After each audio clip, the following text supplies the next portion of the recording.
20 years ago, demons broke through the divine barrier that protected humans and invaded their continent. Since then, a fierce war between the two races began.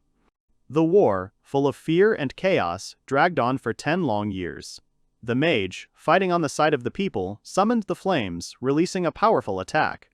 The battlefield was filled with fury. Humans and demons fought using magic and strength. The warriors fought against the demon lord, trying to hold back the onslaught. The demon lord screamed, "Die," while the others rushed into battle.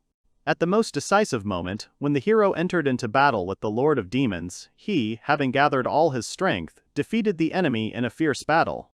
This event put an end to the 10-year conflict. 10 years have passed since then. The world has begun to recover, and life in the royal capital has gradually returned to normal. On one of the central buildings hung a guild sign with crossed swords on the sign. Here, in the place where adventurers gathered, someone was writing information in a book with a quill. The bartender with a thick beard, holding a note in his hands, asked in surprise, "Huh?" He wanted to know what had happened to his visitor this time. The young man answered slowly that nothing special. The atmosphere around was calm, like that of a tavern, filled with the hum of voices and the aroma of ale. He sat alone, leaning his elbows on the counter, looking thoughtfully away, and without much enthusiasm, continued that he wanted to resign. It was obvious that he was lost in his own thoughts. His name was Theodore, and he was an adventurer. Theodore was not believed when he said that he had decided to retire. His interlocutor reminded him in surprise that he had been part of the heroes group that had fought the demon lord. Theo just laughed and calmly said that he was just a handyman. He explained that he had only done the dirty work for others. Now, he said, he was just an adventurer. A guildmaster named Victor reacted to Theodore's statement with restraint. He admitted that he did not know how much the guild would be weakened by the departure of one person, but did not deny that it was possible. He himself didn't know exactly what would happen next. Theo continued his thoughts, saying that even if the task board was empty, he wouldn't care. Victor told Theodore that peaceful times had come, so there are fewer tasks. Theodore replied that now mostly young adventurers go underground and explore them. Sitting at the mug, Victor remembered that the members of the heroes group were paid a well-deserved large sum. Theo agreed and added that he was given so much money that he might not have time to spend it in his life. Despite all this, he noticed that he worked on par with the young people. Victor was surprised that Theodore, despite his age, decided to resign. At the same time, the screen indicated that Theo was only 35 years old. Theo admitted with a serious expression that he had dreamed of a quiet life since childhood. He looked at the mug and said that he was just very tired, to which Victor looked at Theodore with a puzzled expression. The guildmaster was surprised to see that Theo said this with such a serious expression on his face that it was hard not to take him seriously. However, he still asked him what he was going to do next. In conclusion, Theo quietly looked away and admitted to himself why he actually became an adventurer. When the main character was 10 years old, his parents died of illness. Then adventurers found him, sheltered him, and began to take care of him, and he, in turn, helped them as much as he could. The young man recalled that he was lucky to find himself in good company. The adventurers actively discussed various issues with him, and he felt at home among them. He said he was lucky enough to be born with 3 skills. The others were shocked by his innate abilities when he first demonstrated them.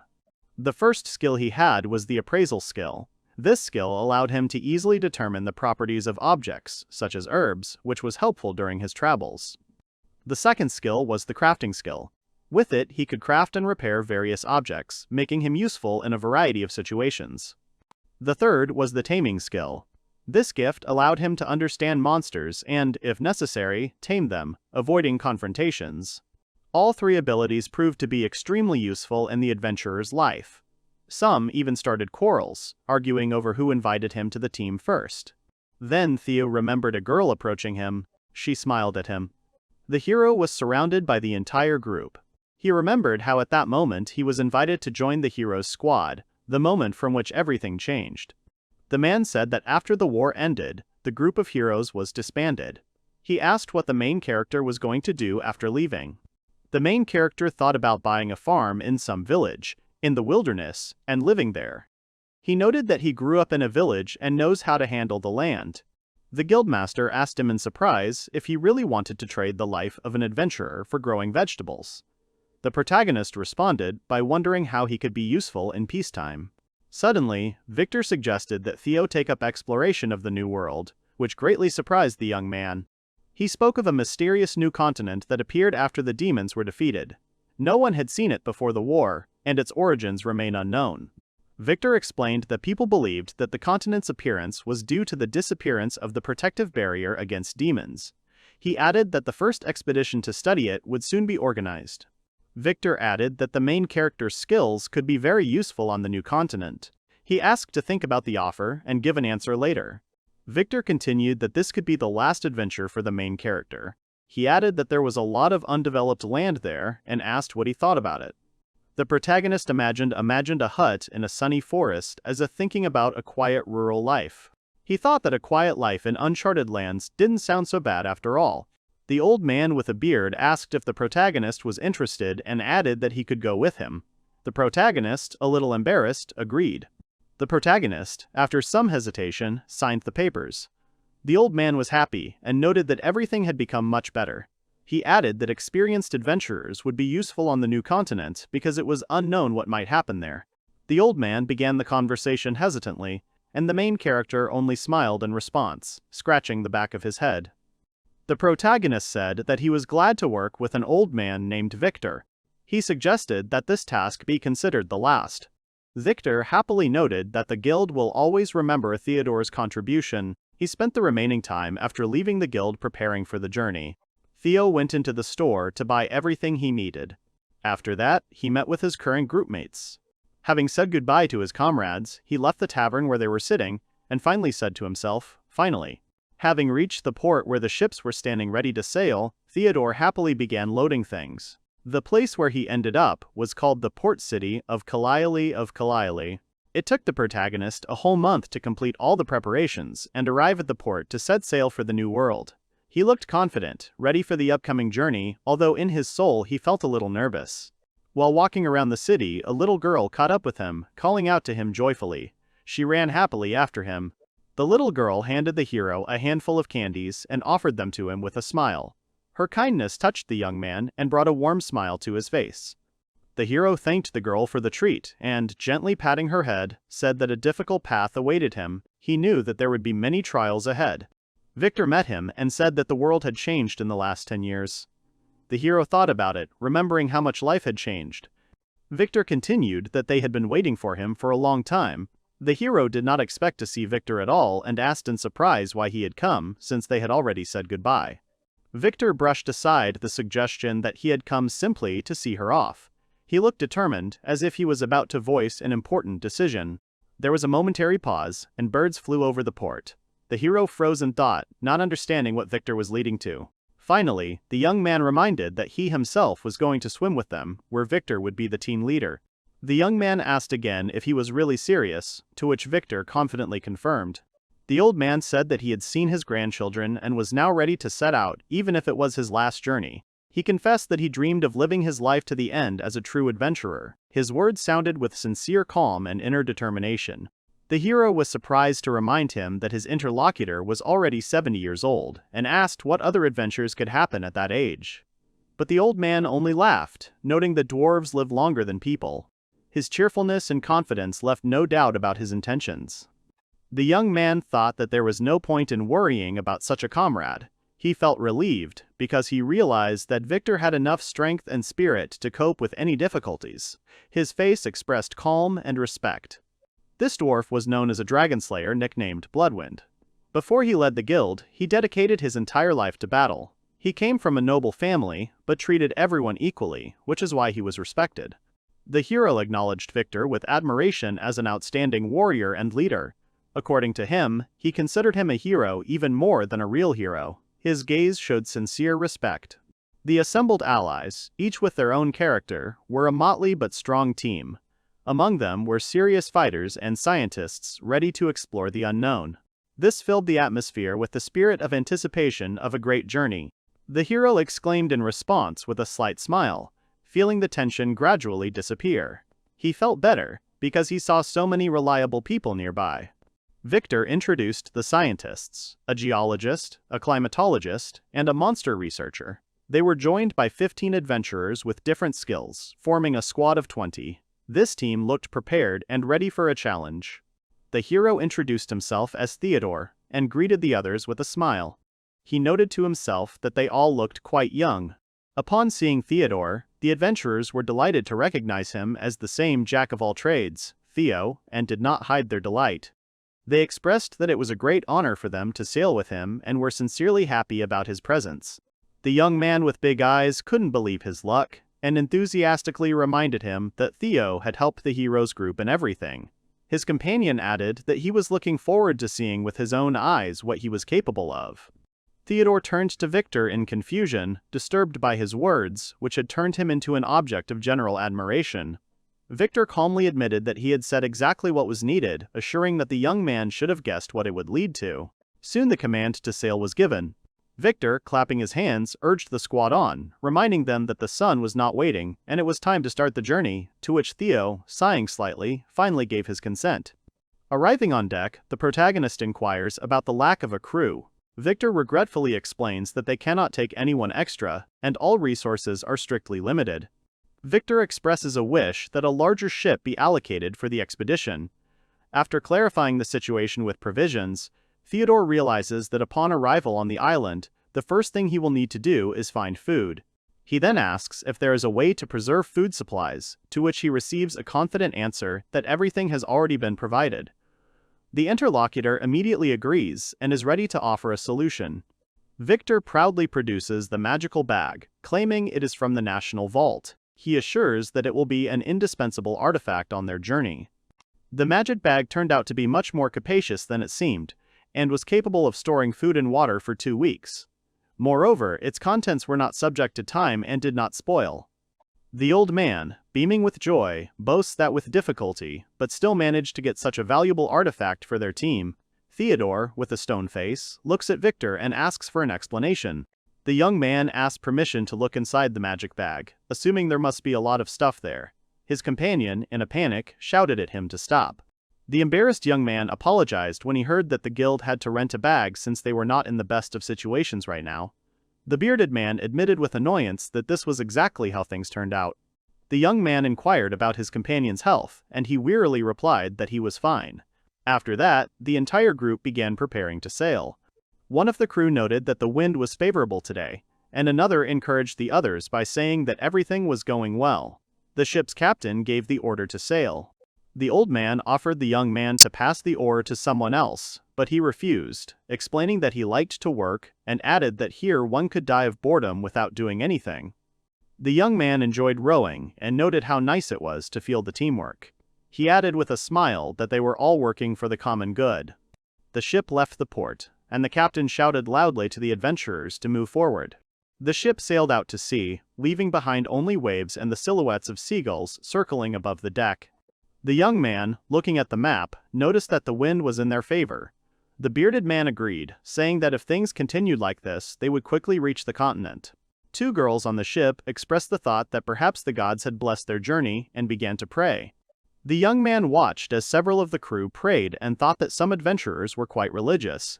He supposed that it made it easier for them to accept death, but at the same time he felt that things were not going so smoothly and decided that it was too early to thank the gods. The ship began to stop, to which Theo thought that this was not a good sign. Looking at the map, the old man noticed that the wind had stopped. The young man confirmed that this was true. The guy with the book, who called himself a climatologist, explained that according to his calculations, the wind would not appear anytime soon. He admitted that he could not say exactly when it would rise again. The hero asked with a worried look if even scientists really didn't know when the wind would rise. The climatologist explained that the open sea was unpredictable, and such weather could last from a couple of days to a couple of weeks. One of the adventurers, hearing this, exclaimed in fear, clarifying that it could even be a matter of several weeks. Showing the sacks of provisions, one of the group members worriedly reminded them that their food and water supplies were not endless. He asked if there was a safe place or a town nearby where they could take refuge. The crew members were talking amongst themselves, surmising that if the wind didn't come soon, they would have to find a solution. One of them noted with alarm that this was already becoming a problem. Another man with a beard and his comrade confirmed with concern that if things continued like this, then their entire group will simply die. The protagonist asked, in bewilderment, why the concern had suddenly arisen, and said that he was able to turn seawater into fresh water. He demanded that they bring him seawater, which caused some slight confusion among those around him. One of the crew members began scooping up seawater, explaining that the main reason people don't drink it is because of the salt. The hero used his ability to remove the salt from the water, turning it into a drinkable liquid, which made a strong impression on the team. One of the comrades immediately drank the resulting water to check its suitability. Having tasted the water, the companions exclaimed that it was indeed fit for drinking, and with relief they realized that now they would not die of thirst. The team cheered, thanking the protagonist for saving them, while he modestly stated that he was overrated. Some of the crew members began to rejoice and laugh, and one of the girls turned towards the team. Suddenly, a loud cry came from the ship, which attracted the attention of everyone present, causing surprise in the girl with glasses. The crew spoke anxiously among themselves, noticing that something strange was happening in the water, and this creature, according to them, was hostile. The captain suddenly calls Theo to follow him as panic breaks out on deck due to the approaching threat. The protagonist looks forward in amazement, mentally exclaiming that he sees something completely incomprehensible and shocking. From above they show something approaching in the water, the size of which exceeds 10 meters, which causes serious concern. The captain turns to Theo with a serious expression and says that if the situation gets out of control, they need to be prepared for the worst outcome. One of the team members suggests that it might be a dangerous monster and suggests attacking first to avoid risk. The main character, hearing the scream, turns in surprise towards his frightened comrades, clearly not expecting what was happening. The creature in the water is rapidly approaching. The team prepares to attack. The heroes take defensive positions, preparing to repel a possible threat. There is a strange sound and a tense silence, emphasized by the dark background, instilling a sense of the unknown and fear. When the creature appears at the side, it turns out to be a cute, friendly creature, causing confusion and surprise in Theo and the captain. The creature continues to make friendly sounds, splashing around near the ship, and the heroes on deck are perplexed, not understanding how to react to the unexpected visitor. One of the team members admitted that he had never seen such a cute animal, and another wondered why it was so cute. However, the man with the beard demanded not to relax. The older man beckoned to Kelly, gesturing for her to come over. The protagonist turned to face the girl, who was at the other end of the deck. The protagonist remembered that Kelly was a monster researcher. He noted that he had heard many different rumors about her, and that she graduated from the Royal Academy at a young age due to her intelligence. Kelly compared the creature to a hippopotamus, which is found in rivers. She added that such creatures do not live in saltwater, and admitted that she does not know why it is so large. The researcher exclaimed happily that this might be a completely unexplored species. She noted with admiration how magnificent it was. When asked if she had any information about this creature in her notes, she replied that she could not give a precise answer, since this species was not described anywhere. The girl added that usually creatures like this one may indeed not be aggressive, but she was not sure of this. She explained that these creatures do not like it when someone enters their territory and try to get rid of uninvited guests. On land, they can move at a speed of up to 40 kilometers per hour, and even faster in water. The researcher enthusiastically suggested calling the creature a sea hippopotamus, which surprised one of her companions. An elderly man, observing what was happening, noticed that everyone was tense. The protagonist admitted that the situation needed to be resolved as soon as possible. Theodore asked Victor if it was possible to approach the creature. The young man confidently stated that he wanted to try to tame this creature. He walked up to the railing and began to watch the sea hippopotamus, which was calmly swimming in the water near the ship. The elderly companion only anxiously warned the hero to be careful. One of the companions orders the others to remain calm and not move while the protagonist uses his abilities to tame the creature. The young man mentally notes that Victor turned out to be an excellent leader, which allows him to focus on the task without being distracted by others. The protagonist prepares for action, thinking that the absence of strangers is good, because he needs to concentrate, and the presence of others would only interfere. The creature continues to watch the events from the water, showing no hostility, calmly swimming in front of the ship. The protagonist releases a thin beam of light from his hand, which rushes straight towards the creature, establishing magical contact with it. He addresses the creature by the nickname given earlier and asks what it wants from them, to which it only silently looks back. The companions watch the scene with bewilderment, wondering whether the creature really came of its own free will and why it came so close. The protagonist assures the creature that they will not harm him, and notes to himself that he senses no hostility from it, and that it does not even seem hungry. The creature responds, "I see." He thinks out loud, trying to understand the creature's motives, and asks it to explain why it came to them. The creature tries to express its emotions with its entire appearance, uttering a drawn-out, "well," as if it cannot find the words. The sea beast, beaming with friendliness, admitted that he approached them only because he found them interesting. The young man from the ship looked silently at the creature, who responded with a joyful sound. The protagonist laughed and said that the beast was simply interested in them. He added that if he wanted, he could swim with them. The creature happily exclaimed in agreement. The old man asked in surprise why the hero seemed so happy with the creature. The hero calmly replied that everything was fine and assured that he had simply told the beast that it could swim with them because they liked it. The old warrior approached the hero with an idea. He asked if he could ask the beast to push the ship, because hippos are very strong. The young man thought about the proposal and agreed to try, imagining in his mind how the beast was pushing the ship. Meanwhile, the beast swam in the water, showing no signs of aggression. The hero thought that the decision was still his. The protagonist came closer and said that they had some problems. The wind had died down and the ship was not moving. He asked the beast if he could push the ship. Taming consists of 3 steps. First, you need to talk to the creature. Then you had to establish a relationship with it through an equal exchange, and finally give the order. However, if the monster does not do this of its own free will, the taming is considered unsuccessful. The young man said that he was at the second stage of taming and was watching the creature from above, assessing its reaction, and if the creature did not want to, then it would be possible to simply ask it to leave.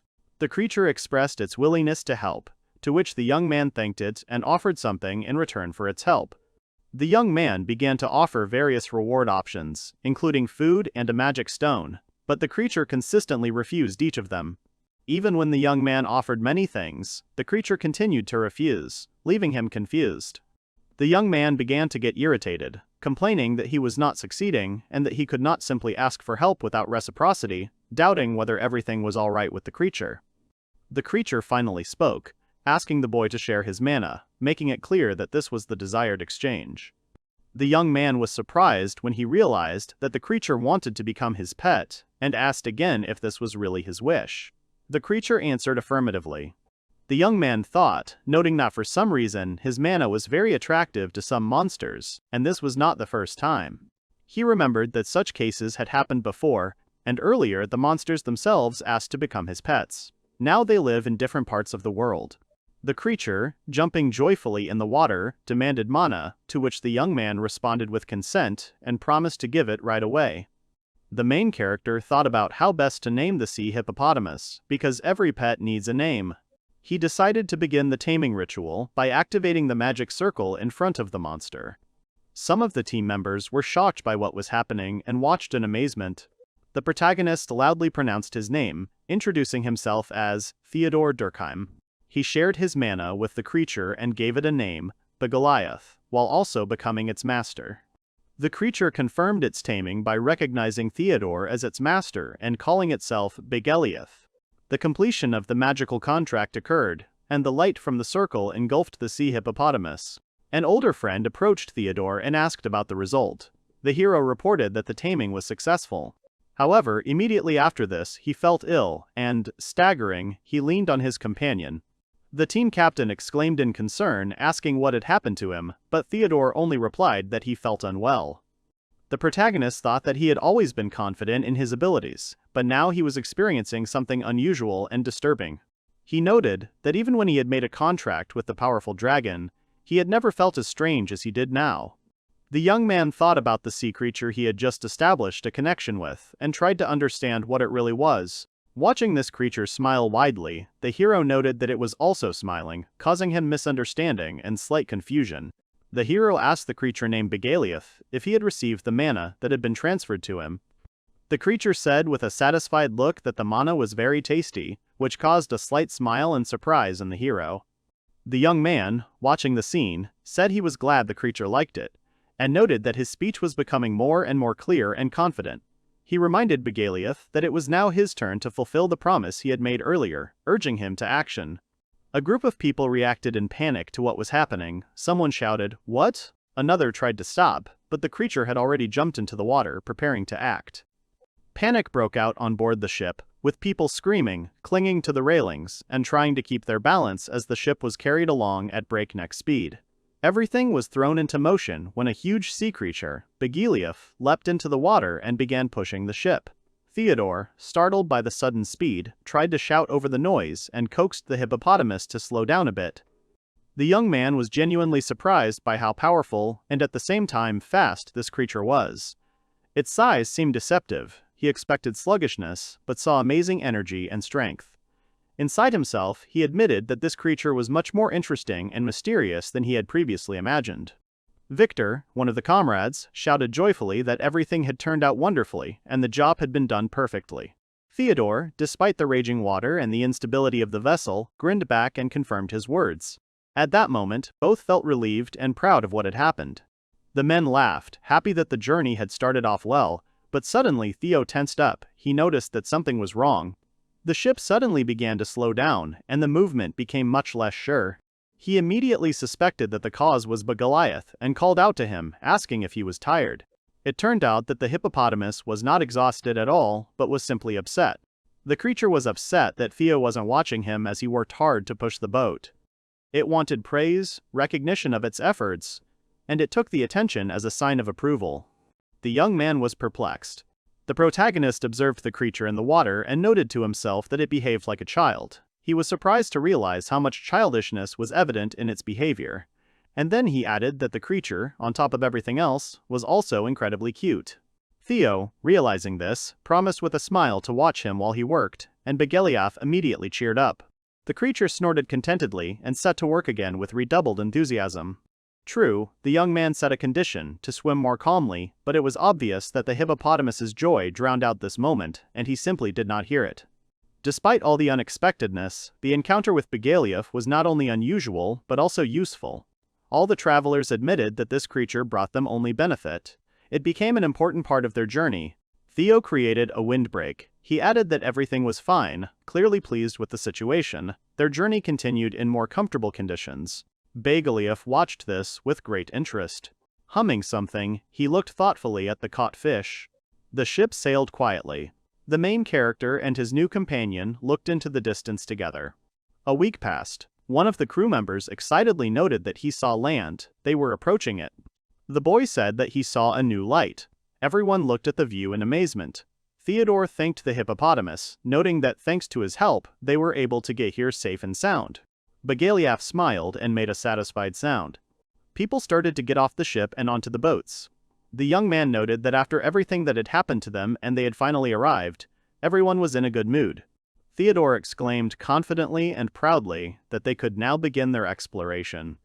Their new companion timidly asked if he could go with them, to which Theo replied that Begiliaf was now his pet and they could go on the journey together.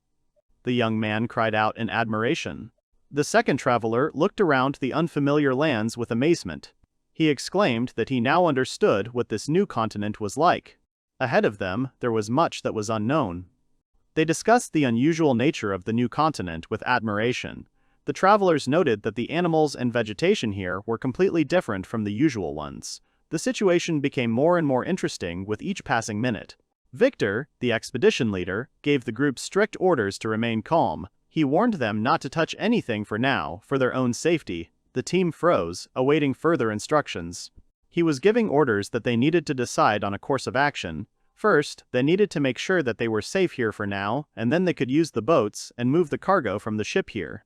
The older man with the thick beard said that he understood the feelings of the others, because they were the first people to land on this shore. He noticed that the others were very worried and turned to the young man, expecting his consent. The young man with the boxes in his hands was busy with his work when Begiliaf suddenly appeared next to him. Someone shouted at him to be careful, and another called out to Theodore, trying to get his attention. Theo was surprised and turned around when he felt movement next to him. Theo's older companion was concerned that Begiliaf was acting in a way that could cause him to accidentally fall. He called out to the sea beast, warning him of the danger. Theo noticed that the hippopotamus had not left his side since he became his pet. The young man admitted with a slight smile that it was really difficult to refuse such a cute creature. The hippopotamus looked at Theodore so sweetly that he especially noted this. The man thought about how he always wanted to protect the sea animal when he looked at it. Victor thought that it was stronger than all of them put together, but he still felt the need to protect him. Then Theo added that the animal's affection was like a miracle. The old man suggested that perhaps he had feelings for it because of the duckling syndrome, but admitted that he liked it.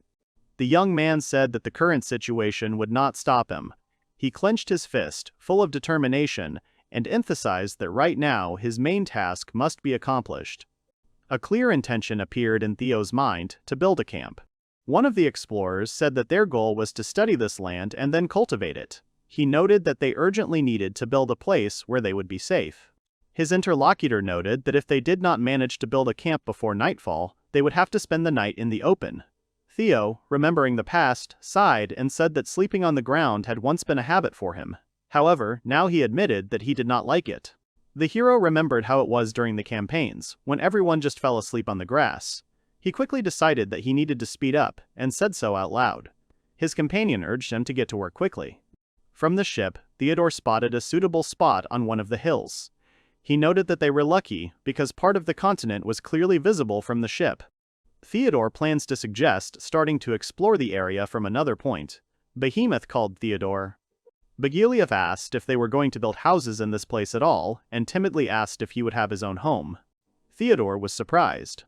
The young man answered the hippopotamus in the affirmative. Theo admitted that although he had agreed to the construction, he was not confident in his abilities. He noted that it would require collecting a lot of materials, after which he joyfully exclaimed that the house would definitely be built. Bagiliev looked at Theodore with affection.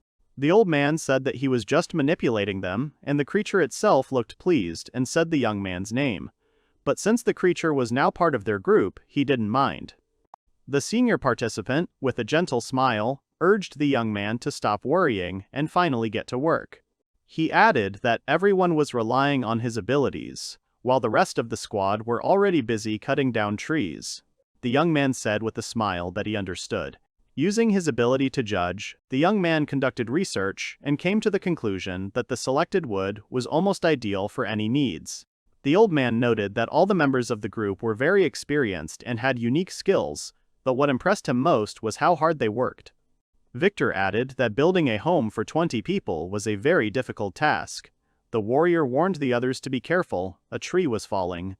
The elder calculated that with 4 people living in a house, they would need 5 houses, as well as one separate one for the creature, after which he sighed that there was still a lot of work ahead. The young man, looking down slightly, apologized for his comrade's behavior. Noticing the creature looking at him, he turned around, and the hippopotamus responded with concern, asking if something had happened. The young man, with a gentle smile, reassured his companion that everything was fine. He thought to himself that he was a real cutie after all. Then the young man admitted that they would have to live in difficult conditions until they had collected enough materials. The sea creature asked with a worried look if it could help. At the same time, it tried to console the young man, telling him not to worry so much. Suddenly, the creature confidently moved forward, surprising everyone present. One of the companions wondered what it was going to do, to which the young man admitted with slight embarrassment that he himself did not know. The 2 warriors, watching what was happening, chuckled. One of them asked the creature what he wanted to help them with, and then noted ironically that it didn't even have arms, which caused a friendly laugh. Bagiliev suddenly developed sharp horns. Everyone around became alarmed. The young man watched in surprise as the sea hippopotamus began to do something near the tree, and admitted that he himself was seeing this for the first time. The man noticed that the hippopotamus's horns seemed to be made of mana, after which the creature suddenly struck the tree, causing it to fall with a crash. The young man watched in amazement as the uprooted tree flew away. He was amazed that the hippopotamus's horns, made of mana, had such incredible power. One of the team members ordered everyone to move away so that the tree would not crush anyone. Soon, a neatly stacked pile of wood and stones lay in front of them. The man with the thick beard was stunned that all the necessary materials had been prepared in less than a day. He could not believe that all this had been done by a hippopotamus who was so eager to help. Bagiliev, holding a tree in his teeth, looks pleased. But one of the group members notes that despite his friendliness, he may be dangerous. She shares her observation with the protagonist, who listens to her attentively. A monster researcher named Kelly concludes that the creature is a member of the dragon family. Her statement sounds confident, and she explains that this is not just any animal, but a representative of a powerful and dangerous species. The protagonist and the old man are shocked to the core when they hear that there is a dragon in front of them. Their reaction is one of disbelief and shock, because the creature seemed harmless and cute on the outside. When Kelly confirms that she is talking about the Goliath, everyone present is stunned. One of the men tries to soften the situation, saying that he understands the feelings of the researcher, because this statement completely changes the perception of the creature. The monster researcher said that, based on her observations, she had made conclusions about the creature during her journey, studying its body. The protagonist responded to her conclusions with interest. The protagonist admitted that when he tamed the creature, it behaved rather unusually. The researcher concluded that the creature most likely belongs to the earth dragons, and there are no other options. The girl was shocked to learn that the creature had absorbed more mana than even a high-ranking monster. She asked the protagonist again, not believing what she had heard, and asked him to repeat it. They began to discuss whether to tell the other members of the group that the creature was a dragon. The protagonist was worried that it might cause panic, but the older man said that it was not worth doing. The researcher, overcome with excitement, asked permission to examine the creature further. She admitted that it turned out to be much more interesting than she had initially assumed. The researcher suggested that this creature used to live near the continent. She noted that it was impossible to determine its gender or diet from its appearance, but it seemed omnivorous. In terms of size, it was still a child and had yet to grow and develop. The young man asked her doubtfully if she was in her right mind. The elderly companion calmly said that scientists always have oddities and advised her not to pay attention. However, the girl wondered where this creature came from. She was interested in where it came from and who it could have been before. She felt that there could be a whole story hidden behind the creature's appearance. The interlocutor asked the little creature that was looking at him with curiosity how one could tell that someone was an adult. The creature looked at him carefully, not immediately understanding what he was getting at. In response, they explained to him that age can be determined by the shape of the tail. They showed an example. An adult's tail is longer and straighter, while a child's is shorter and has rounded features. Theodore stroked the dragon and said, "That's how it is." The young man realized that the creature was behaving this way because he was still a child. Theo wondered what would happen when the dragon grew up and suddenly crushed him, but he immediately dismissed these thoughts and decided not to think about it. The woman said with interest that she had become even more curious and asked to tell her everything that could be learned about the creature. After which she said mysteriously, "You know what?"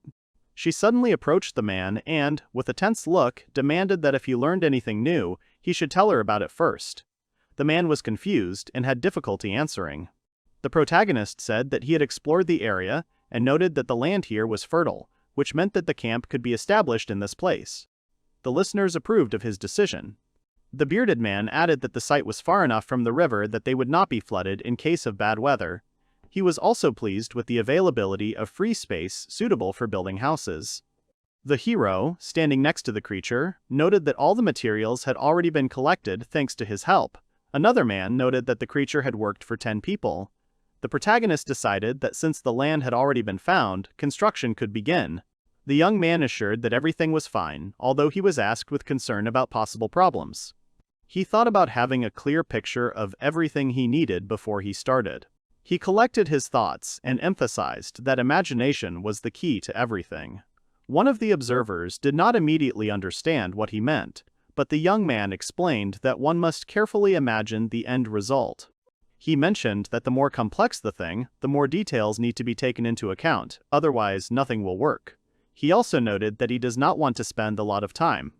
So Theo is going to do it quickly. Concentrating, he began to use the skill to turn the wood into bars by manipulating the magical energy. The hero pondered the process of turning rock and sand into glass, noting that the end result was already thought out in his head. He added that the next step would be to transform the rock into metal. His monologue was interrupted by a promising, "and therefore." Finally, Theodore built a large and beautiful house. He impressed everyone. People watching the process were amazed by the speed and quality of the work. They could not hide their surprise at what they saw. One of the young men was surprised that everything was ready, since less than 10 minutes had passed. The other one confirmed this in confusion. Inside the house, one of the guys was amazed. He did not expect to live in such a place with private rooms. He noted that even the glass here is of high quality, and it all resembles an aristocrat's palace. The group of friends expressed their gratitude, admitting that they would not have managed without the young man's help. One of them admitted that he had always been interested in how the exploration of the new continent would proceed. The young man himself enthusiastically promised to build the remaining buildings by the end of the day. The others admired his abilities, but the elder asked him to rest a little. However, the young man continued to work despite the persuasion. He said that there were only 3 houses left. Finally, the entire camp was completely built. Several houses stood in neat rows, and it was announced that the camp was complete. The character asked irritably why they hadn't listened to him, reminding him that he had warned them of danger. He then wearily noted that the door looked different from the others, turning to Theo for an explanation. Theodore began to answer, but was interrupted by the dragon's cry. The dragon's cry was heard. He was calling Theodore. He brought them the game he had caught. Everyone was very surprised. Bagiliev asked Theodore whether he liked it or not. The young man exclaimed in surprise, asking if he had really understood everything himself. There was amazement in his voice from the sudden realization. The dragon firmly stated that he wanted to continue helping, demonstrating his determination and dedication to the common cause. With his words, he hit the nail on the head. Bagiliev looked with huge eyes and said in admiration, "Wow." The young man said that the door was made so that the creature could open it on its own. He added that it did not let in the cold, so it would be warm inside even at night. Then the creature suddenly flew into the building with force, knocking the young man off his feet. The boy, stunned and dizzy, found himself on the floor. The creature, clinging to the boy, expressed gratitude to him, saying that he liked it. It addressed him by name, thanking him for his care. The young man, with a kind smile, replied that there was nothing to thank for, addressing the creature by name. Evening came, and happy people gathered around the fire. They proposed to raise their glasses, celebrating the end of a hard day. The bearded man thanked Theo for his work, to which Theo replied that he was always happy to help, noting that the drink was quite good. He added that he was glad that everything was resolved quickly and without consequences. One of the group members suggested having a good rest today so that they could get down to business with renewed strength tomorrow. Everyone unanimously supported this suggestion. The young man noted with delight that the boar was very tasty. The girl next to him said that the meat literally melted in the mouth. One of the comrades noticed that the little animal also wanted to try the meat. The warrior looked at it with interest, bringing the food closer. The group of scientists expressed their joy at having a camp and the opportunity to get to know each other properly. One of them suggested introducing themselves through stories. The girl with glasses noted that there was a lot of volcanic rock nearby, and the young scientist added that perhaps the nearest mountain was a volcano and he couldn't wait to explore it. The girl said that she was going to go into the forest to find new birds and animals. She would also like to explore the local ecosystem and, if she was lucky, meet some interesting monsters. The young man noticed that some of the campers had their own atmosphere. He laughed and continued eating the food on the stick. The young man, interested, approached the girl and asked what she was eating. He admitted that he became terribly interested. The girl with her mouth full calmly replied that she was eating the stomach, holding the prepared piece on a stick. The boy asked her in surprise if she really ate the stomach and wondered if she was disgusted. The girl confidently declared that she was not disgusted at all. The stomach was quite tasty. Then, sitting on a log by the fire, she thought that the others did not yet understand the taste of such dishes. The researcher said that if someone doesn't like it, they shouldn't watch it because it's normal for her. She explained that tasting is part of the monster research, and besides, they all get tested for poison first. The girl asked Theo if he was sure he didn't want to try it, since it was research. The creature standing next to him exclaimed that it wanted to try it. The noise spread across the mountainous terrain. It was quiet near the houses standing among the mountains. The young man told the little dragon that it had been fun, and the creature agreed. He then told the dragon that he would sleep in another house tonight and apologized. The girl bid Bagiliev good night. The young man said that they would see each other tomorrow, to which the creature, Bagiliev, made a questioning sound. Continuing to walk, the creature gently nudged the young man, questioningly saying its name. The creature, called Bagiliev, approached Theodore with an offer to sleep with him. Theodore looked at the creature in surprise. Theodore remembered the researcher telling him that Bagiliev was still a child and that this should not be forgotten. He also remembered his childhood, where he, a little boy, cried and called for his mom and dad. Theodore imagined little Begaliev looking at the night sky above the water's surface and thinking that it looked like he had no one there either. The young man stroked the dragon and asked Begaliev if he had done a good job, and then said that he would sleep with him. Begaliev threw the boy onto his back, Theodore exclaimed joyfully, while the dragon let out a joyful cry. Theodore asked Begaliev to wait, saying that there was something else he wanted to do. However, Begaliev had already fallen asleep, which surprised Theodore. Begaliev was fast asleep, making cute snoring sounds, and Theodore looked at him. Theodore stroked the sleeping Begaliev, noticing that the poor fellow was tired. Theodore, closing his eyes, decided that he would lie down too, admitting that he too was tired. Theodore and Begaliev are sleeping peacefully, curled up after a tiring day. The man thinks that tomorrow will be a new day, heralding new things to do, which means a lot of work awaits them. Against the backdrop of majestic mountains, shrouded in pre-dawn haze, a grasshopper has frozen on a thin blade of grass. The silence of the early morning is broken only by the barely audible chirping of the insect. In the distance, the silhouettes of several houses can be seen, still immersed in a serene sleep. A loud growl suddenly breaks the morning silence as a paw slams down hard on the ground. The startled grasshopper, sensing danger, jumps away from the unexpected intrusion. A girl with ears and a tail appears in the forest, her wild gaze wary, and next to her stands a large wolf with glowing eyes. The girl lets out a low, warning growl, demonstrating her readiness to defend herself from any threat. Their figures stand out clearly against the background of the gloomy trees, creating a picture of primordial strength. Theodore jerks awake, his eyes wide with sudden alarm and surprise. He hears a distant but distinct growl, rudely disturbing the morning calm. Theodore, still not fully awake, sits on the floor, leaning against Begaliev, who continues to sleep peacefully. He looks thoughtfully towards the window, wondering what mysterious noise could have woken them up so early. Questioning thoughts float through his head as he tries to make sense of the situation. Between two village houses, two dark silhouettes are visible, emitting a threatening growl. The morning silence is finally destroyed by their appearance, foreshadowing danger. The girl and the large wolf accompanying her are near a pile of firewood located between the houses and continue to growl. The wolf is greedily gnawing something, probably the remains of yesterday's meal, not paying attention to the surroundings.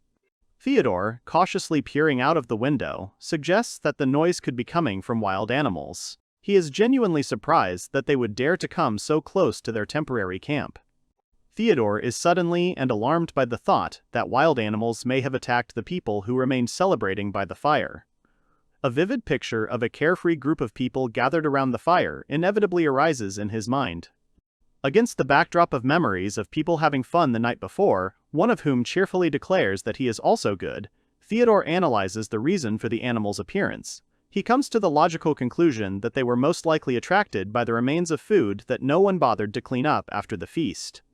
Theodore is determined to deal with the situation immediately, so that the camp does not become a permanent feeding ground for wild animals. He understands that this will require leaving the sleeping Begaliev alone for a while. Before leaving, he plans to make at least an improvised blanket for his faithful companion. The young man carefully covers the sleeping Begaliev with a light blanket, trying not to make a single unnecessary sound. He moves smoothly and quietly, so as not to disturb his friend's sensitive sleep in any way. Theo exhaled nervously. The man thinks that the most important thing now is to leave as unnoticed as possible and not wake up his faithful companion. He leaves the room extremely carefully, trying not to make noise. Theodore peers around the corner very carefully. He tries to assess the situation outside carefully before taking any active steps. A large animal, very similar in appearance to a dog, enthusiastically rummages through a pile of food scraps. Theodore wonders doubtfully whether it is just an ordinary stray dog attracted by the smell of food. However, the appearance and behavior of the animal arouse some vague suspicions in him. Theodore suddenly notices that the animal's fur is emitting a faint glow, indicating that it is emitting mana. This observation immediately makes him realize that this is no ordinary dog, but something far more dangerous. A stunned Theodore is confronted by a pack of wolves, one of which stands out for its large size, its fur glowing faintly in the morning light. He instantly realizes that these are magwolves, dangerous magical creatures known for their strength and ferocity. Magwolves are described as extremely formidable opponents, far superior in strength and intelligence to normal wolves. They are most dangerous when they form large packs and launch coordinated attacks. Theodore thought about how adult magwolves could be up to 3 meters tall, and although he couldn't see exactly, he thought he saw another wolf behind the girl. He wondered why she was with him, since wolves were usually quite fond of humans and their prey was often children. In any case, he decided that he needed to find out now. The young man approached them, offering to talk a little. The boy apologized for interrupting their meal and tried to assure them that he was not their enemy. The wolf and the girl were surprised by his appearance. They suddenly ran away with a growl. He thought that they wouldn't leave him so easily. The young man ordered them to stand still, regretfully thinking that he had not intended to use taming on them. One wolf turned around sharply, while the other, who looked like a wolf girl, quickly walked away. Theodore exclaimed in surprise as he watched the swift escape. The wolf girl growled from her hiding place, while Theodore was puzzled that his spell had not worked, as the skill always worked on everyone he used it on. The remaining wolf wondered why his companion had run away. The young man suggested that perhaps she was just a special species. The young man said, "Okay, let it be at least like this." The wolf made a pleading sound. The man dropped to one knee and called the wolf to come to him. The young man used taming, assuring the wolf that he was not his enemy. The wolf, in turn, curiously asked what they were doing there. Theodore exclaimed that now everything was clear to him. The wolf explained that they had followed the smell because they were very hungry. The man thought that if he looked closely, the wolf's bones were very visible, and he was scared to imagine what state the girl was in. He felt genuinely sorry for both of them. Theodore said sadly that it was terrible and wondered what had happened to them. The wolf quietly confirmed his unspoken fears. He then asked where the rest of the pack was, or if they were the only ones left. The wolf sadly replied that it was a bear, and added that the bear had killed everyone. The young man was shocked by this news. The wolf continued his story, saying that they had run as far as they could. However, the bear found them and dealt mercilessly with everyone. He added bitterly that it had killed all his relatives, leaving only him alive. Theodore asked again with horror and disbelief if it really was a bear. Theodore realized that a normal bear would not be able to deal with a whole pack of magwolves, which meant that it was a demonic bear. This creature is depicted as a huge, powerful beast with glowing eyes and sharp claws. The demon bear is described as a very cruel and bloodthirsty creature, an unusually strong opponent for magwolves. It does not have any problems to deal with a pack of magwolves, it easily defeats one of them. The wolf said that there was one more left, and Theodore asked if he meant the girl who had just run away. The wolf, looking at the young man, confirmed that he was talking about her. The wolf confirmed that the girl was his own kind, adding that she was still very young and not a good hunter. His words were filled with concern for her fate. This explained why he was so desperate to protect her. The wolf apologized and said they were leaving, thanked her for the treat, and firmly stated that he would protect her. Theodore listened carefully, considering the situation. The wolf's determination was obvious. Theodore said, "That's how it was." His gaze was thoughtful. The young man, smiling, invited the wolf to join them. The wolf looked at him in surprise. This offer was unexpected. The wolf asked in amazement if they were really being asked to join. His reaction clearly showed how surprised he was by this turn of events. The idea of joining forces with humans seemed incredible to him. Theodore explained that his conscience did not allow him to abandon the little child and her companions to their fate. He stood looking at the wolf, and his words were full of determination. This decision was dictated by his compassion and sense of responsibility. He remembered his comrades, who looked friendly and helpful. They stood together, showing solidarity and support. Theodore smiled and told the wolf that he was ready to feed them, and they would not have to worry about shelter. He added that, besides, the wolf was protecting her, and that was worthy of respect. His offer was sincere and generous. The young man offered to make a deal. He would give them shelter and food in exchange for a little help.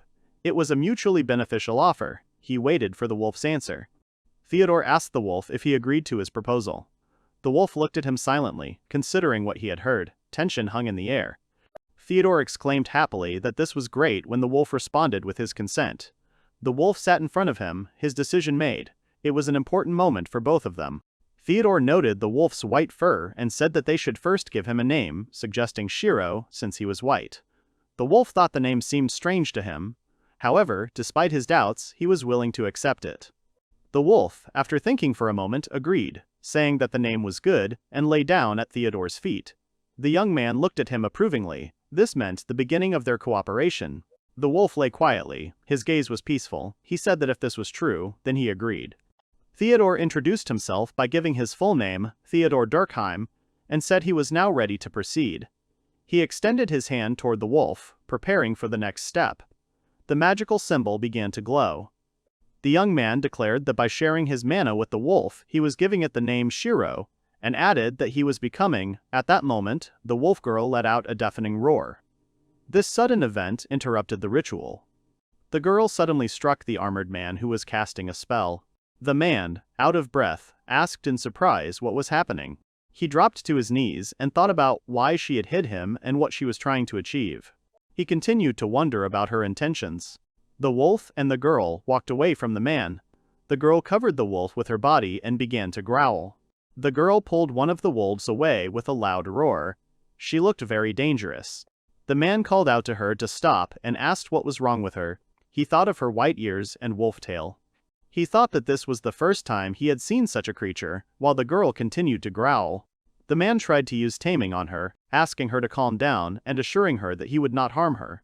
But she again rushed at him furiously, and he thought that the taming did not work on her, which meant that she was not just a beast. The man assumed that she was a half-human or a human from another land, and asked if this was the first time she had seen someone like herself. The half-human continued to be angry. The girl made a surprised sound, looking from the white wolf to the man. The girl hugged the wolf and they talked about something worriedly. The man turned to the white wolf, calling him Shiro, and asked if he was trying to convince her. The girl looked at him doubtfully, continuing to growl quietly. The man thought that she needed to be calmed down first and assured her that everything was fine and he would not harm her, but also noted to himself that her anger made this useless. He asked Shiro if this girl was really their relative. Shiro replied that the girl was adopted. A memory flashed through Shiro's mind of how they had found her as a baby, and from then on she had become part of their pack. The man, a little surprised, thought that if that was the case, it would be difficult for him to find a common language with her. The man addressed the wary girl, beginning his speech with an intriguing note. He noted that her natural caution certainly deserved praise, emphasizing her cautious nature. He sternly warned her that if she dared to appear in these parts again, she should not expect an easy exit. These words sounded like an unambiguous warning about the possible consequences of her next visit. He told her that they had something special in store for her, which could mean anything. The news made her instinctively even more wary of what was coming next. The man reached into his magic bag. With obvious pleasure, he pulled out and showed off a delicious, freshly cooked steak from a local wild boar. The man proudly added that the meat not only looked delicious but was still warm, making it especially appealing. She was obviously charmed by the offered treat, and her previous wariness seemed to evaporate for a moment. The man, maintaining a good-natured smile, carefully handed the plate with the steak to the girl, encouraging her with his whole appearance to accept the gift. He confidently assured her that the treat had such a delicious taste that she would definitely want to taste it again and again. He carefully placed the plate with the flavorful steak on the ground, right in front of the squatting wolf girl. In a soft, encouraging tone, the man invited her not to be shy and boldly try the meat he had prepared. His gesture was full of friendliness and hospitality, clearly aimed at finally dispelling her remaining fears. The wolf girl showed some hesitation at first, studying the unexpected treat with suspicion and attention. Then her gaze quickly darted to the side, as if looking for a catch, but the telltale rumble in her stomach clearly revealed her intense hunger. Suddenly, the wolf rushed towards the plate, taking a piece of steak in his teeth. The man watched with undisguised surprise as the wolf ran past with lightning speed. The white wolf let go of the piece, looking at the girl. Her eyes were shining with happiness at the sight of such a meal. This action made her smile and decide. While the wolf girl was enthusiastically wolfing down her portion, accompanied by impatient exclamations, the man calmly informed her that there was still enough food. He briefly wondered if his companion Shiro was trying to deliberately whet the girl's appetite even more. A desperate growl filled the air, mixed with the man's cry, begging the girl not to touch his hand in the heat of her hungry excitement. In the end, a stack of perfectly empty plates and a relieved sigh from the man eloquently testified to the end of this wild feast. He noted with satisfaction that they had undoubtedly eaten their fill, and his treat had come in very handy. The man, still a little puzzled by her incredible ability to eat, politely asked if she wanted anything else, wondering to himself how much she could fit. The girl, now clearly full and satisfied, gratefully declined the second helping, saying that she had had enough. Hearing her clear answer, the man was surprised at first. Then, with undisguised amazement in his voice, he asked the girl directly if she had really understood his every word all this time. She, in turn, calmly confirmed his guess with a short yes, which finally plunged him into a state of deep amazement. The man openly expressed his surprise, noting that her ability to understand both wolf language and their human speech was truly astounding. He added that it was so unusual that it even seemed a little strange, emphasizing the uniqueness of her gift. The girl sat opposite him, her head slightly bowed and with a questioning expression on her face, as if not fully understanding the reason for his violent reaction. He presented a figure of a goddess holding a book, symbolizing language as a sacred gift sent from above. Language is an integral part of human existence and culture, the basis of their self-awareness. It was also argued that for humans, communication through words is a natural and unchangeable property of their nature, inherent from birth. The man, deeply impressed by this revelation and the girl's abilities, wondered in his mind how many more incredible and amazing things this continent held. Then he sincerely thanked the goddess, admitting with a little irony that this was perhaps the first time he addressed her with real gratitude. The girl explained to the man the reason for her initial aggression, stating directly that she wanted to harm him. She specified that she perceived his actions towards her wolf companion as something bad, which caused her defensive reaction. A sudden realization crossed the man's face as he finally realized the true reason for her attack, accompanied by a surprised exclamation. His memory flashed back to the moment he tried to cast some spell on the white wolf, and he realized that this was what had provoked the girl. The man, turning to the girl, tried to calm her down, assuring her that he had no bad intentions towards her companion. He explained that his only goal was to try to make some kind of agreement or treaty with the wolf without meaning anything bad. The man, squatting in front of the girl, explained that his special ability, taming, allowed him to communicate with animals and he only wanted her wolf companion to join him. Then, with a friendly smile, he turned to the girl herself, inquiring about her decision and offering her to join their company as well. Hearing the man's proposal, the wolf girl's eyes lit up with delight, and she exclaimed with genuine enthusiasm that she really wanted it. The man, seeing her reaction, thought that in this case she would be able to enjoy good food every day, which was certainly a weighty argument. The girl confessed that she was very tired of constantly wandering from place to place, and dreamed of a warm, safe place to sleep. She also added, with feeling that she was very hungry, and her imagination immediately drew delicious pictures of a hearty meal, while the white wolf barked in agreement. The man, noticing the wolf's reaction, curiously asked what he meant, as if waiting for his opinion. The white wolf barked again, attracting the man's attention, who asked again what was the matter. The girl looked at the man carefully, her gaze expressing expectation and some hope.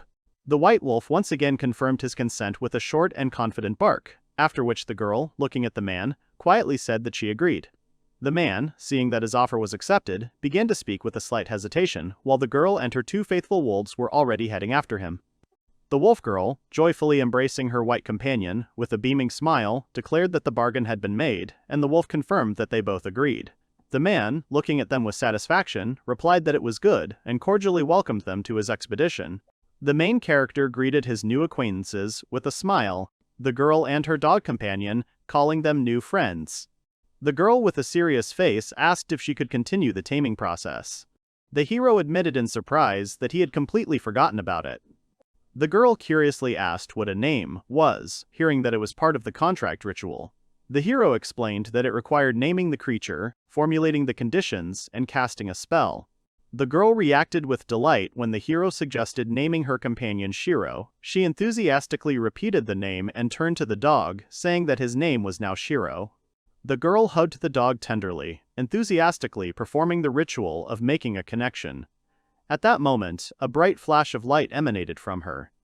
The hero looked at what was happening in surprise, and the girl, turning to him, did not understand what exactly surprised him so much. The hero noted in confusion that for a moment he felt as if his magical energy had left his body, and wondered what that just was. He tried to concentrate and thought, deciding to use his assessment skill to better understand the situation. As a result of using the skill, he realized that a magical connection had formed between the girl and her pet, which amazed him. The girl asked with concern if everything was okay, noticing his reaction, and the hero hastened to assure that everything was fine. The main character said with a smile that everything was fine. He noted that, judging by what he saw, the girl was able to tame Shiro. The young man admitted that he did not know how to explain it, and offered a short explanation. When taming, a person shares mana with an animal, and then a connection is established between them. He added that thanks to this, the girl became even closer to Shiro and asked if it became clearer to her. He thought that he might have made a grave mistake as he watched the girl rejoice in joy along with Shiro. He was surprised at how she was able to use the taming skill without casting a spell, and admitted that he wouldn't have believed it if he hadn't seen it with his own eyes. The young man asked the girl about her name, and then offered to give it to her if she didn't mind. She wondered in surprise whether she really had a name. She hesitantly said that, for example, her name could be Fio. The young man said with a kind smile that the name suited her, and then added that it belonged to a tamer from fairy tales. The girl, beaming with joy, loudly declared that she was Fio. The protagonist noted to himself that this continent never ceased to amaze him again and again. He watched with interest what was happening, realizing how unusual and diverse the world around him was. Every day revealed something new to him, full of unexpected encounters and events. He thought that he would never have believed that such different creatures could exist in the world, united by strong bonds. Looking at the girl and the beast, he felt how a real connection had been established between them. It reminded him of fairy tales, where such miracles are possible. As the day drew to a close, the protagonist decided it was time to give the others some rest. He offered to take them to their overnight stop so they could recuperate. His voice was calm, inspiring confidence and trust. The girl looked at him with slight uncertainty, not knowing whether to follow him. He, noticing her doubt, extended his hand and smiled softly. The hero assured her that everything was fine and asked her to simply trust him. Meanwhile, he still felt a slight tension due to recent events. The protagonist noted to himself that he was still worried about one important detail that he could not ignore. The thought did not leave him, despite his outward confidence. He remembered the bear that had attacked the girl earlier and felt the need to be on guard. If this creature appeared near the camp, the situation could become dangerous. The hero figured that in that case he would have to intervene and protect everyone.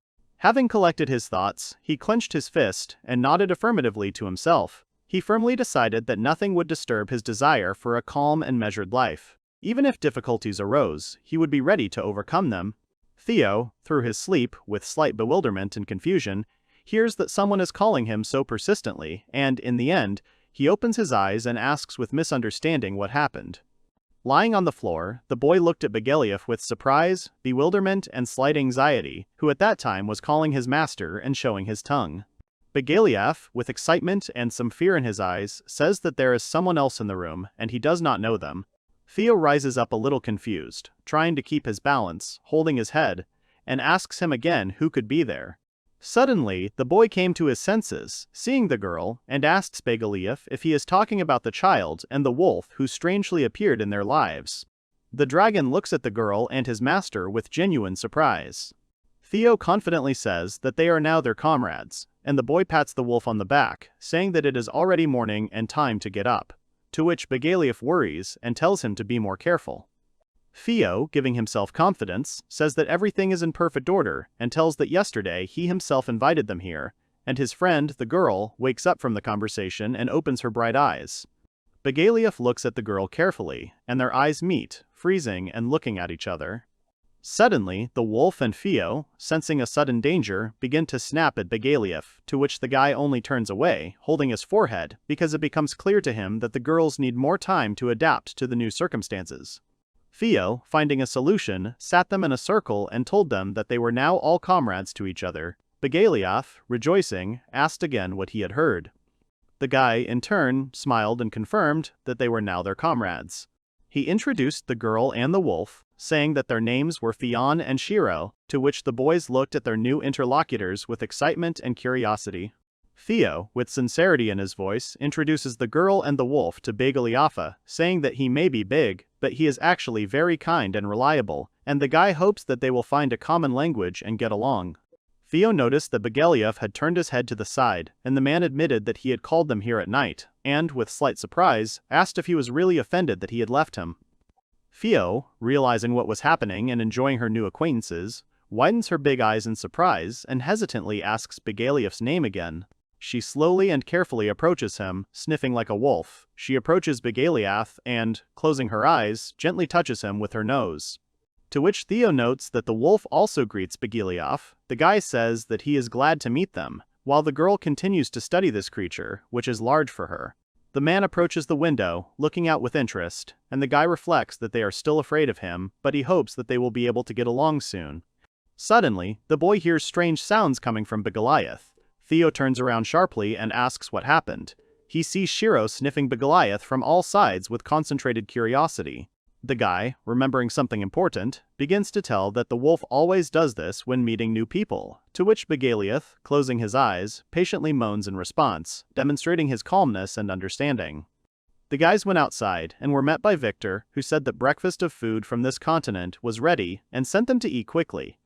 The guys, with smiles on their faces, sit down at tables together with other people from the expedition, and the guy notes that it looks pretty good, and everyone thanks for the food, wishing everyone a bon appétit. Theo notes that all the food on the table has been carefully assessed for poisons. The girl admits that the food of this continent is actually very tasty, to which the guy notes that it would be even better if they had normal kitchen utensils. Suddenly, during breakfast, Victor asks Theo, who is this girl next to him. The guy with a kind smile replies that this night she became their new comrade in an eccentric expedition, as at this time the girl and the wolf happily eat right from the guy's lap. Victor asks the man curiously what he thinks he already knows about this, to which Theo denies, and, laughing, claims that he must have had a wild night.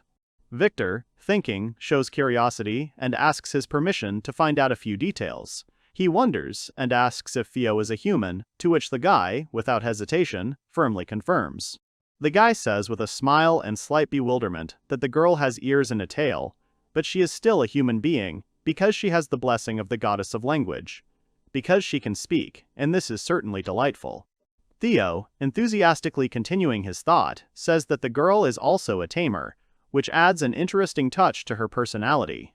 The guy, proudly telling about her pet, says that it is a wolf named Shiro, who, it would seem, is a true friend of the girl. The man, with a clever glint in his eye, explains that she can use taming without casting a spell, which is truly impressive, and he says that he values her skill above his own.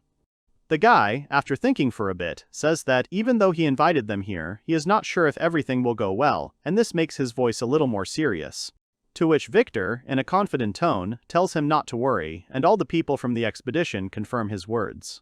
The man adds that he fought alongside the heroes, and that certainly says something, and he has better instincts than they do, so he says that they really trust him, to which Theo, slightly embarrassed, holds the back of his head and thanks them for their support. The guy says that he would like to introduce them properly. He turns to Theo and Shiro as if he wants everyone to know more about them.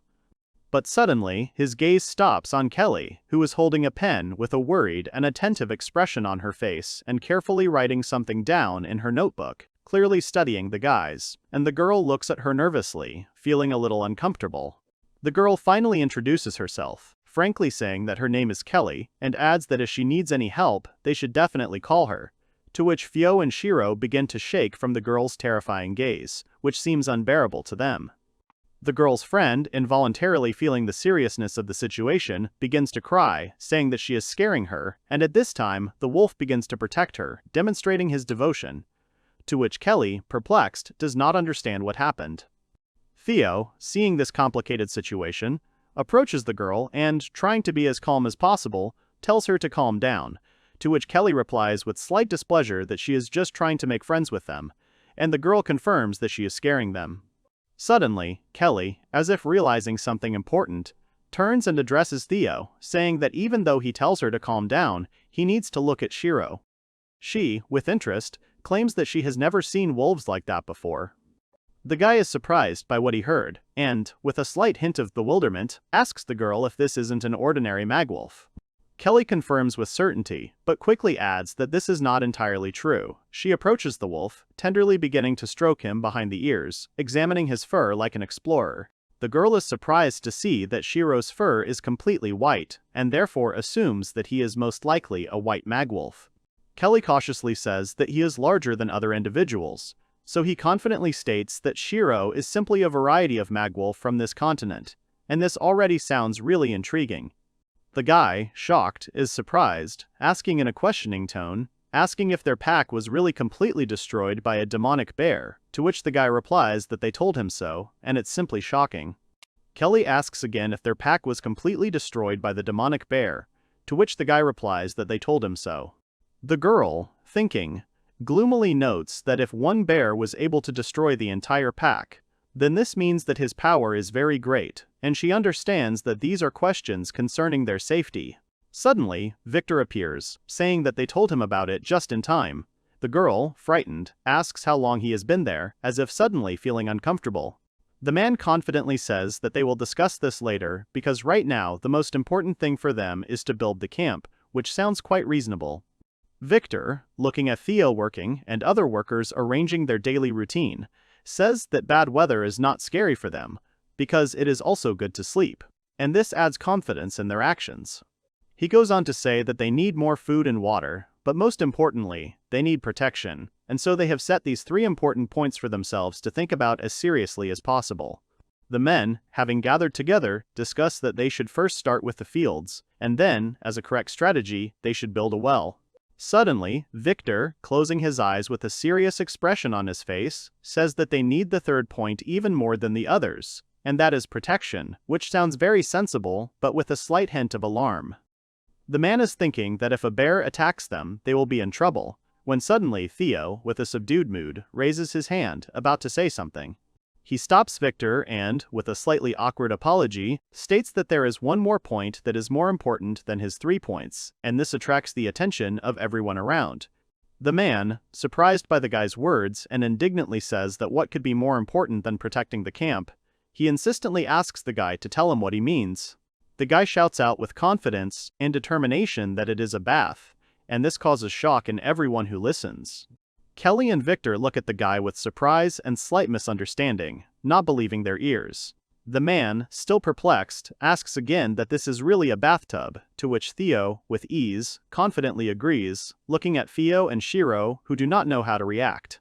He enthusiastically says that the boys are both very dirty, and Shiro looks like he is not a white wolf mage, but he is sure that he has very beautiful fur, and it sounds so cute. He pets the wolf, and the boys sitting at breakfast are touched by him, finding it funny and touching. Theo insists that they need to get rid of any parasites living on them as soon as possible, before they themselves become pot-bellied. He claims that swimming in the river is not an option because it is very cold, which makes the situation even more important. The guy, with a slight sigh, says that in short, he won't do anything until these 2 are clean, and that sounds like a fair decision. To which Victor, with understanding, replies that he understands, because he noticed that Theo is actually very caring. Theo asks what then, can he make the bath first, or will he sit and do nothing? He says that to collect materials he would like to go exploring the surrounding area. Victor is surprised and asks how many people he wants to take with him.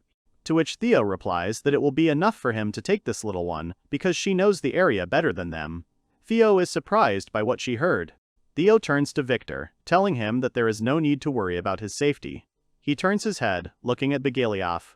The guy says that Begaliaf is a dragon, and he will protect him, and no demonic bear will come near the dragon. Begaliaf smiles at the words of the owner. Theo says that Victor and his brilliant leadership will cope with the rest of the tasks perfectly well without him. The man looks at him disapprovingly. Theo stands silently and, clearly worried about something, lowers her gaze. Victor allows the boy to go to the area and leaves the bathroom issue to him as long as he returns alive. Theo tells Victor to tell him if he needs any materials. A guy is sitting on the ground, collecting things in a bag. He says that he has collected almost everything and all that remains is to put them in a magic bag, when suddenly a girl approaches him, worried about something. Theo asks her what happened, to which she presses her palms to herself and with fear on her face says that it is very dangerous because there is a bear in the forest. She is worried that Theo might die. The boy looks at the girl with shaking hands, wondering what happened. Suddenly he remembered that Theo's pack had died at the hands of a magical bear. Begaliaf approaches Theo and remembers that he said that they were now their comrades. He walks around the guy and approaches the girl. Begaliaf happily claims that everything will be fine because he will protect them. Begaliaf smiles widely and asks her to trust him. Theo looks at what is happening with surprise and joy. Theo believes him and looks back with a timid smile. She hugs Begaliaf, trusting him completely, to which he smiles warmly back at her. Theo closes the bag and says that this is all for now. He suggests that the boys go on their way, to which the girl asks Theo to stop. Shiro asks what a bath is. The girl picks up and asks about it too. but then the boy realizes that they don't know because they grew up in the forest. The guy tries to explain clumsily that it is a container for washing the body, but the guys still don't understand what he is talking about. Theo says that it is warm and nice in this container, you can relax and rest. Theo and Shiro listen to the guy attentively. The boys imagined a wonderful place to relax, and their eyes lit up. They asked if it was really possible to relax, rest, and sleep there. The girl is eager and asks him to start the journey already, to which the wolf already begins to pull Theo by the belt. To which the guy tells them to wait. He says that first it needs to be made and they will help him with that. The man says that they need a lot of big stone. The guys looked at him in surprise. Theo says that it's time for them to go, but first they need to find the necessary materials. Suddenly, Kelly says that she will go with them too. Bogoliev, after thinking for a moment, remembers that the expedition to the New World made some pretty good enemies in just one day, but it still lacks a lot of things, so their next goal will be to build a bath, a dream that now seems quite real. He reflects that a bath requires a lot of water, so they started digging a well, which requires a lot of effort and resources. Bogoliev thinks to himself what exactly is needed for the well, and comes to the conclusion that it will require a very large amount of stone. He tells his companions that this is why they went looking for stones, because they can't do without them. Full of energy, he jumps into the water, and Theo calls him back with displeasure, while Kelly quickly and diligently writes something with a pen in her notebook, not looking up from her thoughts. The guy, looking at Bogoliev, says that they didn't come here just to have fun, but Bogoliev seems to know no bounds to fun and happily splashes in the water, completely oblivious to it. Suddenly, Theo and Shiro are terrified. They look ahead with anxiety, and their eyes are full of worry.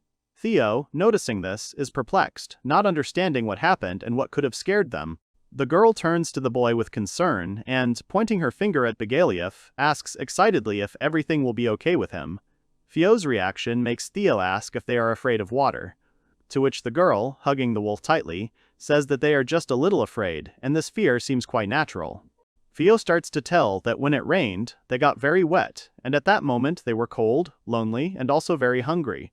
Moreover, they were really scared, and there is some truth in this. Shiro, adding to the story, says that it was when they were attacked, and there is a sense of regret in his voice. To which Theo, with understanding and sympathy, looks at them and tries to calm the boys, assuring them that Bogoliev originally lived in water, so everything will be fine with him. The girl anxiously asks again if this is true. Theo, with a kind smile, motions for her to come closer. He waves his arms, throwing a large towel over her, like a comforting friend who wants her to feel safe. The guy, looking at the girl, says that he made a towel for her so that she could get less wet and dry herself if necessary. He says that thanks to this they no longer have to be afraid of water, which sounds encouraging. Theo, believing in him, agrees, happily says that she understands everything and feels more confident. Theo, looking at the girl who is on the shore, thinks about whether it is possible to somehow quickly get rid of their own fears that sometimes prevent them from enjoying the moment. Suddenly, Kelly calls the guy, and he replies that since she is happy, it means she has already found something, and this intrigues him. The girl replies that she was simply interested in the way Bogoliev swims, and there is admiration in her voice. Kelly, carefully examining the surrounding area, notices and says that it seems to her that there are no suitable stones for them here, to which the guy, full of agreement, nods in bewilderment. Theo thought that he might find large rocks on the river bottom, but unfortunately he only finds one small piece of rubble, which leaves him a little disappointed. He muses that if they follow the river, they might find something bigger that will give them the resources they need. Theo calls out to Bogoliev that it's time to go, to which Bogoliev, not wanting to give up the current joys, replies that he thinks they can stay here longer. The boys, full of energy and enthusiasm, go forward along the forest path, while Theo is happily rejoicing and riding on Bogoliev, who happily carries her on his back. Theo, looking at this picture, notices that they are all in a very good mood, and this cannot but please. Kelly also notices this, smilingly says that the kids get along well, and watches their interaction.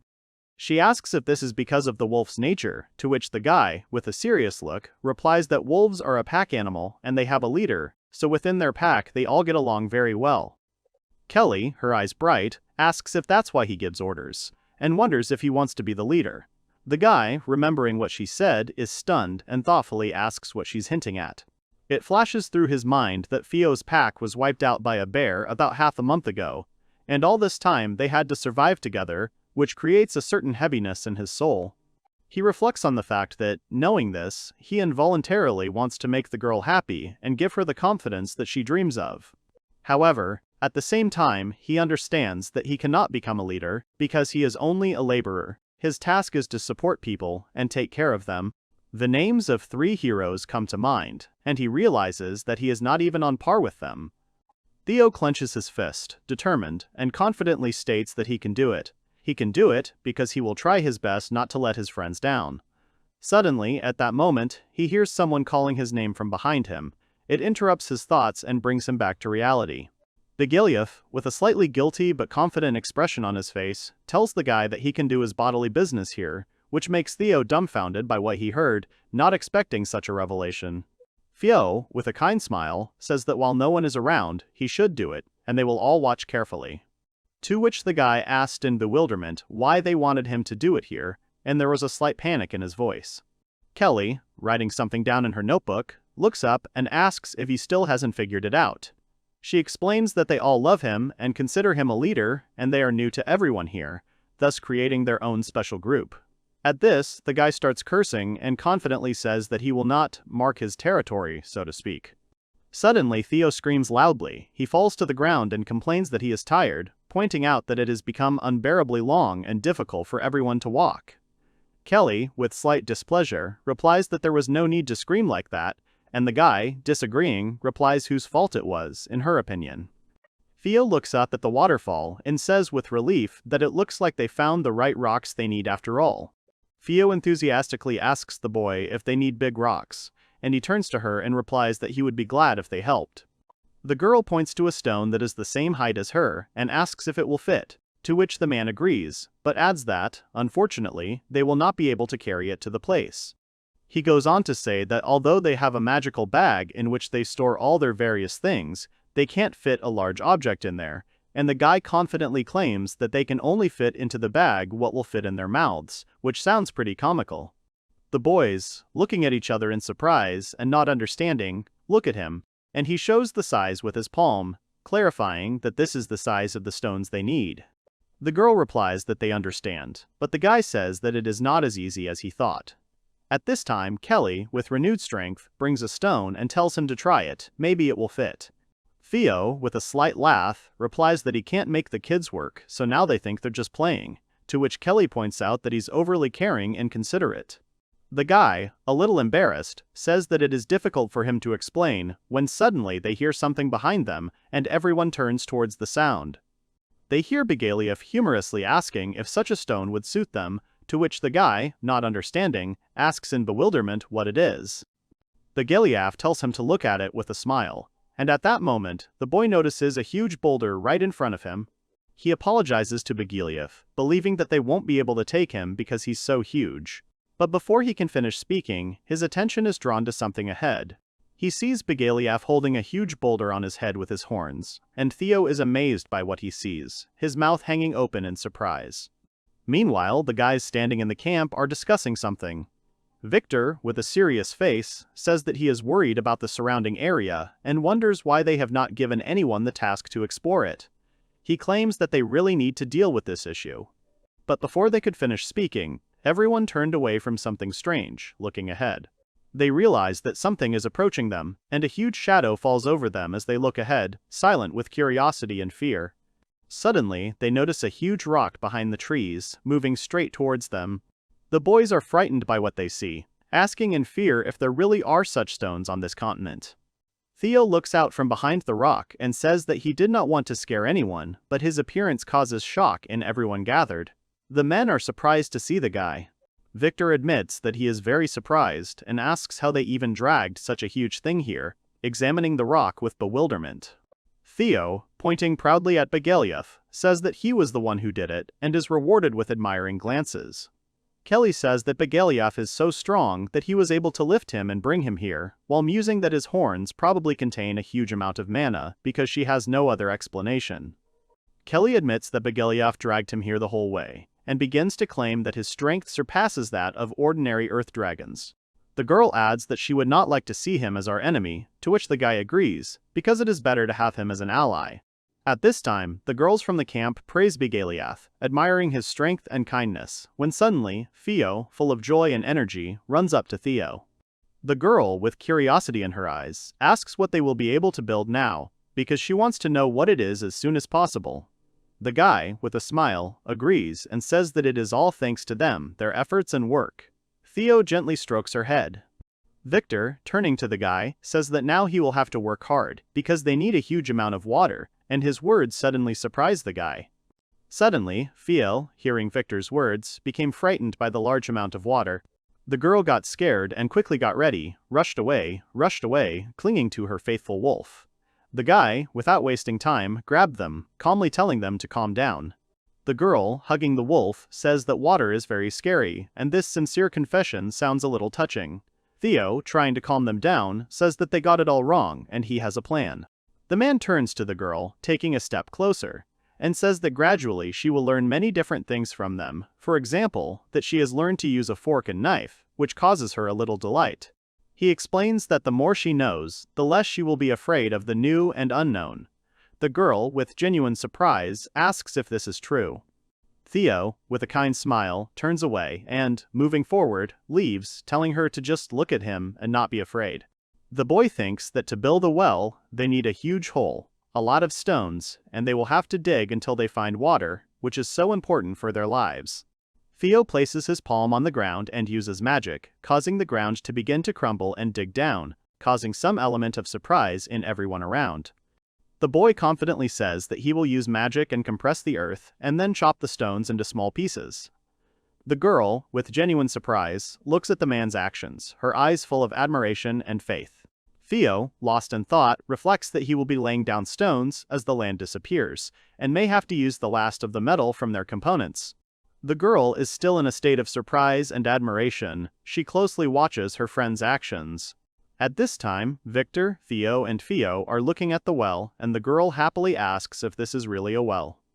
She, full of enthusiasm, joyfully runs to the well and almost falls inside, wondering what's there. But Theo, reacting in time, manages to grab her, not letting her fall. He scolds her and says that she should never do that again, which sounds slightly stern. The guy turns to Victor, trying to assess the situation, and says that it is probably better to always close the well hatch from now on, to which Victor agrees with him, because you never know what else she might do.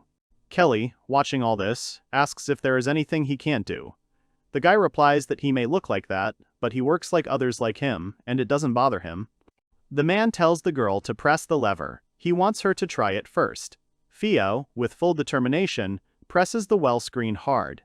Victor, with a slight dose of disbelief, asks if it is really that easy. The guy replies that he made it specifically so that the child could use it, thus creating space for her participation. He states that the well is almost running, which makes everyone excited. Suddenly, cool water starts pouring out of the tap, and Theo, with a wide smile, looks at the water, no longer afraid. She looks at the water in amazement along with Shiro, who has joined her. The girl confidently claims that the water does not scare her at all, to which the guy, with a slight laugh, replies that she has nothing to fear from such water. The man, inspired by her confidence, says that now he will make her a bath so that she can wash herself and feel really clean. To this, the girl happily wags her tail and cheerfully says that she really wants to try a bath. The guy, seeing how happy she is, strokes her head with a warm smile, which only adds to her confidence. However, suddenly, he unexpectedly falls to the ground and, smiling weakly, says that first he would like to have a snack because he has not eaten since morning. The girl and Begaliath, noticing his condition, worry about him, and everyone's eyes become alarmed. Suddenly, Theo and Shiro are frightened by what they see. A terrifying Kelly stands in front of them, stretches out her hand to them, and claims that they are not worried because it will not hurt. A little earlier, the boys are feasting again. Theo eats and notes that all the ingredients on this continent are very tasty and more aromatic. The man agrees and says that he was pleasantly surprised too. The guy says that after being exhausted from using the skills for an hour, when he woke up, he saw Begaliath. He looked at Theo with concern and tears in his eyes and asked if he was okay, and at that time, there was a huge amount of fish around the guy. The guy admits that he still feels unwell, to which Kelly, reading a book, tells him to stop pretending. The girl says that she was also worried about him, but he is strong and capable, so he cannot be allowed to shirk work, to which the guy laughs and says that he was exposed. The man asks if she should stop and let the boys eat, since the girl hasn't eaten anything yet either. She looks at poor Theo, who wants to eat, and says it's too early. Kelly says that feeding is the most important hour of understanding the nature of other species. She can't let them eat until she's done all the proper markings. Theo tells her to stop and let them eat. She's already scaring them. The guy says that they can eat, but they should do it slowly. They have enough food to last a long time, but suddenly he notices something. He asks Theo why she eats with her hands. The girl looks at him in surprise. She admits that she still finds it difficult to use the devices, but she tries her best. The guy is touched, thinking what a wonderful child she is, always studying so hard. The man says that he will reward her for her hard work. He promises that today he will build what he promised. The girl was happy to hear this. The guy imagines a fancy bathroom and claims that he will build the bathroom today. But suddenly, he looks down, sighing. Kelly asks what happened. She wonders if there are any difficulties with the construction. The guy denies it, but says that she guessed right after all. Theo thinks about it and says that the baths are no different from any other building, but he argues that the problem will be getting water in there. The man ponders and says that he wants to make it so that hot water is supplied immediately.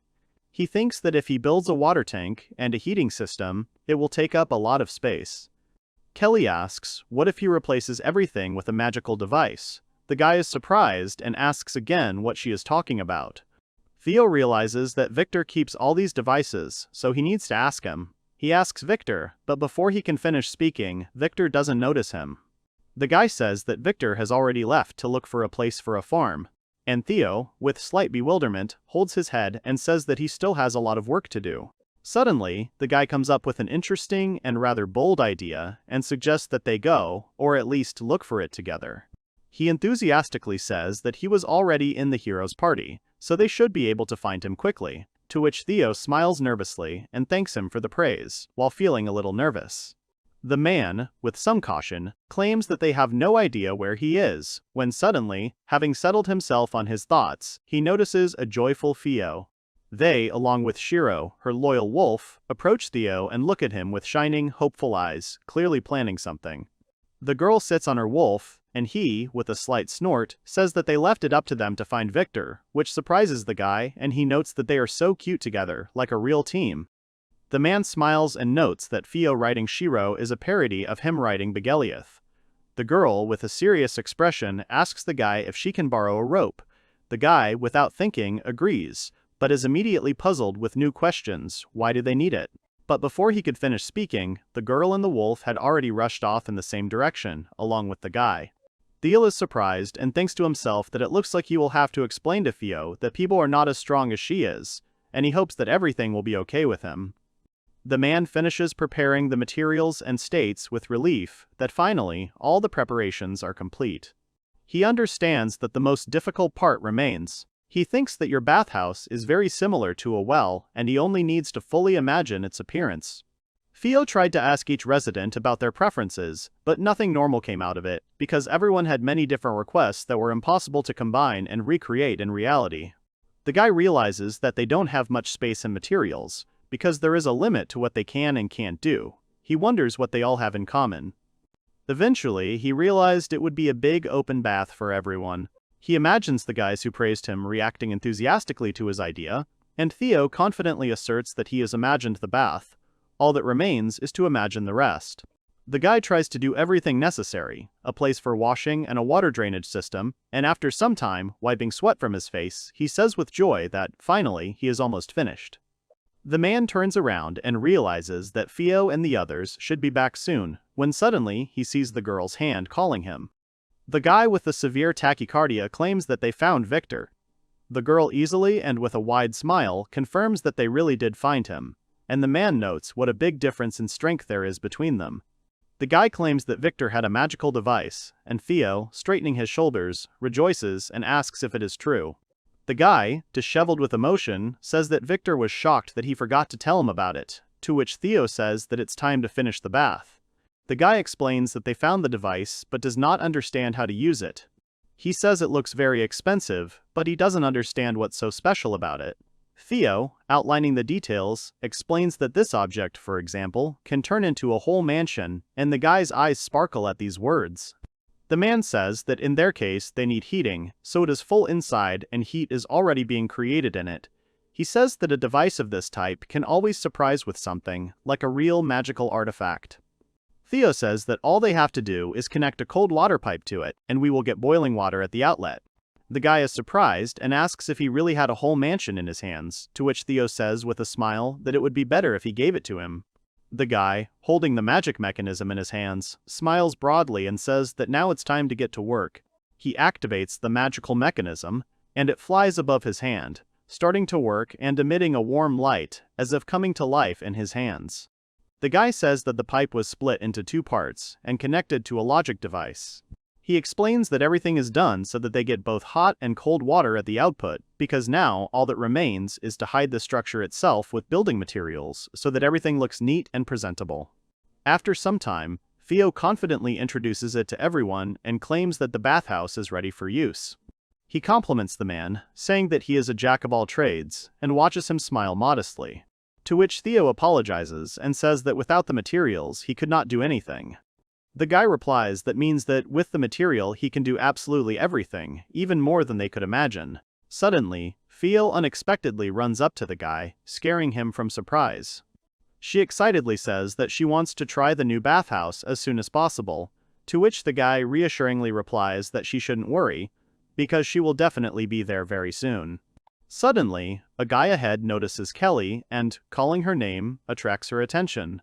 The girl turns around and asks with interest what happened. The guy says with a smile that Theo needs to take a bath, and watches as her face lights up with joy. The girl, smiling, answers that she understood everything, and Theo adds that he is counting on her. However, the girl, hearing this, suddenly became frightened, as if she had a premonition of something unexpected. The guy says goodbye and leaves them together, saying that he will wait for them to come out. Kelly agrees with his decision. Theo, confused, asks where he is going and turns around, looking at the girl with a worried face. Kelly makes a scary face with a terrifying look and says that there is no need to worry about her, because it will not hurt. To which the girl and the wolf are even more scared, and they exchange worried glances. Theo, worried about them, understands that Theo has a bit of courage, and since Kelly will also be involved in her entertainment, it is better to leave Theo to her, because she will also pick out clothes for her. At this point, Bogeliath asks the boy if he has finished his business, to which he agrees and apologizes for keeping him waiting. Theo says that while they wait for Theo and Kelly, he suggests that they try hard, because they are back together and they have the opportunity to work as a team. Kelly, meanwhile, puts a towel on the girl before the bath, and Theo, curiously, asks why they need a towel. To which the girl answers mysteriously that she will find out soon, and her voice sounds very encouraging. Suddenly, Theo and Shiro rushed into the bathhouse with joyful cries. Kelly is worried and anxious. She warns the girl that the bath is hot, and she should watch her step so as not to slip. The girl opens the door and, blinking in surprise, looks around. She sees a spacious room with a large hot bath, and her eyes fill with delight. Kelly can't help but be surprised, and admits that the guy did a great job, and now they have a truly magical place. The girl, looking at the bathtub, beams with happiness. Kelly looks around and notices that the floor is slightly sloped to allow water to run off, and cautiously remarks that the floor is slippery, but at the same time admits that the job is excellent. The girl notices that the bathtub is made of wood, but at the same time it does not cool down for a long time, which makes her curious. Kelly wonders what the secret of such an amazing design is. The girl noticed that the bathtub was also very big. Suddenly, she notices that the girl is already running happily into the bathroom. The girl jumps into the bathtub and all the splashes fly straight at Kelly. The girl, soaking wet, notices that you can even swim in this bathtub. Looking at the girl swimming like a dog, he understands that he will have to teach her some manners. Shaking off the water, Kelly asks her why she thought she was afraid of water and wouldn't go in it. The girl notes that Theo feels great, to which the girl replies that they like hot water, because they have already bathed like that. Kelly wonders if they've been to the baths before. The girl says they've been to where there's hot water in the ground. She points to the window, and the girl looks at her in surprise. Kelly realized that this meant there was a hot spring somewhere nearby. Suddenly, the girl became sad and said that they can't go there now. The girl listens to her in surprise. Theo says that once they all gathered there together, they swam, licked each other, and had fun. The girl starts crying from sadness and says that now they can't go there. Kelly looks at her with regret. Suddenly, Shiro jumps out of the water right on Theo, starting to lick her face to cheer her up. Kelly looked at them and was surprised to see Shiro. The girl sees how the girl became cheerful again and began to laugh, holding her faithful wolf next to her. Kelly, watching them, noticed that they were very funny. She decided to herself that she should watch them some more. Theo holds the bed linen and is happy that it is finally dry. The guy is surprised that he can now dry his clothes in just 10 minutes, to which he replies that he complained that by the evening the bed linen would not dry. He says that just a combination of fire and wind, a strong and hot wind, will dry out anything. Theo throws a bedsheet over Bagalief and thanks the man for his help. Suddenly, the guy hears some conversations and compliments near the bathhouse. He looks inside along with other people who wonder if it is really Theo. Suddenly, the guy notices a girl in a beautiful outfit. She turns around and notices her friend. Theo turns to him, showing him the outfit, and asks how he likes it. The guy admires her and says that this outfit suits her very well. Kelly says the outfit is made from the monsters that live here. She claims she said she had clothes. The man turns around, looking at the girl, and says he's surprised she has clothes like that. Kelly, proud of herself, asks who he even takes her for. The boy understands that clean shoes and clothes are exactly what the child needs now. He looks at the girl with admiration and says that this is much better. He turns to Theo and, leaning slightly, says that she looks beautiful, to which the girl happily wags her tail and barks in response, thanking him. The boy turns to Kelly and thanks her for her help. The girl, happy with her new clothes, thanks her too. Suddenly, the guy stops abruptly, noticing something unusual in front of him. He sees a snow-white and fluffy Shiro sitting on the floor. The wolf, noticing someone's gaze on him, looks at the guy with an intent gaze and barks in response. The man turns to him, surprised that his fur is more silver than white. Kelly pauses and says she was surprised too when he took a bath. She admits she thought he was a subspecies of the local magical wolf. She looks at Shiro and says that she doesn't think so now, because she is sure that he is a higher species. Theo looks at what is happening and thinks that in any case, he will always be happy for them. By evening, it was time for the men of the camp to take a bath. Theo, relaxing and breathing in, claims that there is nothing better than a relaxing bath at the end of a working day. The guy understands that now everyone can rest easy. He understands that it was difficult to build it, but he is glad that he finally succeeded. Theo notes that the only thing that worries him is Bagalief, but he realizes that he is so big that there is no way they can take a bath together. The guy remembers that, according to Kelly, there is a hot spring in the mountains. The guy decides for himself that he will need to find it in order to take Bagalief there. The guy understands that so many people helped him today, and he is infinitely grateful to them. Theo remembers that when he was a laborer, his work was any activity related to travel, except for fighting. The guy admits that helping each other is still nice. The man raises his head, looking forward. Theo finally understood what friends are.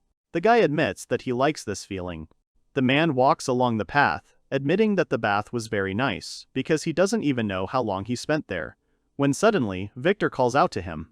The guy was surprised to see Victor in front of him, and at that time, the man apologized to him. Victor admits that he forgot that they had such a subject. To which Theo worries and says that everything is fine, because besides, he understands that he also has too much work. The man admits that in any case this is not an excuse, but before he can finish speaking, Victor grabs his head and feels a strong, sharp pain in his head. The guy gets worried and asks what happened, to which the man admits that he just has a headache. Theo ponders and wonders if Victor was just overworked today. The boy asks the man what he did today. Victor, thinking, says that, first he went to those responsible for agriculture. Then he talked to scientists, because it was necessary to calculate the amount of materials and what else they could build from what was needed. Then he distributed the work for the next day. Theo, hearing all this, was surprised and said that he was working too much. To which Victor admits that he thinks that in reality this is very little work, to which the guy stops him and tells him not to take anything else. He admits that Victor really does work too much. The guy admits that the problem is that if Victor is gone, they won't be able to do anything without him. Theo says that this is why he asks him to reduce his responsibilities and workload, to which Victor is surprised by the guy's words. The guy understands that they are all in different groups for the improvement of the camp, and if one of them falls ill, the productivity of the group will be greatly reduced. Theo understands that, especially if this person is Victor, to which the man laughs in response, because for him it seems funny. Victor admits that it is quite funny for him to hear such words from Theo, but he thanks him and claims that from now on he will be careful.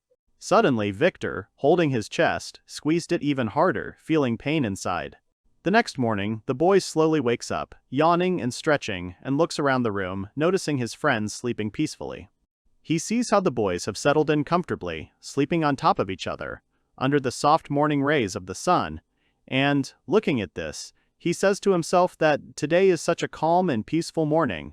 He strokes Shiro gently, remembering how yesterday, after dinner, they started playing, and after that everyone was so tired, and fell asleep, tired and happy. The guy understands that the boys are so exhausted that they are still sleeping, but, with a smile, he reflects that they are still children, thirsty for adventure and fun. He tells himself that in any case, he is really glad that they have become friends and are now together as a real team, when suddenly he notices that the boys are starting to wake up, and with a kind smile, he tells them to wake up quickly and wishes them a good morning. Theo and Begaliov, still sleepy, look at each other and giggle together, as if they had some secret.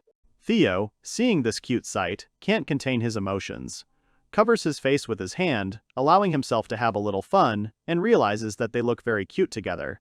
But, quickly collecting his thoughts, he decides that he needs to pay attention to more serious matters, and tells them to get up quickly, because it is already time for breakfast. He encourages his friends, telling them to get up quickly before anyone else comes to wake them.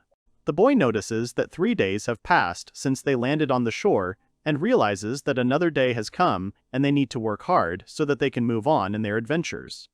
Suddenly, at that moment, the door in the room swings open with a loud stomping and noise, and, out of breath, Kelly runs in, calling Theo by name.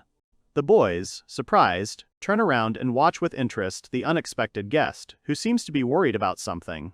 The guy, seeing Kelly tired from running, asks with concern why she is in such a hurry.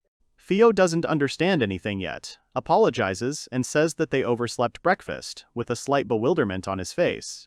To which the girl, adjusting her hair, says that now is not the time for that. Kelly, with concern in her voice, admits that they have a sick person and catches her breath, trying to collect herself. The girl suggests that it might be poison. The guy is scared by what he heard, not expecting such news. There are sick people lying in bed in the infirmary, and the doctors are trying to do everything possible to cure them. One of the doctors uses magic to cure poison. The girl warns the doctors that she will quickly run for Theo so that he can help. She brings the guy to the infirmary and asks them how the treatment is going. To which the woman, with a sad expression on her face, replies that everything is very bad, because the magic of curing poison, unfortunately, does not work. The man, hearing this, anxiously wonders what it means that the magic to cure the poison does not work. He asks what condition they are in now. The doctor, intently examining the patients, says that they have a high temperature and severe vomiting, claiming that this is a common symptom of food poisoning. The guys are surprised by what they hear. Kelly, now with some knowledge, reports that 7 more people have fallen ill, all living in the same house. She adds that they have tested the rest of the people as well, and they suspect that they ate something that could have caused the reaction. The guy, watching Kelly, understands that she is an excellent researcher and her value is not very strong in other areas, but now she is very much needed. Theo asks Kelly with interest if they have a healer, to which the girl confidently says that she knows it. She starts laying out the food on the tablecloth, saying that all of this needs to be checked, because this is what they ate yesterday, those 7 people. Kelly asks the guy what they could have gotten poisoned with, seeing that he is preoccupied with caring for his friends. The guy uses his eye to analyze, and says he will check everything now. He carefully brings his palm to the products, evaluating and analyzing them. The doctors and Kelly, full of curiosity and hope, watch patiently and wait for the results, whispering nervously among themselves. Suddenly, Theo notices something among the products being analyzed. The guy, leaning forward with interest, picks up a small berry and asks what it is. The girl, perplexed, replies that it is a regular strawberry, and Kelly adds that she has eaten a lot of them herself, and even says that she was once treated with such a berry as a child, which sounds quite harmless and familiar. Kelly, surprised, asks if the guy really means to say that this is not the strawberry that grows in their land, because it looks very similar to it. The guy, holding the berries in his hands, answers with doubt, denies to the girl that strawberries are not harmless. The man insists that this is the main reason for their illness, assuring everyone that these berries contain poison. The boys, hearing this, look around in surprise, not believing their ears. Kelly, incredulous, says that she would never have guessed that they were poisoned by the way they looked. She adds that this is why adventurers should always be careful and definitely not eat plants they don't know anything about. The guy agrees with her, continues to think, says that it really does look like a real strawberry. He suggests that it could be either water or soil, but he is confident that they are old and, although weak, are still poisonous. The girl asks the guy again, and he persistently asks her how many of these berries she ate. Kelly, thinking, answers that about 5. The man says that you won't die from such a quantity, that you can just drink more water and then she will feel better. To which the girl, feeling relieved, agrees with him. The doctor and Kelly are happy that they have finally found the cause of their illness. Suddenly they look at each other, sadly, about to tell something unpleasant to the guy. Kelly, with a heavy sigh, admits that the truth is they have someone with more serious symptoms. She takes the guy by the hand and leads him into another room, where the sick Victor lies in serious condition. Theo is frightened to see his friend sick and is worried about Victor, unable to contain his anxiety. The girl tells him that he has a high fever and has lost consciousness, explaining that Victor ate as much as the others, but he is the worst of all. The boy wonders why this happened to him, his voice shaking with worry. Kelly, trying to calm him down, says that although Victor is old, he is more resilient than all of them. She adds that she does not think that he will die simply from poison. However, the doctor, not believing her words, says, "Hasn't she looked pale for several days?" Theo, looking at the man, admits that Victor has been working too much lately, and that is why, in addition to the poisoning, he is also overworked. The guy remembers the moment when Victor, tired from such hard work, began to feel pain in his chest. Inside, Theo feels angry at himself for not being able to help his friend back then, and now he understands that everything could have been different if he had managed to pay attention to his condition in time. Suddenly, Victor, slightly opening his eyes, wakes up, and Theo, worried about him, asks how he feels. The guy asks with concern what happened to him, to which Victor barely recognizes him, trying to get up, but it seems that each attempt is very difficult for him. The man, feeling guilty, begins to apologize to him, saying that he is ashamed of himself, and that the guy should not look at him in such a state. To which Theo, with a warm and reassuring smile, says that everything is fine and he should just rest and recuperate. The boy sits down next to the man, admitting that this continent turned out to be much worse than he thought, because now they need to first evaluate all the ingredients they work with and be more careful. Victor, hearing this, laughs and agrees with him. The man says he must work hard because he sees Theo working hard too, and admits that's why he doesn't rest. But suddenly the man goes silent, and tension fills the room again. Kelly, worried, says he's passed out again. The girl says that if this continues, the worst could happen, and the guy gets very scared, twitching from what he hears. Suddenly he stands up, feeling a surge of determination, and excuses himself, asking Kelly to take care of everyone with the doctor. The doctor, confused, asks where he is going. The guy thinks that now, being the one everyone considers the best adventurer, he can't just sit on the sidelines and wait for everything to resolve itself. Theo loudly declares that he will go and find the antidote. When he gets home, he notices his friends, who seem genuinely interested in how he is. He asks if they have been waiting for him all this time. The girl, worried, asks Theo if he is okay. The guy, a little nervous, collects his thoughts, trying to tell them something, and finally says that he needs to go somewhere for a while. Suddenly, a wonderful idea comes to his mind. Theo asks Theo and Shiro if they know the area and says he needs herbs. The man asks if they know where the healing herbs grow. The girl's eyes light up, and Theo impatiently confirms that she knows where the healing herbs grow, and the wolf, confirming her words, barks joyfully. She points out the window at a huge mountain and says that there really are medicinal herbs growing there. Theo adds that although the herbs taste disgusting, the taste will improve over time. The guy, happy to hear about this, thanks her for her help and warns her that he is going after them. But the girl, slightly pale, says with fear that there is a bear there. The boy is also frightened by what he heard. The boy asks in horror if they really mean to say that the bear lives where medicinal herbs grow, and the girl nods sadly, her expression becoming even more gloomy. She says that the bear killed everyone, and that she is scared just from the thought of it. The guy is surprised, weakening his shoulders from what he heard. The guy begins to think that it means that the bear has occupied Theo and Shiro's territory, and that's where these healing herbs grow.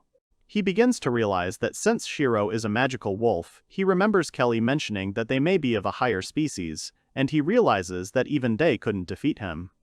The guy imagines himself on the upcoming expedition and realizes that, in all likelihood, he himself will not be able to defeat this creature. But remembering that he has his faithful Begaliaf, he decides that he must still try.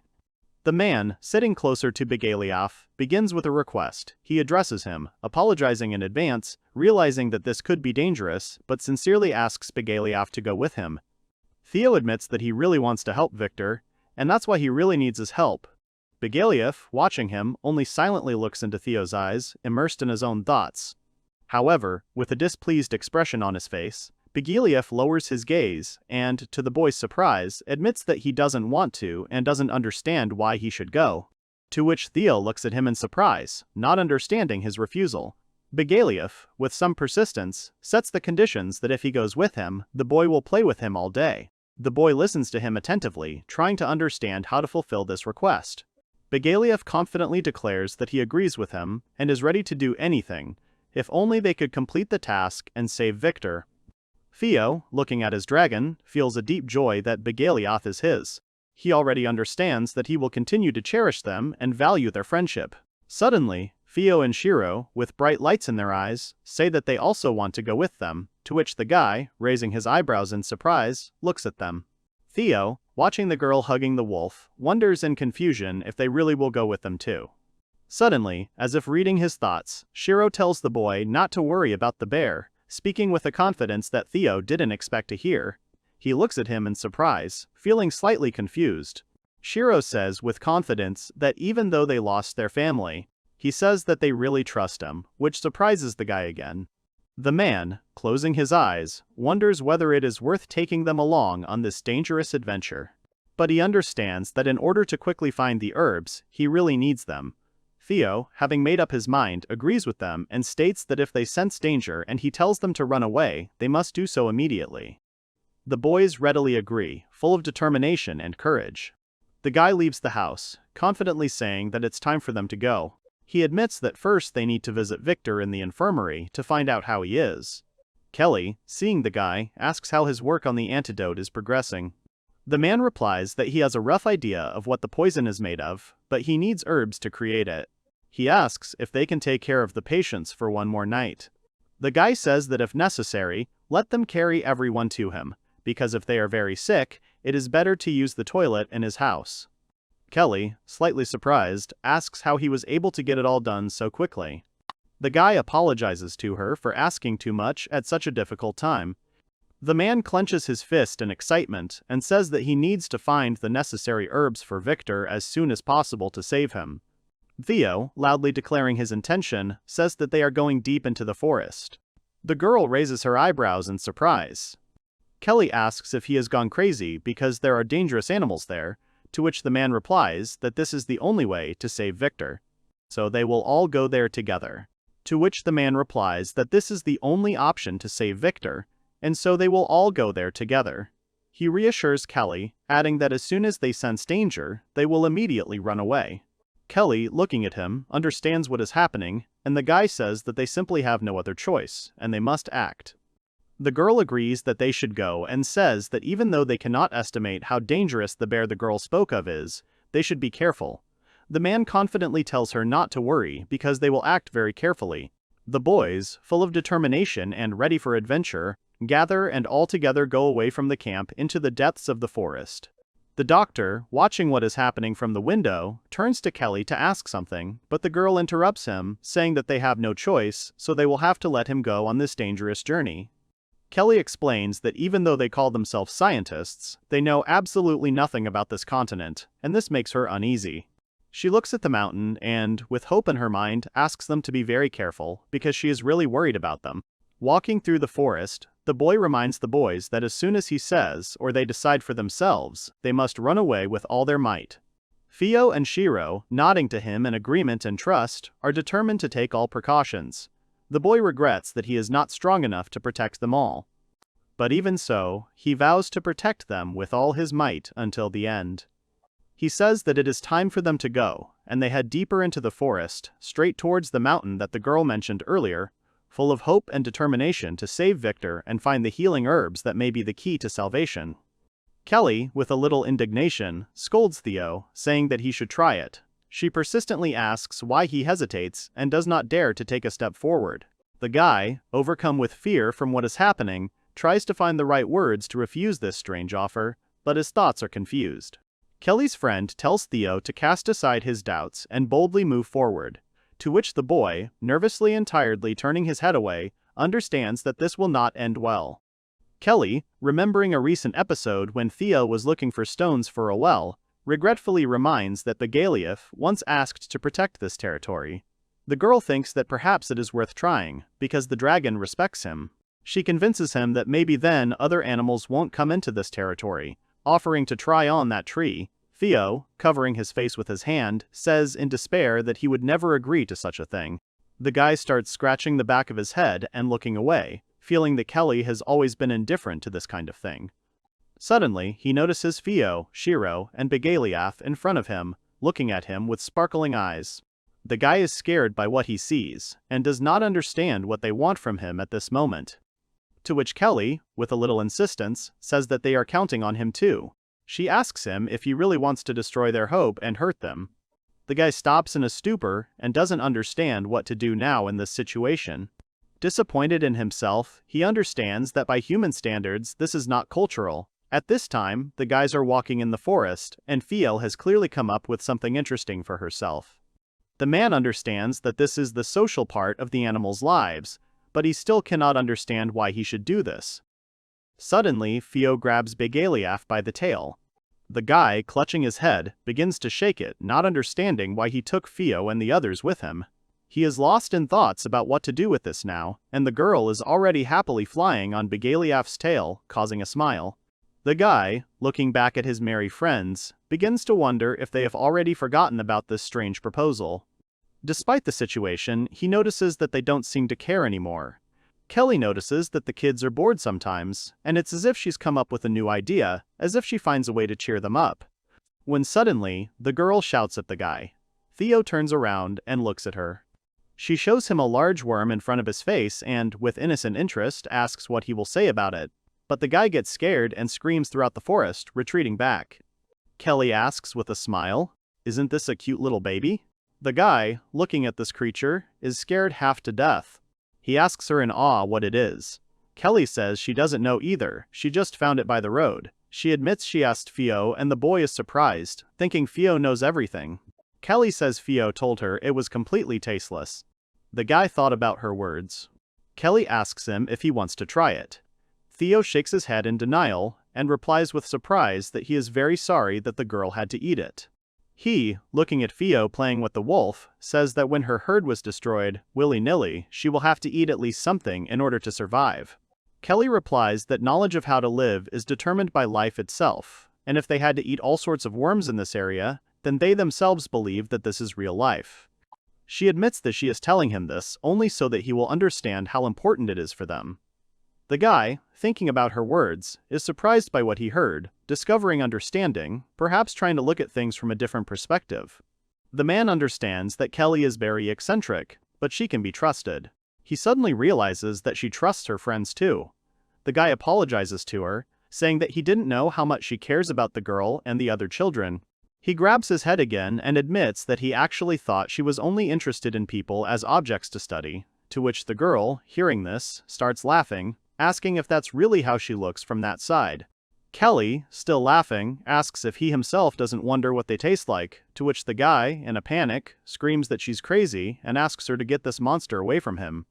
Theo, finally losing patience, admits that he did everything possible to ensure that they would not have this for dinner. To which the girl, with a smile, apologizes and admits that it was just funny to watch his reaction.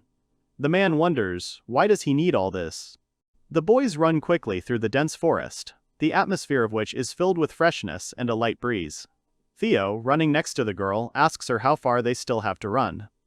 To which the girl, confident in her powers and sitting astride the wolf, joyfully replies that there is only a little bit left. She claims that they are almost there, and that the medicinal herb is exactly in the direction she points.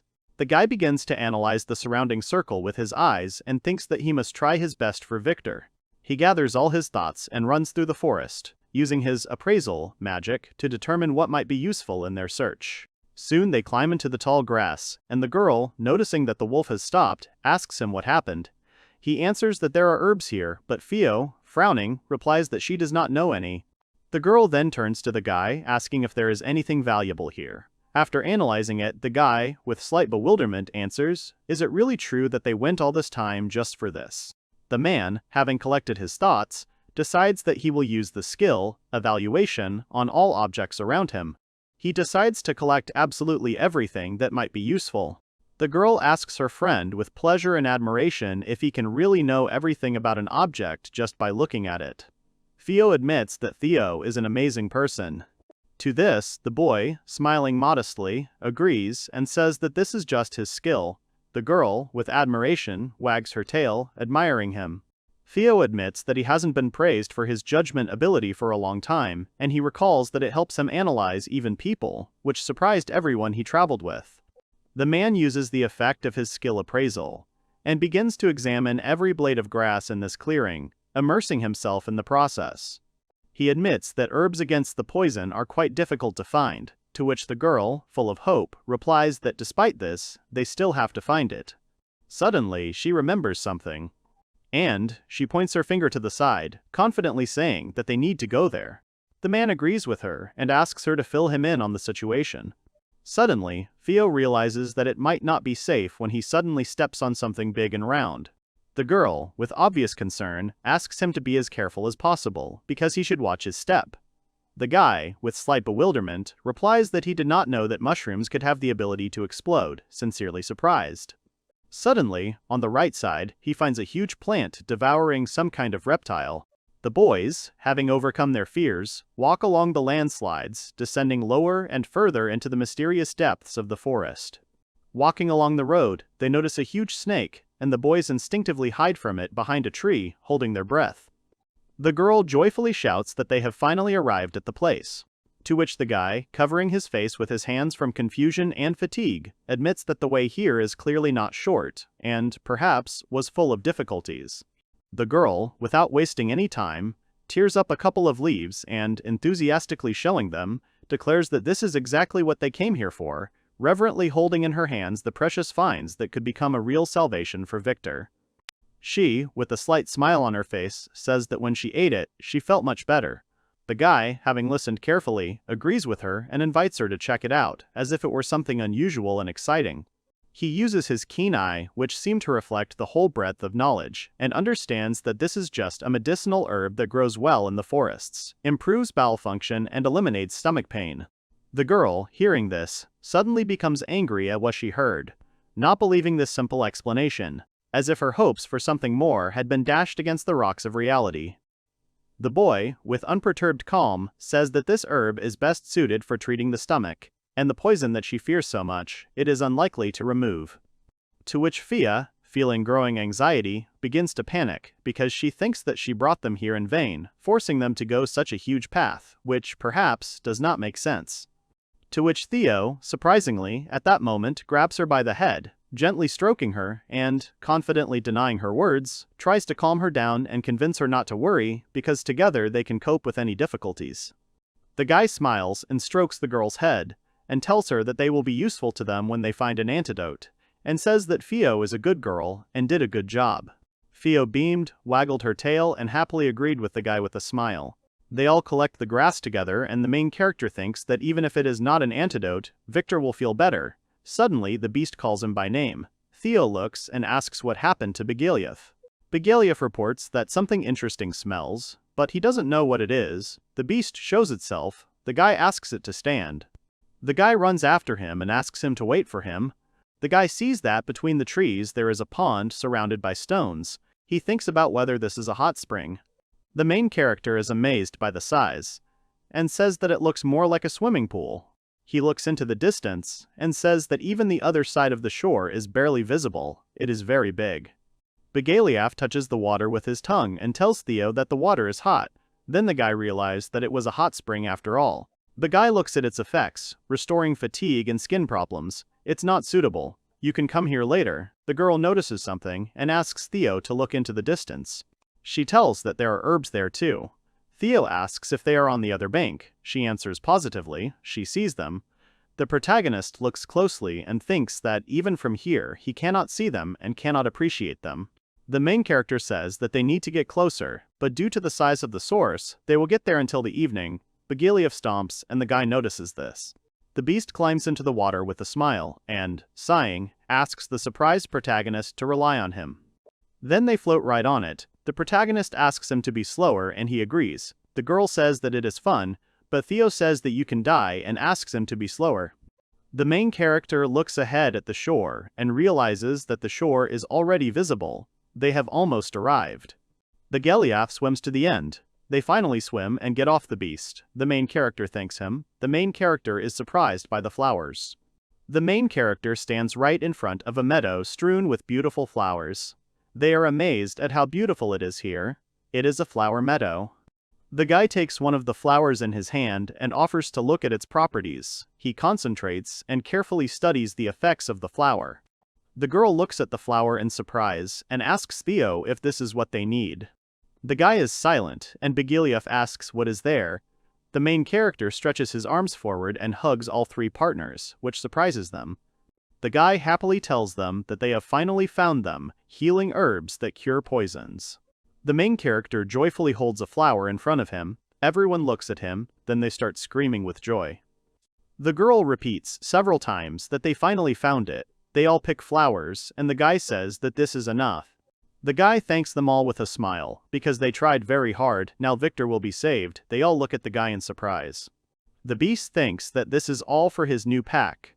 Begaliaf is happy that he was praised, and the girl laughs. The girl turns to Theo and says that it is time to go home. Begaliaf says that everyone is waiting only for him. The main character says with a smile that since they found the herbs and nothing happened to them, it's time to return home. But suddenly, everyone falls into a stupor because of some sound. The protagonist stands in front of his companions, who are also wary and think that he suddenly sensed someone's evil aura. The guy looks into the forest and realizes that this aura is coming right in front of him. He thinks about who could be there. The main character warns everyone to be careful and not to run forward under any circumstances. The beast looks angrily ahead and growls. The guy is tense and thinks about who could be there. Theo remembers that he has already managed to go through many different battles and see many different monsters. The main character steps forward, hides behind a tree and looks out from behind it, realizing that this creature is much more terrible than all those. He sees someone's silhouette in the bushes. The guy continues to look in shock and thinks only about who this is. In the middle of the bushes stands a huge monster. An ominous aura emanates from him. He holds something in his hand. The main character looks at this creature in shock, thinking about who it is, while his companions angrily look at the monster, who at this time is simply standing in place. Then the creature begins to move through the bushes, and the main character notices it behind the tree. The guy shows his companions a hand gesture and whispers to them to stay here and not stick their heads out. They silently watch and listen to him. The main character also asks Begaliaf not to come closer. He is not very smart with hand signs, but he hopes that he understood him. Theo is then again amazed by the aura emanating from the creature, realizing that this monster is not like any monster he has ever met. Could it be a spirit or a demon? The girl angrily growls at the creature and calls it a bear. The main character asks her if this is the same bear that attacked them then. Theo thinks that no matter how you look at this creature, it doesn't look like a bear. Does it really look like a bear to Theo and Shiro? However, it doesn't matter at all now. What should he do next? That's what he should think about. The creature tightens its grip on the ropes it holds in its clawed paws, and then the frightened little wolves it holds tied to those ropes appear. They walk forward and growl, breathing heavily. The guy is surprised and thinks that these are wolves, the same as Shiro. The main character remembers the words of his companions that it was the bear that separated them. The guy looks at Theo and Shiro in shock, realizing where this is all leading. He looks in surprise at Theo and Shiro, who are looking angrily at their enemy with bared teeth. Then they both start growling at him, and then Theo realizes the fact that there is no longer any doubt, it was he who attacked Theo and Shiro. The boy thinks about the little wolf cubs being led by the creature. One of the wolves makes a sound, and then the creature hits him with all its force, causing him to squeal. The creature then opens its mouth and starts screaming loudly, hitting another wolf, leaving everyone else shaking in fear. Theo looks on with tears and anger. She is ready to pounce on him when the monster starts screaming again. The main character tries to stay calm. All adventurers should follow this rule, otherwise, in case of danger, the whole group may die. The guy remembers how he followed the goblins. However, Theo promises that none of them will die. The guy turns his attention to Begaliaf. The main character mentally asks the beast if he will help him kill the creature, and he agrees. Theo looks at his companions and asks Theo and Shiro to stay here. They look at him. He says that he needs to calm down, because it will be better this way. The main character tells them to stay here and not stick their heads out. He and the Begaliaf will distract him and save those wolf cubs. The guy thinks about how to distract him now. The guy asks Begaliaf to listen to him, he tells him his plan, and the beast asks the guy if everything will be okay. The main character sits on the grass and says with a smile that everything will definitely be fine. Let him believe him. Theo smiles and says that he swore to protect them all, and the beast listens to him.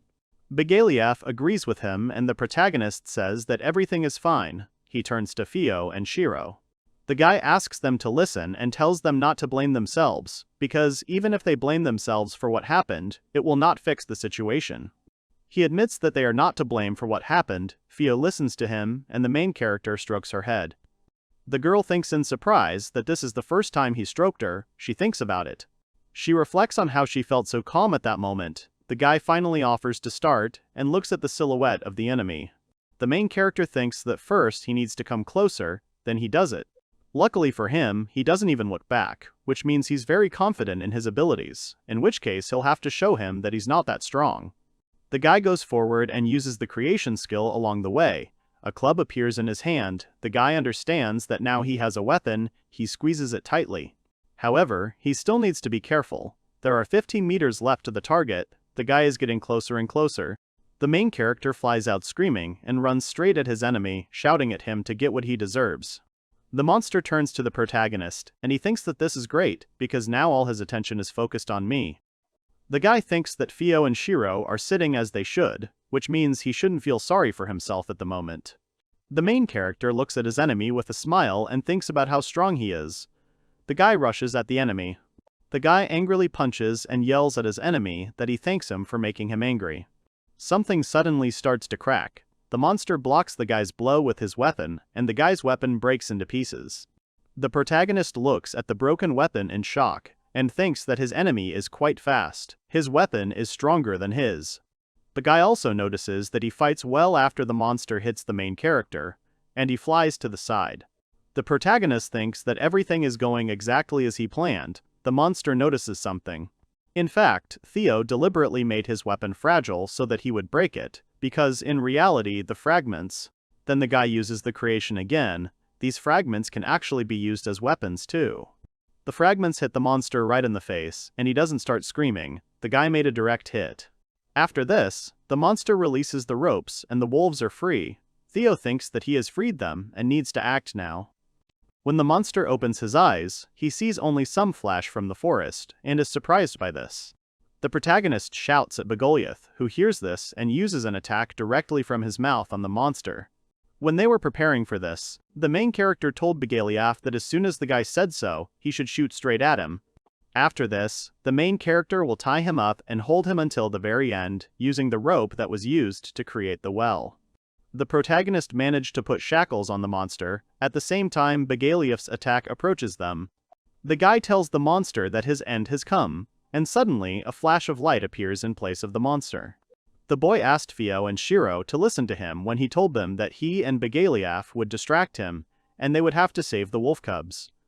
The boy asked them not to overdo it and save their brothers and sisters during Begaliaf's attack. Theo successfully takes the wolf cubs and leaves from there. She is very happy that everything worked out for her. She is very happy that they are saved. The wolves begin to rejoice.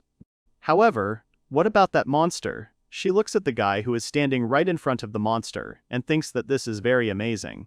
The monster stands unharmed right in front of the protagonist, who is amazed that he is still alive. Suddenly, the monster opens its toothy mouth and begins to scream, rushing at Theo. The main character remembers his adventures with the hero. It's good that he hasn't lost all his skills yet. The guy dodges the monster's blow. The guy confidently says that he is tired of this. It is time for him to finish with him. The guy stretches his hand forward and uses the assessment skill on the monster. Theo studies it and shouts to the beast Begaliev that this monster is afraid of fire. Begaliev understands this. The main character thinks that this monster is very strong, and unlike ordinary monsters, he feels anger towards all living things. It's better to sort things out with him right now, because in the future he might become stronger and attack the camp. At home, a girl with a tub and a rag sits in front of a man someone calls Kelly. She understands that they have returned and looks back. The main character enters the house holding his head. The girl is very happy about his arrival. Theo asks how they are. Kelly reports that it's good. Most people are gradually getting better. However, Victor is getting worse and worse. We need to start treating him as soon as possible. That's why I came. The guy takes flowers out of his bag and says that he will now create an antidote. The girl asks him if he found the herbs. He agrees and says that it almost cost him his life. The main character tells her that he will tell her about it later. And now he puts the medicine on the table. The guy next to Kelly asks her if he knows how to make medicine. She gives a positive answer. He is very surprised by this, because he has never heard of anyone using production skills to make medicines, because usually this skill makes it easy to make some household items, chairs for example. The girl now understands why Victor wanted Theo to join the expedition. The guy says that he's finally finished, shows them the bottle. They tell him that he's a good boy. The girl says that they need to give it to Victor. The main character says that not yet. He uses the assessment and reports that although he made an antidote, there is no guarantee that it will work the first time. The protagonist says that they are now talking about the human body, but what if Victor is so weak that he dies from the potion? They ask him what he suggests then, and Theo puts the potion on the table. The guy asks them to give him a poisonous red berry to eat. Everyone is surprised by this.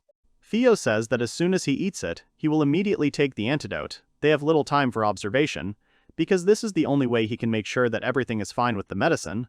The girl asks him not to be stupid. What will happen to them if he dies? Someone's voice says that in this case he wants to be the first to try the medicine. The guy is surprised. It was the awakened Victor speaking. He is asked if he is sleeping and asked not to get up. The man says that he trusts Theo and his skill. He opens the bottle of medicine with a sound. The man drinks the potion, but the boy shouts his name, but it's too late. After that, the man falls silent. After this, Victor suddenly starts coughing, and the main character, in horror, asks him how he feels. Victor says it's very bitter.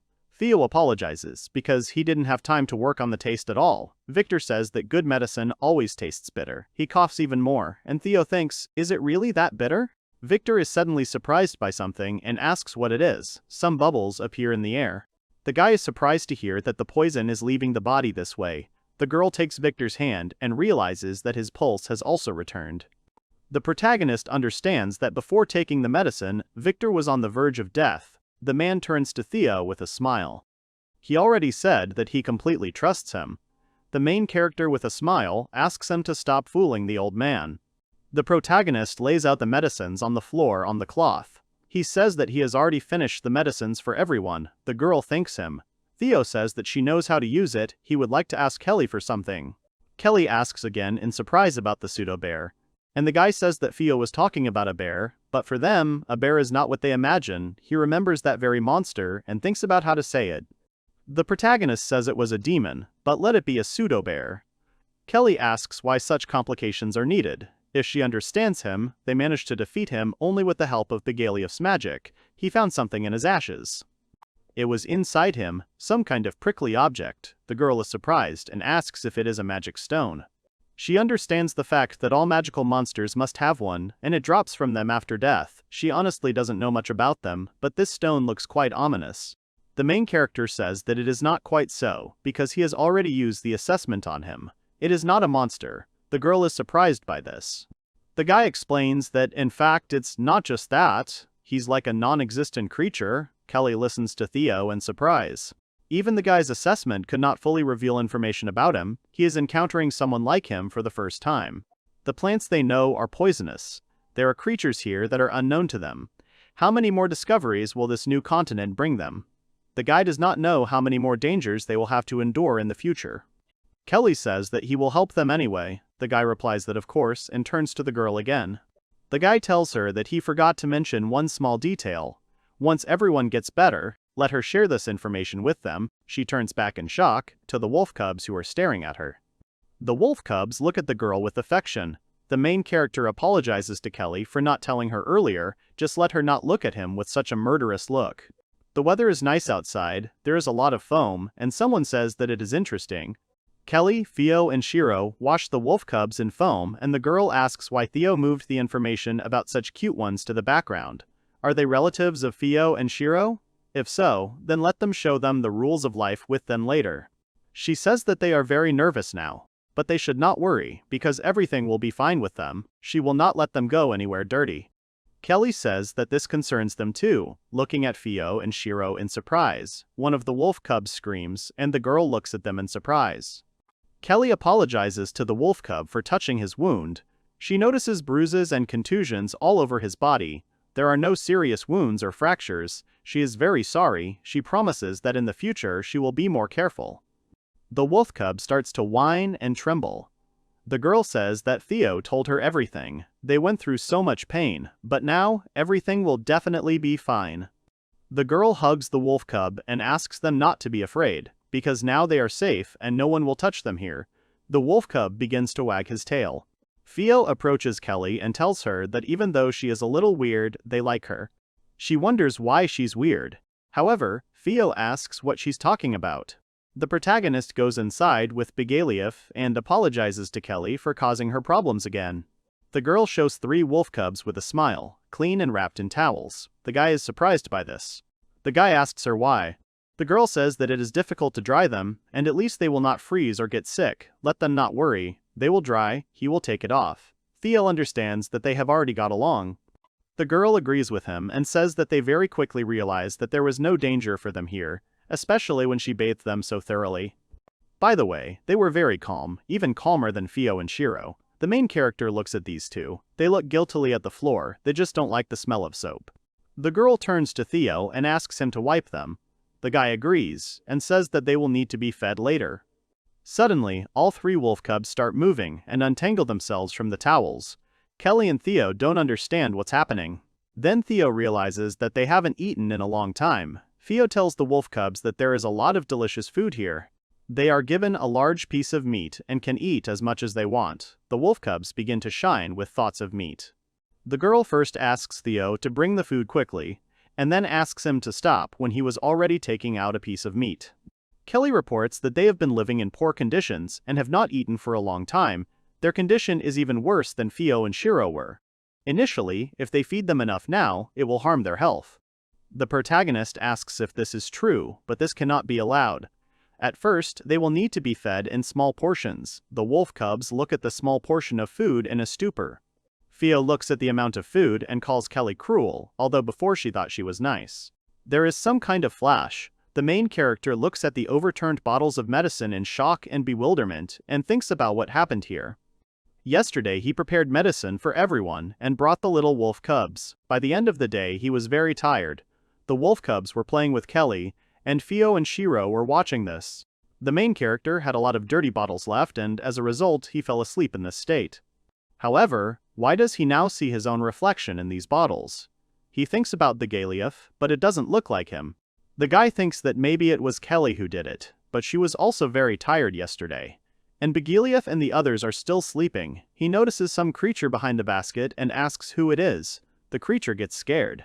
The main character thinks that it is someone very small, a monster. Suddenly the slime jumps out from behind the basket and starts squeaking. The main character looks at it in a stupor and realizes that it is a slime. Because of its appearance, everyone considers it a very weak monster. But in fact, this is far from the case. They can be poisonous, of course. They have low intelligence. Therefore, they attack as a group and try to dissolve, poison, or trample the enemy. He remembers how he ran away from a crowd of slugs. He looks at the thin slime, thinking that they are driven by only one desire, hunger. The guy asks the slime not to make any sudden movements, but the slime jumps towards him and Theo realizes that it has pounced on him. The protagonist looks in shock as the slime jumps onto his hands and squeaks happily. He asks what happened to the slime. After all, the main character has never seen such a friendly slime. Is the local species different from theirs? And if he tries to talk to it, the main character uses taming. The guy mentally tells the slime that he is Theodore, and what is his name. The slime tells him that it is nice to meet him, but all this is interrupted by beeping and the guy understands that his thoughts are very difficult to read. The slime calls the guy's name and says it's delicious. The protagonist thinks that he heard something that reminded him of his name. He really needs to concentrate. Then the main character again hears the slime say his name and say that it is delicious. The main character, in shock, asks the slime if it wants to eat him, but it only squeaks in response. Then, the slime starts jumping to the side, the food at the same time. The main character looks at this in surprise, and the slime approaches the jar of medicine. The main character is surprised by the bottle and asks the slime if he cleaned them, and it squeaks in response. The guy hears the slime's thoughts that it likes the smell. It's very tasty. The main character has a feeling of déjà vu. He remembers such a moment with Begaliaf. Theodore asks the slime if he liked the smell because of the mana. Is that what he wants to say, since it's the same with the Begaliaf? The slime agrees and thinks that he is food for them. The guy thinks that, yes, monsters always stuck to him. Does it mean that his mana is really a delicacy for them? The slime says that of course it is and asks to give even more. The protagonist pokes his finger at the soft slime and tells him that only if he becomes his familiar. The slime agrees, and the protagonist is surprised at how simple everything turned out to be. Everyone here is an adventurer, and for them, the image of slime is something like this: dangerous, hungry, and evil. Will it bring them more benefit than harm? The main character agrees and thinks that, most likely, there will clearly be more advantages.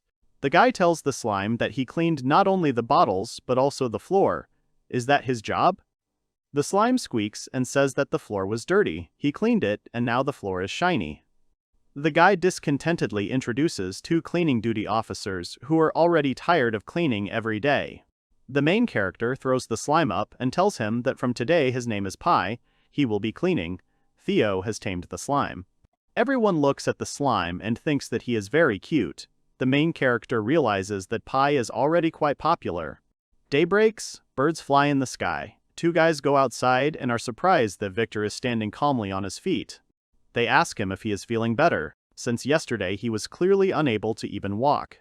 The man says that it's all Theo's merit. They are surprised and say that he is a jack of all trades.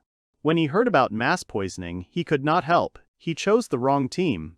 The guys look at Kelly in surprise, who has slime on her shoulders, and say that they want that too. What the hell is going on here?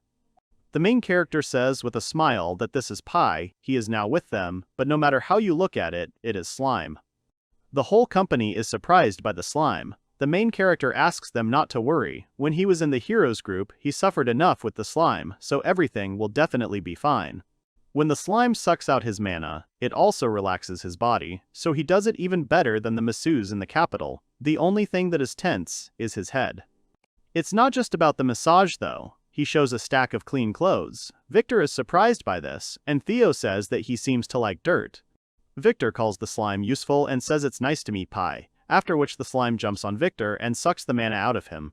The plates remain empty and Victor says that since they have already eaten, they need to discuss work for today. The main character realized that the massage had an effect on him too. Victor talks about how their work has stopped since yesterday. Everyone is sitting and listening to him. Then one guy raises his hand and asks if he can say something about this. He says that, although many of them have fallen ill, so far everything is going according to plan. They have advanced quite far. They can even look at this. Theo is immediately told that she will not go anywhere and will stay here. She sits with the wolves. The group moves forward through the forest. Theo is happy with his plot of land and says that he is really looking forward to it. Begaliaf looks at him. He has dreamed about this all his life. That is why he came here, freedom and independence. At first he thought it would be difficult, but then he calmed down. The guy wants to see the lands as soon as possible. Suddenly everyone in shock asks what it is. The main character turns around and thinks about what managed to happen. They all ask what happened here. Holes appeared on the ground. The main character is shocked that the fields are already destroyed. Victor says that it is some kind of horror.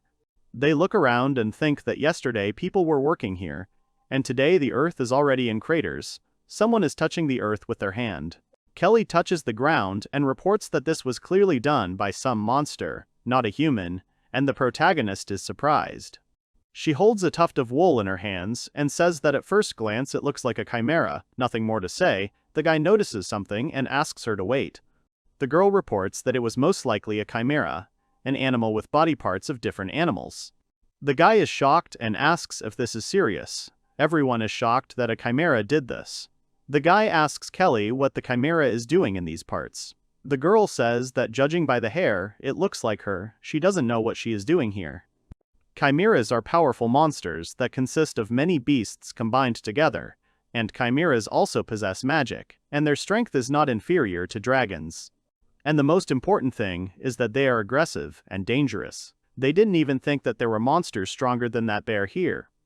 They discuss that she might attack again, so they need to find her and kill her, but how can they track her down since she left no traces? The protagonist asks Bagaliaf if he can track her by scent, and he says that he can. Bagaliaf tries to attack the chimera's trail. He points to the side and asks to go there. The main character understands that this is not a quick matter. The slime thinks that it looks like there is someone strong there. Suddenly, it falls off the guy's shoulder. He is surprised.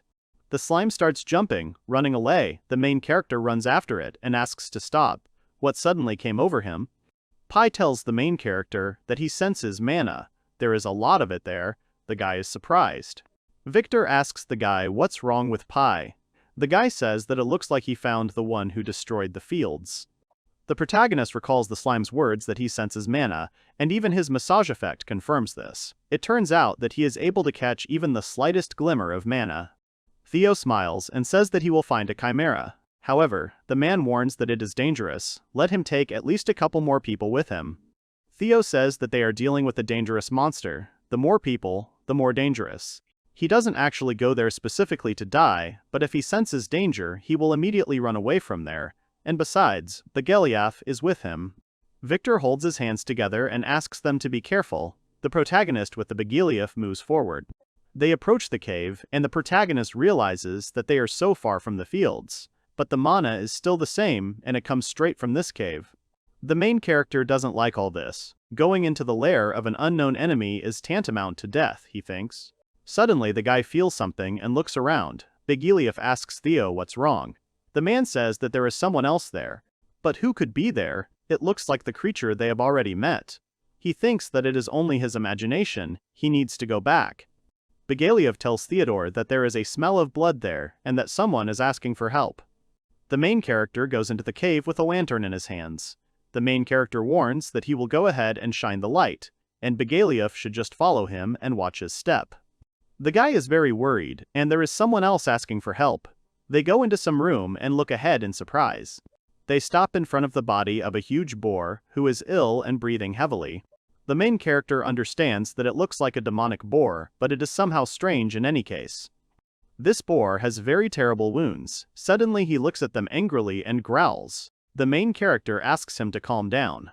The guy apologizes to him for suddenly barging into his house. If he is not hostile towards him, then he will not attack. Theo says that if he doesn't mind, can he treat his wound? Suddenly something appears behind them.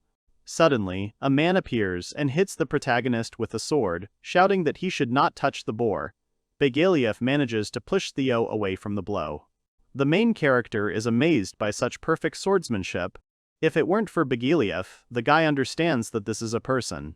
Theo understands that this means that there are other people here besides them, and suddenly the girl feels ill. A guy catches a falling girl and asks her if she is okay. He notices that the girl has a fever.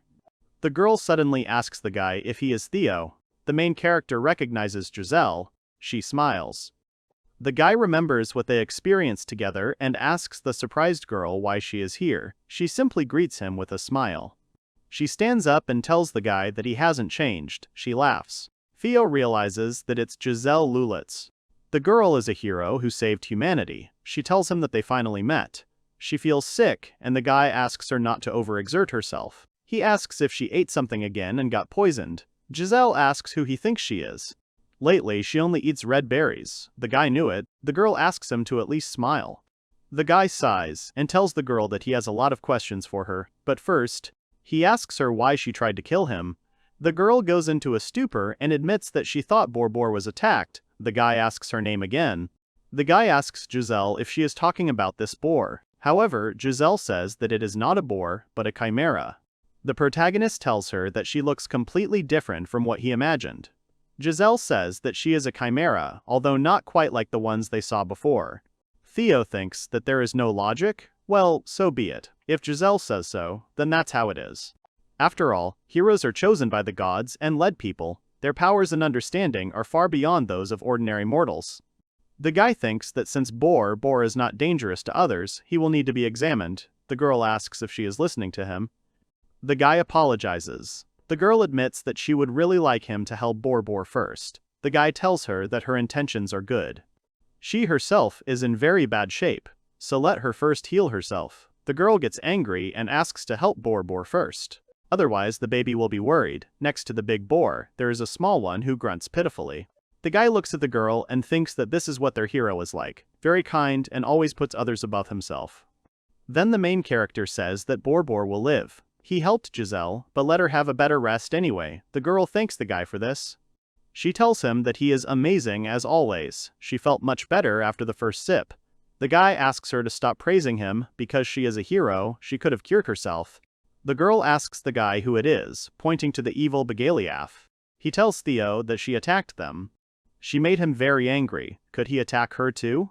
The guy understands that he is confused and asks him to stand still, because she is not their enemy.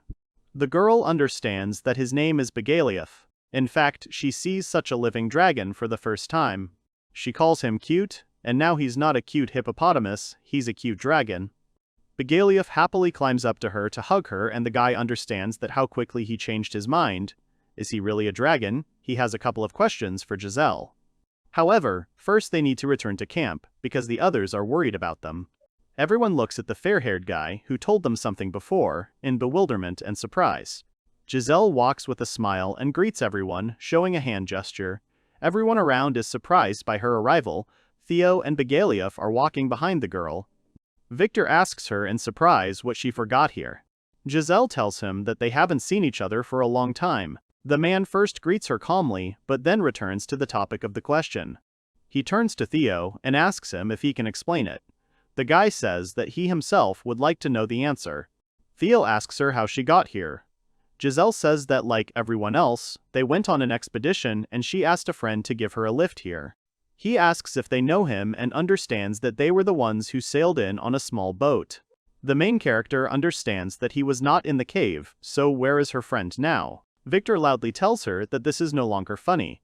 They ask her about her work in the capital. After all, the hero rewards brave warriors and carries out personal assignments for the king. The girl asks about her job with a smile, and tells the news that she was fired. Theo and Victor are shocked. Victor loses consciousness. Theo screams that Victor has lost consciousness again. They ask him to wake up, because he just recovered and they have to treat him again. The main character and Giselle are heading somewhere. The main character says that in order for this not to happen again, she couldn't just say everything as it is. Victor lies down and recovers. The girl runs around in surprise and asks Theo if he did all this. Let him tell her how the well works. The guy looks at the girl gloomily and asks her if she can explain herself first. He scares her. And anyway, what difference does it make that she's here? He didn't like working in the kingdom either. Theo is surprised. 10 years later, after defeating the Demon Lord, Giselle had many responsibilities as a hero. The girl was popular and everyone admired her. She always complained about her new duties. Theo asks if she is talking about him giving speeches at ceremonies too. The girl agrees, after all, he was sent on this fun task. And she often talked about this with Lilia, and she came up with a good plan. The guy remembers Lilia, the sorceress of the heroes group. The girl gave him a stack of papers and asked him to take them to the royal castle. Giselle asked Lilia if these were reports. She answered positively. The girl asks why her name is written on it. She does not remember writing anything like that. Lilia says that the slow maintenance of sewage systems, stagnation in the healthcare sector, she listed every single point that needs to be improved in the kingdom. She says that if she brings all this to the king, there will definitely be a real commotion in the castle. The protagonist is surprised. Giselle was never interested in fame and honor. That's why she didn't really like her job after the war, because she wanted adventure. However, everyone was just using her. She was the savior of people, and she could also express discontent, but what if Giselle gets involved in politics? The king reads the reports in shock, and the girl says that everyone was scared to death. She had so much fun then. The guy realizes that Giselle is much more popular than the king himself. And when the powers that be finally realized this, they decided that it was dangerous to leave her in the kingdom and fired her from the castle. So she became an adventurer again. The girl smiles and says that she immediately felt good in her soul. The girl reports that after she thanked Lilia, she remembered that he went to an unknown continent. The girl giggles. To be honest, Giselle thought that the guy would be surprised when he saw her. The guy understands that this is what she wanted. The girl says that this is exactly it. She asks him to show her the surroundings, but first Theo asks her what she is going to do here. And another question, who then wounded Boa Boa? The girl wonders. She doesn't even know if he is alone. Theo says that there is nothing to be done, he is too big to be moved here, and his wound is too deep. He does not want to disturb him. Theo offers to visit him tomorrow and says that this is where they have a kitchen. The girl apologizes to the main character for being selfish, but Boa Boa really took care of her. The guy asks about it again. She says that as soon as she arrived here, she immediately tried to find them, but she was unable to find out anything. Giselle looked for them everywhere, and at some point she got hungry and tired, and that's when she met Boa Boa. The main character asks if she entered into battle with him. The girl says no, because he turned out to be very nice and kind. He even shared food with her and helped her for a couple of days. The main character thinks about whether she could make friends with him without taming skills. He tells her that they have baths here. The girl tells that he was attacked last night. It was too unexpected, then he came back to them, but already being badly wounded. Then he fell asleep, and she ate those red berries. The guy can't believe that someone was even capable of hurting him. Did she see who it was? The girl reports that whoever did this does not look like any monster or animal she has ever seen. However, from a distance he resembles a bear, and his body spreads miasma, but up close he looks more like a human. And his aura is also very frightening. The protagonist is shocked to recognize the creature from the description with which he himself recently fought. The protagonist asks the girl if the creature looked like him.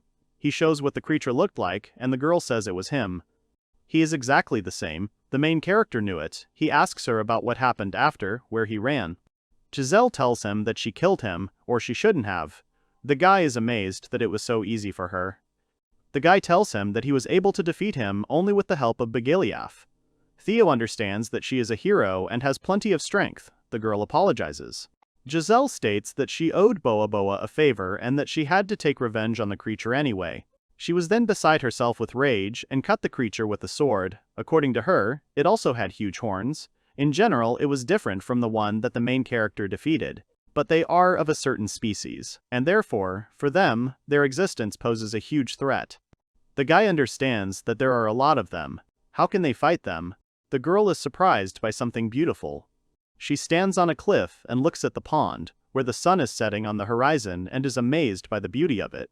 Giselle says that she hasn't seen such beautiful landscapes for 10 years, and the main character thinks that she is being dramatic. But the girl thinks that, no, because they all once saw such views together, it brings back memories. And the girl has no more valuable memories. Because that time was wonderful, she remembers all her friends. 10 years have passed since then. She was only 14 years old then. She didn't even realize that she was different from others, but it turned out the way it did. She reflects that there is even something disturbing in this, because once something happened. One day, she encountered an enemy that even she couldn't handle. So what should she do then? The girl suddenly fell silent, and the guy turns to her, which brings her to consciousness. The guy holds 2 mugs and asks her what's wrong with her, whether she's withdrawn into herself again. Giselle says that it's her turn to be on duty now, so let him rest. The guy says that he doesn't want to sleep at all. The girl sits calmly and drinks from a mug. The main character addresses the girl. The guy uses the creation and creates a teddy bear, which surprises the girl. She takes it in her hand. The main character thought that something was bothering her lately. Giselle asks what, and then he decided to treat her like a child. The guy tells her that she is a child, he is the oldest in their group, and he has no fighting skills or talents, and she is only 14. And she has already been given the burden of saving the whole world. which is why she doesn't need to shift all the responsibilities onto herself. There are things she can't do, but they can. Asking for help is not shameful. After all, they are friends and comrades, the main character and the girl with a teddy bear in her arms, thoughtfully looking at the fire. Giselle tells him that since then she always thought that she could never compare to him. Theo wonders if he really said that. She says that he always helped her in everything, he did everything except fight, but now she has grown up and become more useful. She wished she had said it earlier, but she was ashamed. To be honest, when she heard that she was going on a trip, she wanted to go with him. The girl says she wanted to go on another adventure with him, at least until he got tired of her. The guy tells her that they are still friends. He strokes her head, thanking her for coming. The hero joins the protagonist's group. Giselle stands and looks with a smile, showing a greeting gesture. The main character suddenly remembers and asks the girl about that sailor. The girl doesn't remember, and the guy explains that she said that her friend gave her a lift. Theo asks Giselle if she came by boat, here on the new continent. It is dangerous to be alone, they must look. The girl asks if she told about the sailor. She asks the guy about the fact that, didn't she say that it wasn't a human who helped her? A flying dragon appears right in front of them. Victor is happy with the reception they gave Giselle. He holds a mug in his hand. The girl definitely did not expect to meet a hero in these wild lands, she could not even imagine. Everyone suddenly asks who is next, whether it is Ouroboros, but the main character tries to calm them down. The main character asks them not to forget the main thing. The dragon appears in front of them, and they silently look at it. Victor asks if he can explain what the giant dragon is doing here. If he wants him to go down again, the guy is just as surprised as everyone else. The protagonist reports that it is a heavenly dragon, but unnamed because it is not a familiar. In fact, he is an old acquaintance of theirs. They emphasize that they have something in common, but who else? Giselle, smiling, says that of course it is hers. They met him about 10 years ago, during a mission to eliminate the Demon Lord. The Demon Lord's castle was located right in the center of a vast poisonous swamp, the poison of which no one could bear. It could truly be called a fortress. That place was teeming with demons. And also, a tribe of dragons, who didn't particularly care about the lives of people and demons. Their only hope of getting to the castle was to ask them for help. Everyone was shocked that they were using dragons as carriers. The protagonist reports something like that, but it was not easy. The girl stands happily behind him, and people think that the hero is being scared. Their group is something, anyone else would have died. Theo says that this is why they know this sky dragon. He definitely didn't expect it to fly all this way. The guy asks the dragon if he is okay, because he is so far from home. He growls in response, and everyone looks at him in bewilderment, except the guy. He reports that now that he thinks about it, he had already felt someone's terrifying presence before. They really did act recklessly. Victor asks how Giselle got the dragon's help. The guy says that he would also like to know about it.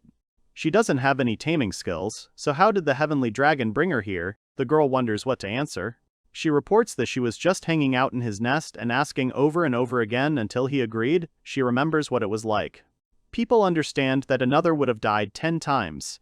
If you ask nicely, they will definitely listen. The guy says that Giselle has always been assertive. This is a good character trait. However, she did not force him or even him. The guy felt the same as he did. The guy thinks that the dragon wanted to see her in action again. The main character understands this. The guy realizes that it's getting more and more restless here. It seems that this place is too small for him. The dragon roars. People think that he is so carefree.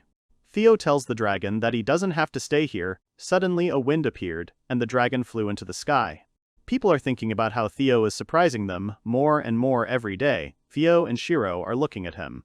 They sit and eat, the two of them thinking about how Giselle seems to be close to Theo. Shiro asks Theo if she is sad.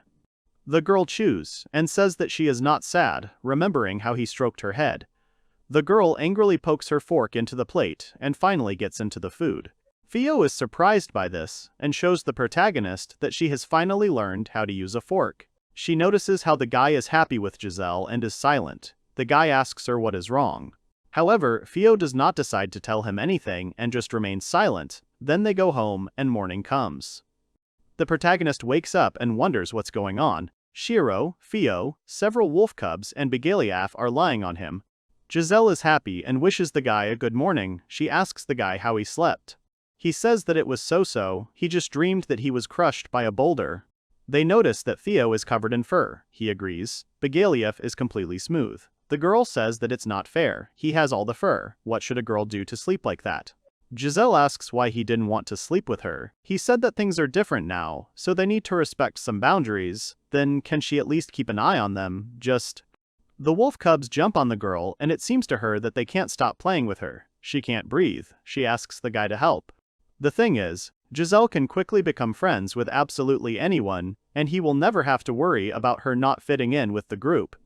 Suddenly Theo comes up to the guy, holding his hand and awkwardly looking down. He asks her what happened. She says that nothing at all. Theo thinks that when someone says that nothing happened, it usually means that they are very worried about something. The main character asks Curry if she can go with him. He is going to check Boa. The girl realizes that this is the Chimera. She says that he doesn't even need to ask. A completely new species. She needs to properly examine this sample. The guy warns that he is injured, so let her be careful. And so the main character asks Giselle to stay in the camp. She is surprised by this. The girl is indignant because she also wants to visit Boa. The guy asks to stand. She needs to rest because she was poisoned.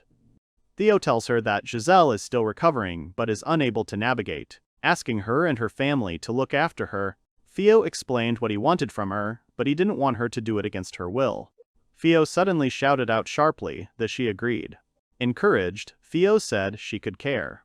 Walking through the forest, Kari asked him if he was sure of his choice, to which he shuddered and asked again. She noticed Theo's suspicious reaction, and he also left her and Giselle together. She said he was so anxious he was like a living corpse.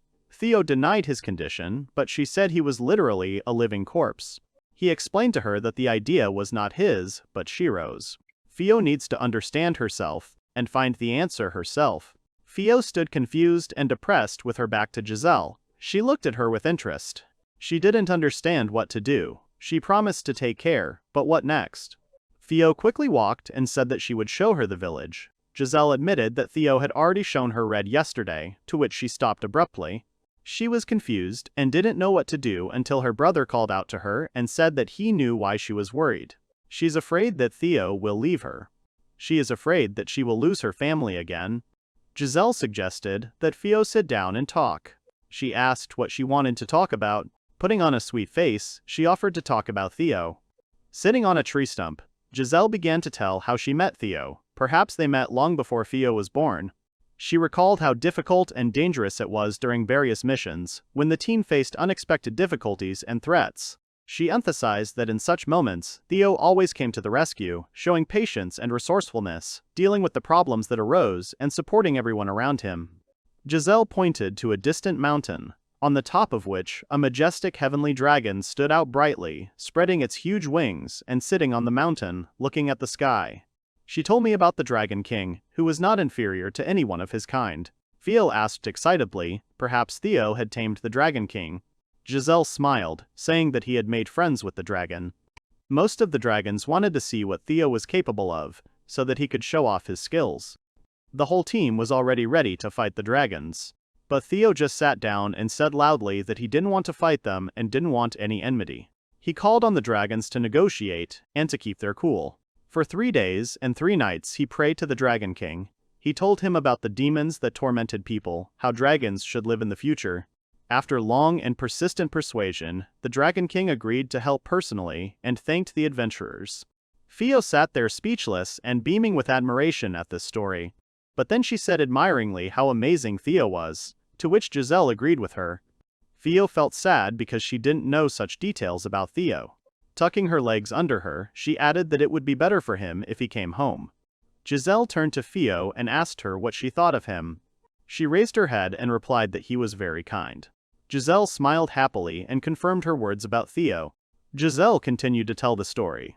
If they had tried, then perhaps their path would have been easier. If Theo tamed the dragon by force, rather than by negotiating with it. But he never uses taming without permission. Giselle thinks he is kind, just like Theo, and was sure that he would always listen and support her. She noticed that Theo, like Theo, had the ability to tame, which made Theo shudder, and she assumed that she made Shiro her familiar.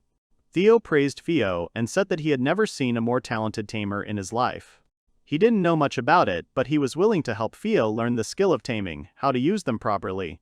This was so that she wouldn't get into a dangerous situation. He considered her to be like a daughter to him, that's why he was worried. Theo beamed at this statement. Sitting on Bagalief, they rode through the forest, discussing how good it was that Boa had no problems, to which Theo agreed. Curry, holding a notebook, wrote down the information and was pleased with her observations and wanted to share them upon her return. She noticed that Theo looked even worse, to which he pretended not to understand her. She tried to cheer him up by telling him that Theo and Giselle would be fine and that they were smart enough. Theo was surprised that she knew her, to which she replied that she knew a little. But the next second she exclaimed and pointed somewhere ahead. In the distance, the outlines of wooden houses began to appear on the horizon. Their sharp roofs and walls seemed to cut through the horizon, indicating the approach to familiar territory. They returned to the village. Walking further, they stopped and saw a nice picture. Giselle and Theo played and petted the wolf cubs, glowing with joy and happiness. Curry confirmed her words that he was worried about them for nothing. Theo looked up and saw Theo there and called out to him. Coming closer as she ran towards him, he was incredibly happy that they were doing well and were having fun. He was incredibly happy that they had become friends, to which they, smiling broadly, confirmed his words. Giselle wanted to discuss some things with him, but Theo did not understand her. Theo bowed her head slightly, saddened and thoughtful. One question tormented her. She couldn't decide whether he would stay with her forever. But still hesitating, she said loudly that she ate with a fork. Realizing what she had said, she suddenly fell silent, bowed her head, and sighed in annoyance. The next second, Theo reached out his hands to her and lifted her up, which she didn't expect. He raised her higher and asked again, but then began to boast about her joyfully. Still in his arms, with tears in her eyes, she loudly asked him not to leave. He replied with a wide and gentle smile that he would never do such a thing. His face was filled with kindness and calm, and his voice sounded soft and confident. While Theo looked at him with tears in her eyes, he said that he would never do that to his family. The next moment, she clung to him, and began to cry loudly while he held her in his arms. He held her tightly in his arms, trying to comfort her at the moment when she could not hold back her tears. He spoke words of encouragement to her, reminding her that everything would be fine, that she was not alone. At this time, his friends watched this scene with a slight smile. They were pleased to see such sincere and touching care. Standing at the board with a drawing of the beast, Curry told those present how they went to visit the chimera. The beast they saw looked like a giant boar, but in fact, it was a completely different creature. Those present listened attentively to her every word, showing genuine interest, and then began to ask questions, and she answered. She began to explain that a chimera is a creature that is a mixture of several animals. The body is similar to a boar, but its skin is covered with the fur of another animal. Theo thought to himself. They returned to the lair of the chimeras and called a meeting in order to keep everyone updated on the situation. Victor, who was present at the meeting, asked Curry an important question, namely, whether the boas were dangerous to them. To which she replied that they should not worry. When she was there, the chimeras were kind to her, even though she was a stranger to them. Although Boa is not Theo's familiar, he understands him well. Theo confirmed Curry's words to everyone present. The resident sighed with relief and smiled, convinced that they were not in danger. Then he added that the chimera was already here. To his surprise, Curry screamed, and everyone present began to laugh. Boa looks at Theo and asks if he needs anything. Theo explains what the chimera is cooking, and Curry looks at him and is surprised that the beast is so responsible. The man asks what to do with them. Theo decides to find out information about the adjacent caves in the area. Boa turned to Theo, asking him something, to which the guy replied that everything was fine and there was nothing to worry about. The man asks him what just happened. Theo checks something when he was in his lair. It turned out that Boa himself left the craters on the field. It turned out that the animal could not resist the desire to enjoy the quality land and did not want to cause harm to it. Boa was grateful for saving his life and wanted to repay, at least help on the field. Theo accepted the beast's application about the field and decided to find out what the person in charge of their field thought about it. The young guy in charge of the field was surprised when Theo addressed him. Then he added whether the guy was involved in restoring the field. To which the person in charge thought for a moment and then said that additional forces would certainly not hurt, but it was unlikely that Boa would be able to take and use the equipment. Theo looked at the chimera, then at the hooves, and agreed with the boy that the beast would not be able to use the equipment. Giselle and Theo exchanged glances. Then he said that perhaps he would come out after all, and that it was necessary to hurry to the field. Arriving at the field, the resident, wiping sweat from his face, looked at Theo and asked what he wanted. Then he added that they were still working on restoring the field. To which Theo offered to help Boa restore the field. The guy turned sharply to the beast and was very surprised, not believing what was said. The tamer decided to find out how they were restoring the field. The villager thought about it. The guy, looking at Theo, then answered, in order to soften the soil they process it, and then make beds and plant seeds. Theo, taking a hoe in his hands, turned to Giselle. He handed her a hoe and asked her to help soften the soil. That was all that was required of her. She took the hoe from Theo's hands with a smile and agreed to help. The girl asked all workers to move to a safe distance. At the other end of the field, she asked a young guy to also move away, and he took a step back. Giselle tuned herself in and gripped the instrument tightly, feeling determined and confident. Her face became focused, her gaze firm and purposeful. She swung sharply and with all her strength, shouting, hit the ground. As soon as the hoe touched the ground, its impact sent out a powerful and destructive wave of force from the swing, causing the earth to fly in all directions. Most of those present were unable to say a word. They were so surprised by such an unexpected reception and the power of her blow. There was a loud sound throughout the forest, as if something had exploded, and a huge wave from the impact rose upward. The boy lost his footing and fell back in shock when he saw what Giselle had done, and the furrows from her blow appeared on the ground. He couldn't believe what he saw. She turned to Theo and asked how he liked her work, to which he enthusiastically praised her and thanked her for her efforts. The villager knelt down and touched the ground. He was surprised how soft the ground was and that the first step was done in the blink of an eye. To which Theo smiled, knowing that although it was a bit rough, it was fast enough. Theo turned around with a smile to the people, and Boa stood behind him with a fierce face, doing his job. He approached Victor about the equipment for the field, and he responded positively, nodding in agreement. However, the resident, hearing this, did not quite understand what exactly he needed these items for. The tamer held out his hands to the equipment and replied with a smile that he needed them as material. The man looked at him with wide eyes, not understanding what he meant. Theo mentally imagined the process of adaptation. Light appeared around the objects. While he was concentrating on creating a device for the field, he assured that he would return everything to its place, to which the resident watched the process with interest and did not worry about the tools. He continued to build the device, carefully connecting the parts and checking each part to make sure it worked properly. The man standing next to him carefully watched his every move, not looking away and not missing a single detail. Despite this, inside he remained a little puzzled. He still did not understand what exactly Theo was going to create in the end and what purpose this device was intended for. A huge plowing device suddenly appeared on the field, which seemed so massive that it took up almost the entire area. Boa carried this device on himself like a harness for horses. This device was so large and impressive that it seemed as if it completely covered the entire field. The surprised villagers were amazed by the cattle cart. And the man finally understood what kind of device Theo was creating. Theo confirmed people's guesses that this device is suitable for any large cattle and is designed for plowing the land or soil in order to level it. But this device requires a lot of wood. He explained that he was born in a land where the craft of agriculture flourished and many farmers worked. They usually harnessed mules to work the fields, using simple but effective means to plow and level the soil.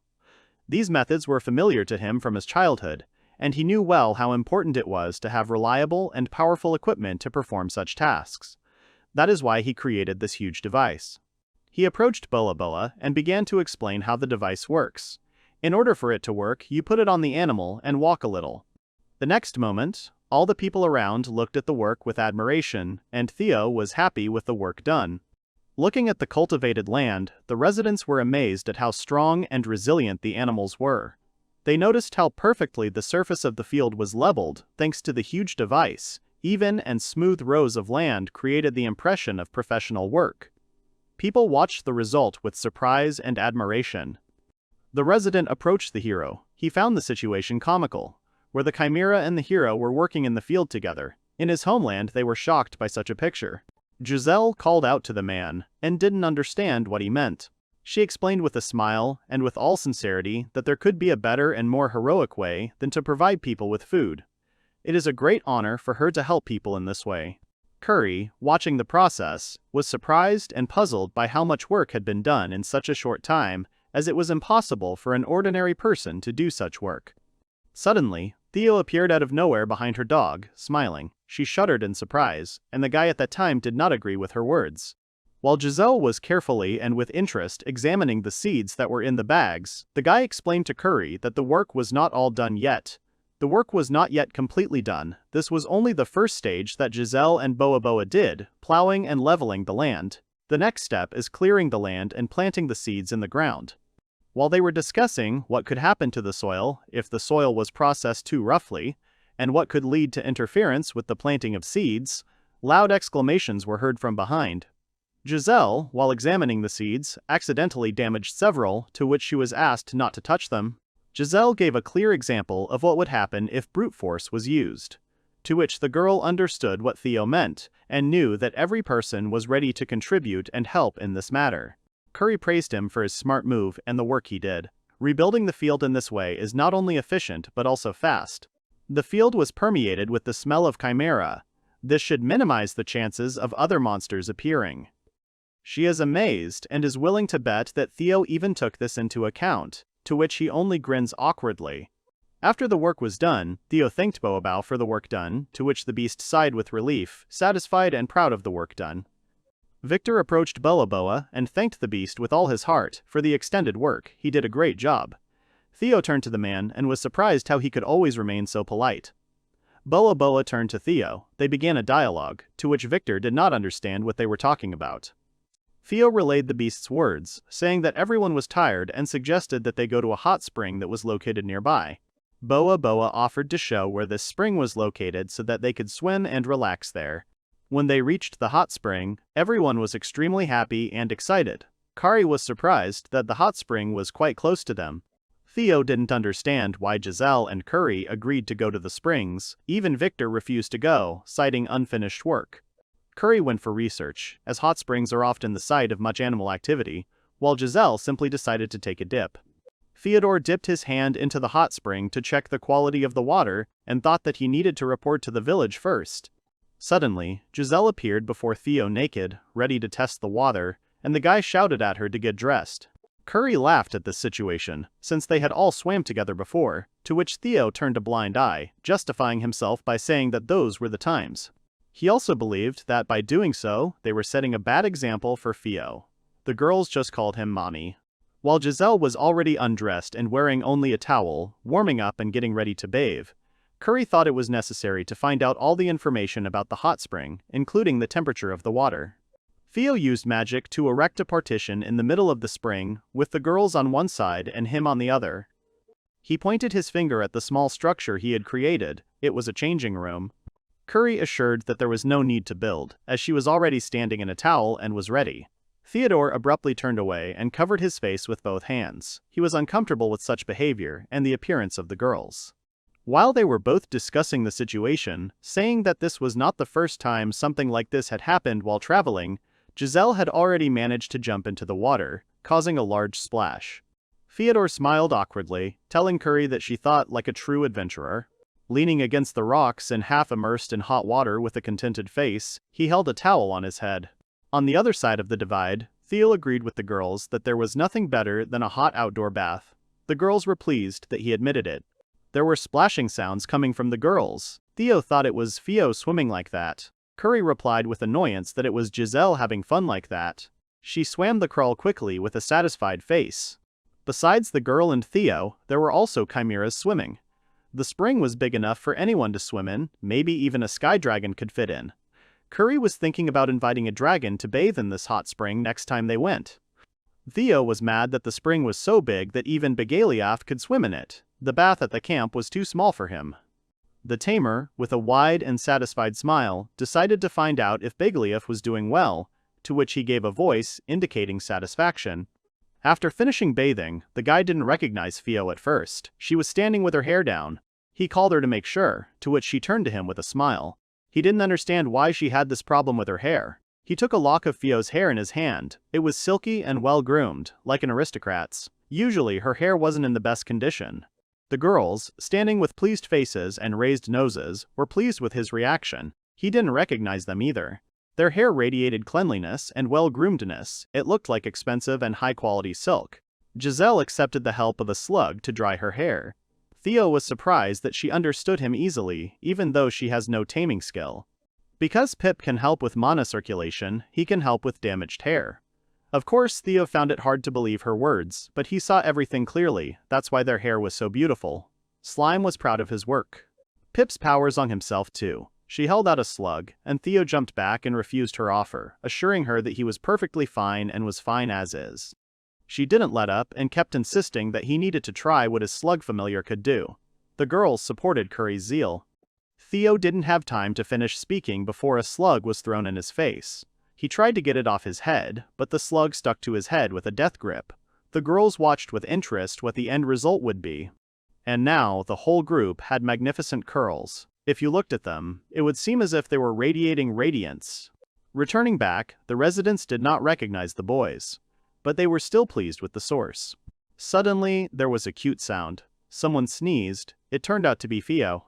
Theo, running with plates and getting ready for breakfast, heard a sneeze. He began to worry about her, whether she was okay.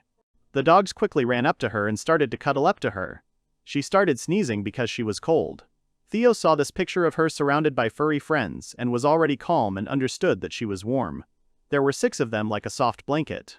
He noticed that the air temperature began to drop towards evening, so he asked Theo when the coldest time of the year was.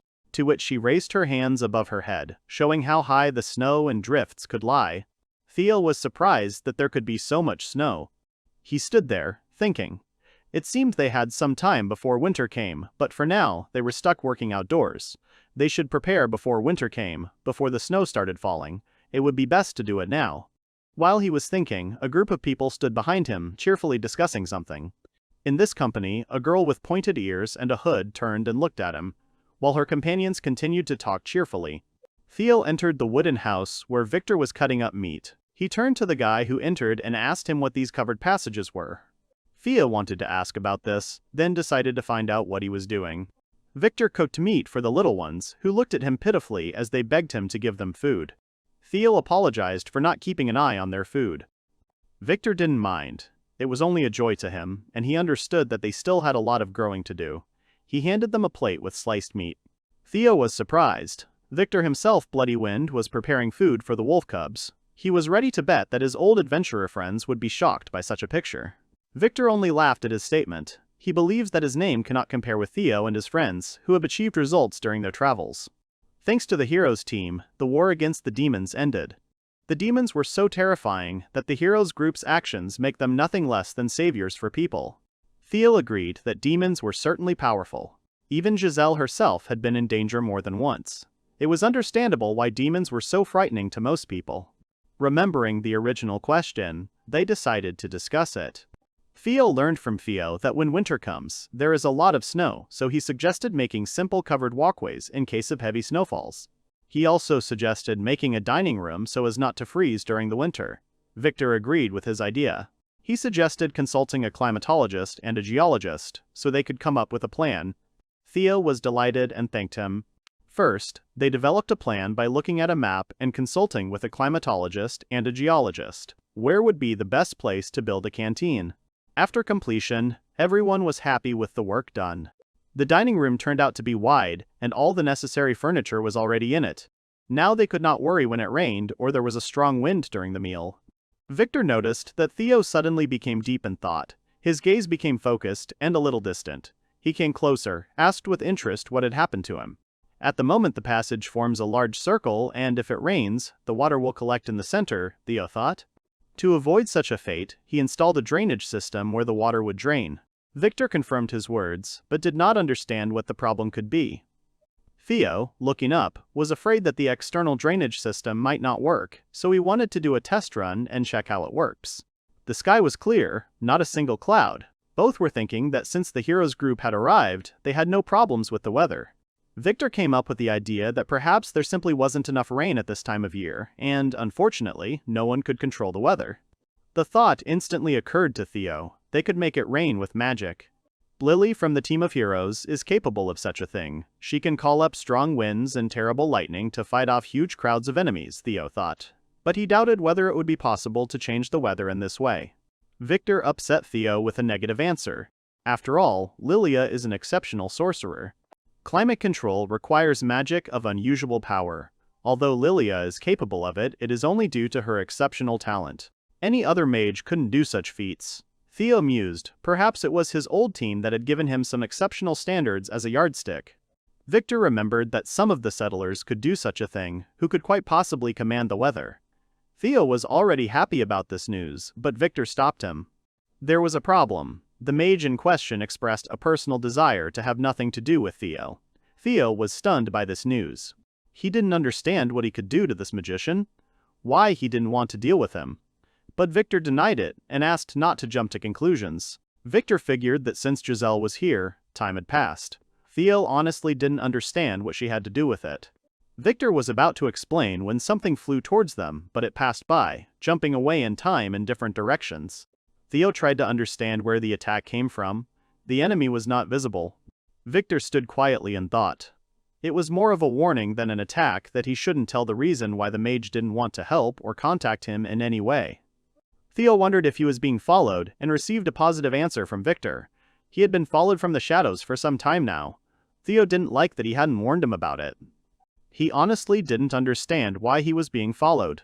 In fact, some time ago Lilia asked Victor for a favor. She asked him to distribute tasks and assignments so that the two of them wouldn't meet, and since then they boarded the ship. In such a small community, her secrecy from Leo would be a hindrance. Victor wanted to talk to her personally, but Leo stopped him. He said he would talk to her himself. It must be at least awkward that she was avoiding him. If she had a real reason for doing this, then Leo wanted to talk to her and hear the reason. Leo found the girl in the bushes. He slowly approached her, wanted to talk, but at that very second she quickly ran away in the opposite direction. Because of this action of the girl, Theo stood in a stupor. He really thought that she hated him. By this time Victor appeared behind him, wanted to console him. Theo jumped up and ran screaming, shouting that she would not surpass him and that she did not underestimate him. He was only 35 years old. Victor did not even have time to stop him, he only shouted his name. After some time, he stood on his knees and breathed heavily, catching his breath, but he still missed her. Running up to the field, Theo nodded vigorously and smiled at the workers who were working there. He paused for a moment to say hello and be polite. Then, a little puzzled, he decided to ask them if anyone had passed by. People approached him with questions, trying to find out who exactly he was looking for. He seemed very excited and focused, but when asked for details, he suddenly froze. Panic arose inside. He realized that he could not even remember her name. He realized that he should have asked Victor earlier, at least what her name was. He apologized to the people and said that he was trying to remember. People were stunned by this. He tried to remember everyone, because their team consisted only of male adventurers. After counting them in his head, he had to figure out who he hadn't seen yet. Theo began to slowly list in his mind all the groups and people he had known recently. He thought of his comrades, acquaintances, those who might have access to magic or knowledge of the elements. The more he thought, the clearer one possible candidate became, Arya. Having learned the name, they answered that she was in the field. Theo suddenly remembered he had met her before, just before sailing, in the port city of Kalaili. Then she had seemed to him just a passerby or a casual acquaintance, but now everything looked different. Details surfaced in his memory. Her look, her manner, her tone of voice. Adventurer Arya, surprisingly, they had not encountered each other since they met in the port city of Kalaili. He decided to ask everyone in the area, even animals, if they had seen her. Victor, walking with logs on his shoulders, saw Theo. He asked if he had caught up with her. He looked at Theo carefully and immediately realized that his friend looked exhausted and tired. His tired look, disheveled hair, and the leaf stuck in his hair indicated that he had clearly failed to complete his task. Victor assumed that after building new buildings and most of the work, he was simply tired. He decided to offer him a break, at least for a little while. He tried to convince him. He understood that Theo was not pleased that he was avoided and treated like that, to which Theo denied his words. Theo decided to open up to him. He wanted to tell him his thoughts, what he felt when he appeared here. His days became interesting. It wasn't always easy and smooth, but they even managed to find new friends and learn something new. He hadn't had such adventures for a long time. While Theo was talking to Victor, a girl was sitting in a tree and listening attentively. But his mere presence made her try her best to remain unnoticed. He sincerely regretted that she had to avoid him. He did not like the thought. He wanted all the adventurers gathered here to have a good time and enjoy every day with their friends. Theo stretched and wasn't going to stop just because he was a little tired. Traveling with Giselle and her crew was much more tiring than this. And even then, with all the difficulties, how, in his opinion, if they try hard in such moments, then later it will cause a smile. Arya, sitting on the branch of a tall tree, listened attentively to Theo and Victor's conversation. Her body was tense, her eyes were focused on their every word. In her hand she held the magic wand tightly. Victor looked at Theo carefully. He did not understand who he was talking about. He wanted to understand who could be involved in what was happening and what role they play in this mystery. However, his question remained unanswered. He was interrupted by Theo's sudden cry. He noticed approaching storm clouds that were quickly gathering on the horizon. Victor noticed, and it was true, their original goal was to make it rain. Theo wondered if they were going to do it now, they would have to do it later. The clouds looked rather unusual. They seemed focused at first, as if they were localized exclusively above the base. Theo turned his head and saw a silhouette on the roof of the building. He had a guess who it was. Arya stood on the roof of a tall building, her feet firmly planted. She cast a spell in a quiet, confident voice, the words of which sounded like a whisper on the wind, penetrating space and time. The next moment, the first drops of rain began to fall from the sky. Small and cool, they quickly intensified, turning into a heavy downpour. Victor and Theo watched this phenomenon with interest and surprise. The water flowed down their faces and clothes, creating the feeling that nature itself was reacting to what was happening. Suddenly, shouts and cries were heard, carried through the streets, flooded with rain. People, hurrying through puddles, ran in panic, trying to take shelter as quickly as possible under awnings and in houses. As Victor and Theo stood there, discussing their thoughts and watching the rain rage, a figure slowly approached them. At first it seemed dark and indistinct against the pouring rain, but as it approached it became clear, it was Arya. Her figure stood out against the gray sky and the wet street. She held her magic wand in her hand, and her eyes were full of determination. Apparently she had accomplished her task. She had made it rain. Now Theo was absolutely convinced. He was she, the girl he had met once, Kalyali. She hadn't had her hood on the last time they'd met, and he remembered her face well, open, a little mysterious, with bright eyes that held a hidden strength. Now, looking at her again, Theo knew for sure she'd been avoiding him on purpose then. It was as if she'd been trying to remain invisible, to hide from his gaze. He turned to her, to which she shuddered. He decided to find out what he had done that was why she was so diligently avoiding him. What could he have done to her? Theo started a dialogue with her. He was sorry if something was wrong. He didn't understand what he could do wrong to her. He just couldn't remember. Abruptly and unexpectedly, she asked the question, what could he do? It was more of a statement than a question. She looked at him from under her hood with irritation. She thought that was the problem, that he didn't remember. She looked at him with malice and hatred. It felt like she was going to attack him. Theo's entire body tensed, feeling the tension permeate every muscle. His heart began to beat faster, and his eyes lit up with caution. Victor, noticing that the situation was heating up and that the conversation could lead to undesirable consequences, intervened in the dialogue. He understood that he had to keep the reason for her behavior a secret, but he decided to tell her anyway. It turns out that Arya is a nickname. In fact, she is a demon. Her real name turned out to be Aristella. Theo looked at her in surprise when he found out who she really is. A memory flashed through Theo's mind, or rather a face that had appeared once before in the past. He remembered her. After he remembered, the girl took off the hood of her robe. She introduced herself, stating her race and real name. Of course, Theodore was surprised. He stood with his mouth open and could not utter a word because of the information he learned. When Aristella said her words, that her real name is Aristella, she is a demon, and the daughter of the demon lord. Word quickly spread throughout the village. The demon king's daughter herself was among them. Some people didn't believe it was Arya. One of the adventurers knew she was a demon, to which the others were surprised and indignant that he hadn't told them before. He thought it was insignificant information, but he knew she was in conflict with Theo.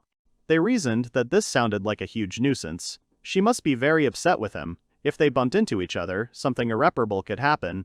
Theo's friends immediately ran to him to avoid trouble. When the friends ran closer, they found an amazing picture. Theo, with a wide smile on his face, was patting Aristella on the shoulder, clearly happy to see her. His gaze showed genuine joy, how quickly time had passed, how much she had changed and grown over the years. It was as if he saw again the girl he had once met. When Theo's friends called out to him, he turned to them, still holding on to Aristella's shoulders. Their eyes were filled with worry and anxiety. They looked as if something important or dangerous had happened. Theo tensed, not understanding what had happened. His friends explained to him that they were worried because Arya was Aristella, and that they would kill each other, to which Theo sincerely did not understand why they should kill each other. When his friends turned their attention to Victor standing behind them, his face remained calm, but there was a deep awareness in his eyes. He understood why they were so worried, and why their anxiety was so strong. They didn't know what had happened at the thank you party. The adventurers turned around, confused, and asked again what kind of a thank you party this was. Theo rubbed the back of his head and sighed heavily, knowing he would have to explain. He began to explain that the Thanksgiving party was officially known as the Demon Lord Killing Celebration. It was a celebration held to celebrate humanity's victory over the Demon Lord, which was hosted by the Demon Lord himself. The friends were very surprised by this story. How is it that the Demon King himself organized the evening he was supposed to die at the hands of the hero? They suspected that Theodore had time to drink somewhere, since he was talking such nonsense in their opinion. Theo tried to stop and explain this whole situation, why it happened. Theodore, noticing their confusion and realizing that they were hiding something important, decided to ask them directly if they knew why the demons decided to attack the lands of people in the first place. Why did they attack them, and what did they want? These words left the adventurers stumped. They looked at each other, clearly not expecting such a question. Some of them tried to justify themselves or find excuses, but most simply remained silent, not knowing what to answer. He realized that without clarity on this issue, it was difficult to move forward and find a way out of the current situation. They thought they did it because they decided to invade the territory. The heroes' party also decided so at first. But in reality, it was not like that at all. The demons attacked the human lands as part of a contest of strength. This information surprised them even more. Theo continued the story. According to the Demon Lord, the demons themselves value strength above all else. After the heroes' party demonstrated their strength, according to the Demon King, he was amazed by their amazing power. He swore on his name that he would not invade human territory again. It was quite strange to hear this from someone who had almost been torn in two. Thanks to Giselle, who had hit him, he gave in and promised not to invade human land again. Their failure to exterminate the Demon Lord ended on very good terms. Few people know about it, the real reason, and that the Demon King is alive. After all that was said, they tried to digest all the information that was told to them. They wondered why this story did not make it into history. It seemed important to them. He knew that if he told the truth about why demons had attacked the lands of men and what was really going on, he would hardly be believed. His story seemed too incredible, too fantastic for those accustomed to simpler explanations. Even Victor seemed doubtful. He believed part of it, but not completely. It was at this party that Theodore first met Arya. She was still a child then, small, with curious eyes and an innocent expression. Giselle was also present at that party. He looked over and realized that once he got to know her, the resemblance to the Demon King became immediately apparent. In fact, it took him a long time to notice. That cold and intimidating look, just like her father's. Friends understood why she was so upset and angry. She just didn't understand that this was the same Arya who had grown up and changed beyond recognition. That's why there were disagreements between them. Thea thought she wasn't so worried about not recognizing her. He thought she was an adult now, and she had only met him once, 10 years ago. Theodore, looking at Arya, felt inner turmoil and a desire to understand. He could not understand how he could have offended her or hurt her. In his heart there was a sincere desire to understand and fix everything, if only he had the opportunity. He did not understand why she was offended at him, what he could have done to her. Theo slowly turned his gaze to her and saw that she had lowered her eyes and was blushing. He told her the reason why she had been avoiding him and was hurt. While he was looking at her, she suddenly apologized to him. She realized that she had been immature. He had forgotten her, so she was a little upset. She promised that she would not avoid him anymore, and then added that she would not for now. She turned sharply and walked away from him. The adventurers laughed at this scene. They understood that he was really in trouble, but all's well that ends well. Theo just watched her as she walked away. He felt uneasy. It seemed to him that she wanted to add something else. Victor clapped his hands, drawing attention to himself. As they might have known, Theo had built covered walkways to be prepared for any heavy snows in the future. The winters in this region were harsher than they had anticipated. They had to gather all the materials they would need for proper winter clothing. Theodore had made enough spinning wheels at their request, but he hadn't expected them to do it in a festival style. They had even set up a food table. But he wondered what they were going to make winter clothes out of anyway. Victor heard Theo's question. Of course they would make winter clothes from wild silk cocoons. Theo didn't understand what wild silk was. It was practically the ancestor of the domesticated silkworm. Victor explained that silkworms produce silk, and wild silkworms do the same. It is breathable, making it an ideal material for clothing in the cold season. During the migration, one of the settlers accidentally came across wild silkworms, so he immediately collected the material, as it was too valuable and would come in handy. Such an unexpected find became one of the important moments of their migration after all. Each such resource brought them closer to a new life and new opportunities. Theo carefully picked up one of the cocoons, and his eyes widened in surprise. He couldn't believe his feelings. This cocoon was incredibly huge. Usually, silkworm cocoons were about 100 times smaller, thin, light, and compact. But these were gigantic. Their size exceeded all expectations. Victor thinks they might contain some really dangerous monsters. Theo was worried they might be taking a big risk collecting them. Theo understood the idea, but did not know how the silk threads would be made. Victor took the cocoon in his hands and quickly lowered it into hot water and began to unravel it into threads in the water. In this way, the insect should die. This is a standard procedure for wild silkworms. In addition, one of the main priorities for today, according to Victor, is simply to have a good time. He believed that it was important to change the monotony of work and give the team an opportunity to get closer, restore spirit, and strengthen mutual trust. Theo paused and thought. For all the time since their last meeting, he had not spoken to Arya. He couldn't get the look on her face out of his head. Maybe he could use the festival as a chance to talk to her. And as fate would have it, Arya showed up, carrying the cocoon with a focused expression and not even noticing him. She approached the girls who were trying to do something. Arya decided to find out what happened. She arrived just in time. One of the girls said that when she bent down to draw water from the well, her necklace broke and fell into the water. She spoke with annoyance in her voice, showing Arya her lost pendant, which her parents had given her. Arya listened carefully, understanding how important this gift was to the girl. The girls asked if she could somehow get the pendant out of the well. She could very well try, after all, the pendant was not very deep, and if she wanted to, she could get it out. Arya went to the well, concentrated, and cast a spell. The water was transferred, and she asked the girl to turn on the pump. After a while, the pendant fell into the bucket from the pipe. The girls enthusiastically pounced and joyfully hugged her, expressing gratitude for the hope of returning the precious pendant. Their faces shone with happiness and relief, because now they had a chance to restore what was lost. Victor and Theo watched all this from the side. Theo, watching this picture, was surprised at how much people trusted her. Victor at first did not understand who he was talking about. Of course they trust her. Arya works as hard as everyone else. Plus, she is a first-class magician at such a young age. She uses very subtle and complex spells. Capable of doing everything that manual labor cannot do, she is unique and irreplaceable. With a forced smile but confusion in his eyes, Theo listened to Victor.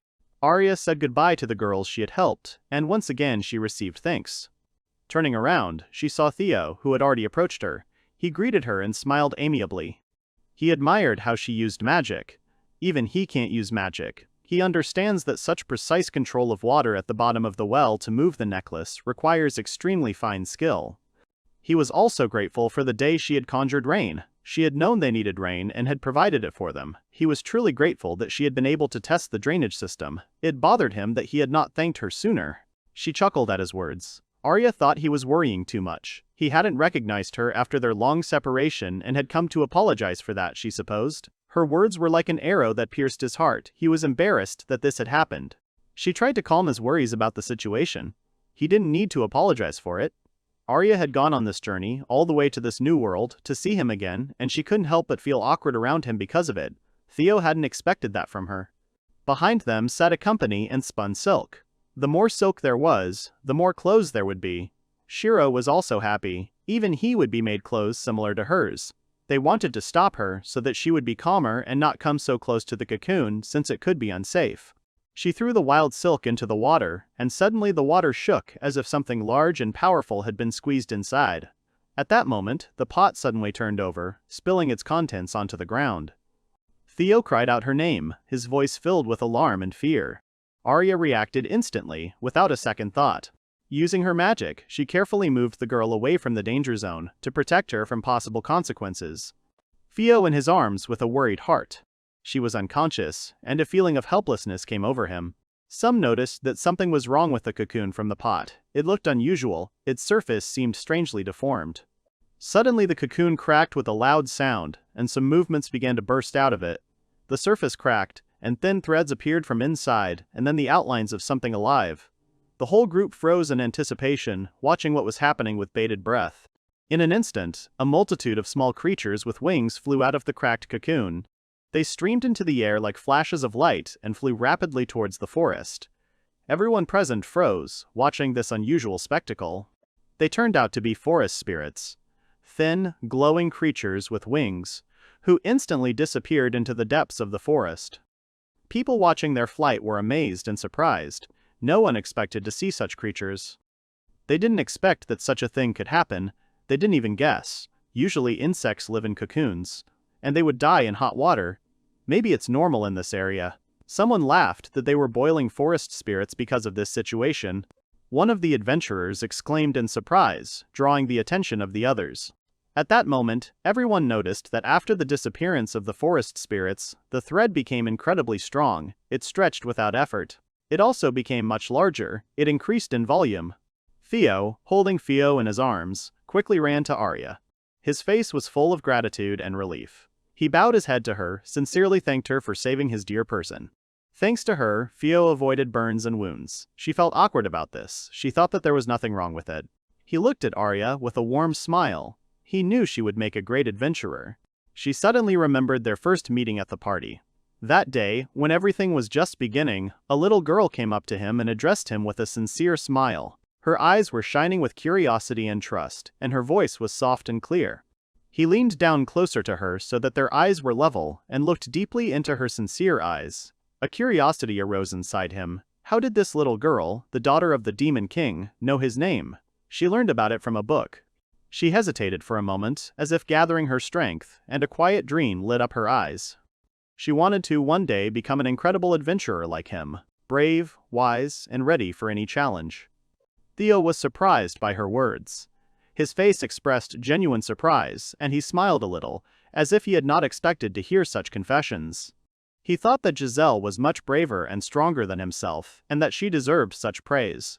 Arya held the book open in front of him with childish delight, pointing to the lines of the story. She showed him that the book said that he had befriended dragons, that he could fix anything that was broken, he could pull anyone out of any trouble they got into. She looked at him, but at the same time, there was a small shadow of doubt in her heart. She was not sure that she could achieve this, that she had enough strength and courage. Then he slowly dropped to one knee, as if to show his respect and sincere support. His gesture conveyed a willingness to be a mentor and a friend, as well as a desire to walk together on the path of adventure in the future. And so, after his words, all she did was study and train some more. Somehow, she managed to develop her skills so much that she became good enough to become a full-fledged adventurer. One day, rumors reached her that Theo was going to travel to the New World. One day they met again in a port city, but he did not recognize her. She had changed a lot. A lot of time had passed since their last meeting. She was never able to introduce herself properly, feeling mixed emotions inside, both joy and anxiety, not knowing how to properly start a conversation. In the end, she hid from him, hiding behind the coolness of the port buildings and the crowd of passers-by. In her heart, there remained the hope that one day they would be able to talk openly again. She realized that she had been hiding from him in vain. A part of her remained in his memory, and this gave her strength and confidence. Of course, he remembered their old conversation about her. A slight regret arose in his heart that he had not recognized her at once in Kaliali. She felt ashamed that she had not immediately admitted who she was. Inside, she felt a slight embarrassment and anxiety, because she was so worried that she was afraid of making the wrong move. Theo didn't find it strange that she tried and achieved great results. He understood that behind every success there is persistence, work, and self-confidence. He respected her for not being afraid to move forward despite difficulties and doubts. After all, to meet the one who grew up, choosing him among many worthy ones, an example for admiration. This is much more than he deserved, so he thought.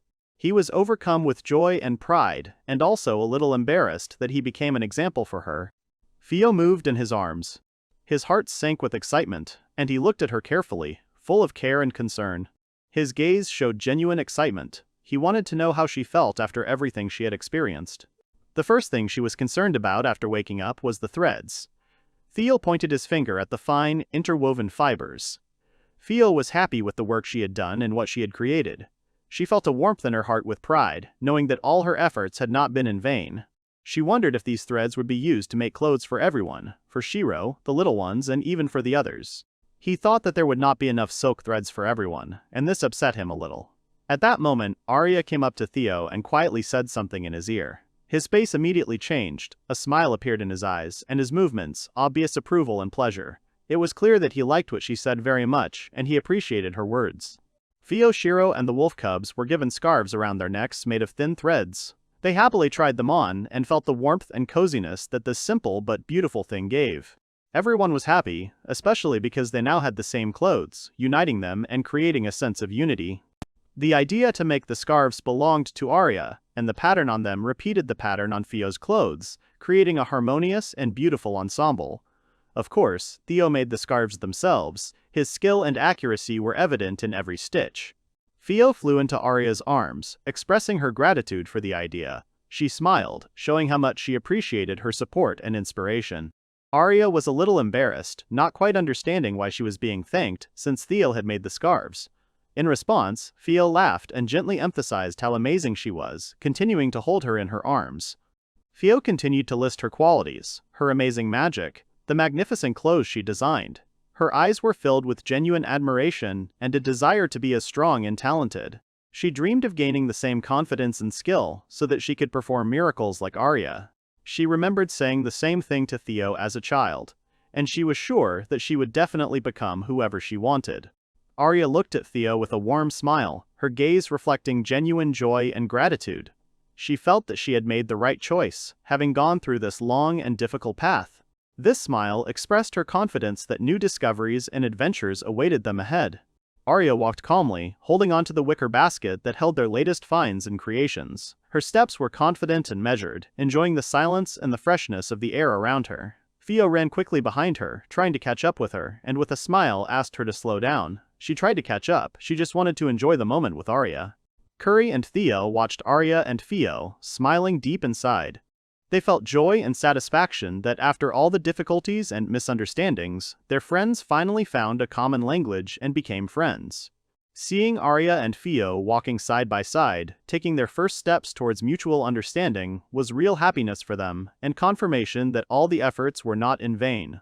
Probably after the silk incident, her admiration for Arya had awakened her interest in magic. Perhaps someday in the future it would be worthwhile to create an opportunity for her to learn magic, Theo mused. She disagreed with him with a thoughtful expression, but there was a glint in her eyes that spoke of inner determination and inspiration.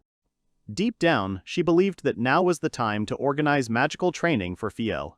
She felt that this was an important step for her development and for strengthening their friendship. Arya stood at the board in front of the people who came to listen to a lecture about magic and learn it. She said hello and introduced herself. Suddenly she was asked, and now she is a magic teacher. It is very new to her, so she asked to keep this in mind. Because she will teach others, she became nervous and uncomfortable. Theo suddenly shouted to Arya that she completely agreed with her and even called her teacher. At that moment, a smile played on her face, but at the same time she felt a slight embarrassment. After all, her words sounded unexpected, and she did not expect such a role. The others followed Theo's example and called Arya their teacher with smiles. In response, she became slightly embarrassed and asked them to stop calling her that, smiling and blushing a little. She felt a little awkward in such a role, but at the same time she was touched by their trust and recognition. Curry looked at everything that was happening questioningly. Theo noticed this and found out what had happened to her. She in turn saw that quite a large number of adventurers had come to listen and learn magic from Arya. She did not expect this. She thought it was logical that mages would study magic, but the fact that so many warriors had gathered here was unexpected. She wondered if they were all planning to use magic. Theo understood what she was getting at and noted with a slight smile that she thought that mages were only those who shot fireballs or summoned wind. She asked if she was perhaps mistaken in her judgment. He replied that she was partly right, her knowledge was superficial. Magic was much broader and deeper than it seemed at first glance. But for adventurers, it's different. The most common magic among them is physical enhancement. As they know, adventurers often strengthen their bodies with magic during battle. After all, monsters are not creatures that a normal person can handle, so it's necessary to use everything possible, Arya explained. But most people use this magic intuitively, which makes it ineffective. However, with knowledge of the theory, the effectiveness increases. Suddenly, Arya flew high into the air, showing off her magical power and grace. She gave an example of how the correct theory and deep understanding of magic can allow them to surpass their physical limitations several times. As Arya landed softly on the ground, Theo was eager to learn how she could fly like that. She took a step forward, full of curiosity and a desire to learn the secrets of magic. But Arya stopped her, asking her to take her time. Arya continued her lecture, explaining that each person's body contains mana, and so there was no need to complicate the process. She asked them to imagine themselves stirring the energy within themselves, as if gently shaking water in a vessel, and then redistributing it throughout the body. She emphasized that this was the basis of manipulating magical energy, and that with practice, anyone could learn to sense and control their mana. She gave an example where in a normal state, mana is most often concentrated in the brain and internal organs. If, for example, it is all in the hand, then fatigue will set in quickly. The most important thing is to maintain balance. Everyone listened to her attentively and with interest. Arya noticed the state Theo was in. It seemed like so much complex information at once was too much for her, and her brain was boiling. Arya quickly apologized to her, saying that perhaps she had overcomplicated the explanation and it was too difficult for Theo. Theo stood her ground and said with determination that she would try and not give up. Theo watched the lecture and started to get nervous. Curry didn't understand why he was nervous, it was just a normal lecture. He explained to her that Theo had never been to anything like this. She had been raised by a pack of wolves. Adjusting to a culture brought from a completely new continent must be very difficult for her, and to suddenly bring her to such a place could be very stressful for her, Theo concluded. Curry thought he was worrying too much for no reason.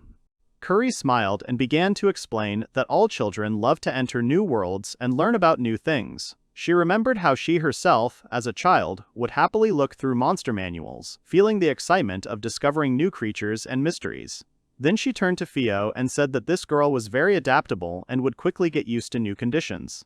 He explained why he was so worried, saying that Theo was still so young and needed time to get used to new conditions and challenges. He emphasized that it was their duty as adults to look after her, to care for her, and to support her in difficult times. He did not want her to overexert herself or feel alone in this new world. He turned his head towards Theo and saw with horror that she was lying unconscious. In an instant, fear overtook him and he jumped up, rushing towards her. His heart began to beat faster. He wanted to check on her condition as soon as possible and help her. Curry tried to stop him, screaming his name to warn or stop his actions, but she was too late. Theo lay there unable to move. Arya explained that it was the magic of intoxication. Situations like this happen very often to children who are just beginning to learn how to use mana, she explained, trying to calm him down. Theo was worried and anxiously wondered if everything would be okay with Theo and if something serious would happen to her. She promised that Theo would recover and everything would be okay because her body was still learning how to manage energy, and such situations were part of the learning process. Theo slowly woke up and opened one eye, blinking slightly. Theo, noticing this, gently approached her and, smiling caringly, decided that it would be better to take a break for today. You can train slowly, the main thing is that she feels good, that everything is still ahead. Theo slowly sat up and smiled, assuring him that she was fine. She asked him not to interfere and just watch silently. Theo was so surprised by her words that for a moment he was speechless. He was overwhelmed with shock and confusion, he could not even utter a word. He just silently looked at her, unable to believe in her confidence and independence. He tried to say something to console her, but Theo interrupted him, firmly declaring that she would not give in. Her action was both a challenge and an expression of independence. She wanted to show that she could handle it on her own and was not going to give in, no matter what. Arya's calm but stern voice said that she was right. Arya emphasized that Theo was really trying her best now, and it was important to support her in this. Her words sounded confident that the girl was capable of much, and that the most important thing now was to give her the opportunity to show her strength and independence. She shared that her father also often interrupted her studies, and she thought it would be better if he left her alone. These words sounded reproachful. For Theo, what he heard was like a dagger to the heart. He felt a deep pain, yet he was worried about Theodore. Unable to bear the emotional strain, Theo collapsed to the ground, tears streaming from his eyes. He was overcome by the experience, unable to hold back the tears and internal shock. Kuri stood by, surprised by his reaction, although she tried to calm him down, telling him to stay calm and not get involved in the situation. Kuri added fuel to the fire by saying that it was just the way it was, that at least once in a lifetime a father would be hated by his daughter, and he was no exception. He felt a sick, bitter feeling in his soul because he had wanted so much to support Theo, to make her feel better, and instead he had heard words that made his inner suffering even worse. He gave up in frustration, feeling that he might have gone too far. His heart sank with the realization of his mistake, and he honestly admitted that he had no idea what kind of dark side was hidden inside him. This admission was an important step for him to understand himself better and try to correct his mistakes. Kuri had always thought Theo could handle anything, because he seemed strong and confident in everything. However, now it became clear to her that he, too, had a hard time maintaining his composure around the children. At least it was quite funny to watch. Coming to her senses, Kuri wondered where Begaliaf could have gone, since he had been there a few minutes ago. Theo also thought about it, trying to remember where he could have disappeared. His gaze became focused, and different versions arose in his thoughts. Perhaps he had gone away on some business or hidden in a secluded place. Dragons are naturally adept at mana manipulation, Theo mused. He thought the dragon had gotten bored and gone to play with the cubs. Kuri found Begaliaf to be a very caring and kind dragon, which made her feel warm and trusting. Theo was glad that he got along well with everyone, especially with such important creatures to them. Suddenly, a plaintive sound pierced the silence and caught their attention. Theo and Kuri instantly turned towards the source of the sound, their gazes filled with concern and curiosity. Both of their attention was focused on the place where the shrill sound was coming from. It turned out that the source of the plaintive sound was Begaliaf. He was carefully asking the wolf cub, who had climbed a tall tree, to come down. His voice sounded genuinely concerned and worried about his little friend. Begaliaf was very worried about the wolf cub, afraid that he might fall or get scared. Everyone was alarmed, not understanding what was happening, why Begaliaf was just standing there and not helping. Suddenly, Theo and Theo rushed to their aid, their eyes full of determination and anxiety. They quickly realized that they had to act to help the wolf cub and calm the dragon. Theo understood that Begaliaf was too strong and did not want to hurt the baby. Suddenly, the wolf cub couldn't take it anymore and fell from the tree and flew down. In an instant, Theo rushed forward, used magic, and caught the baby.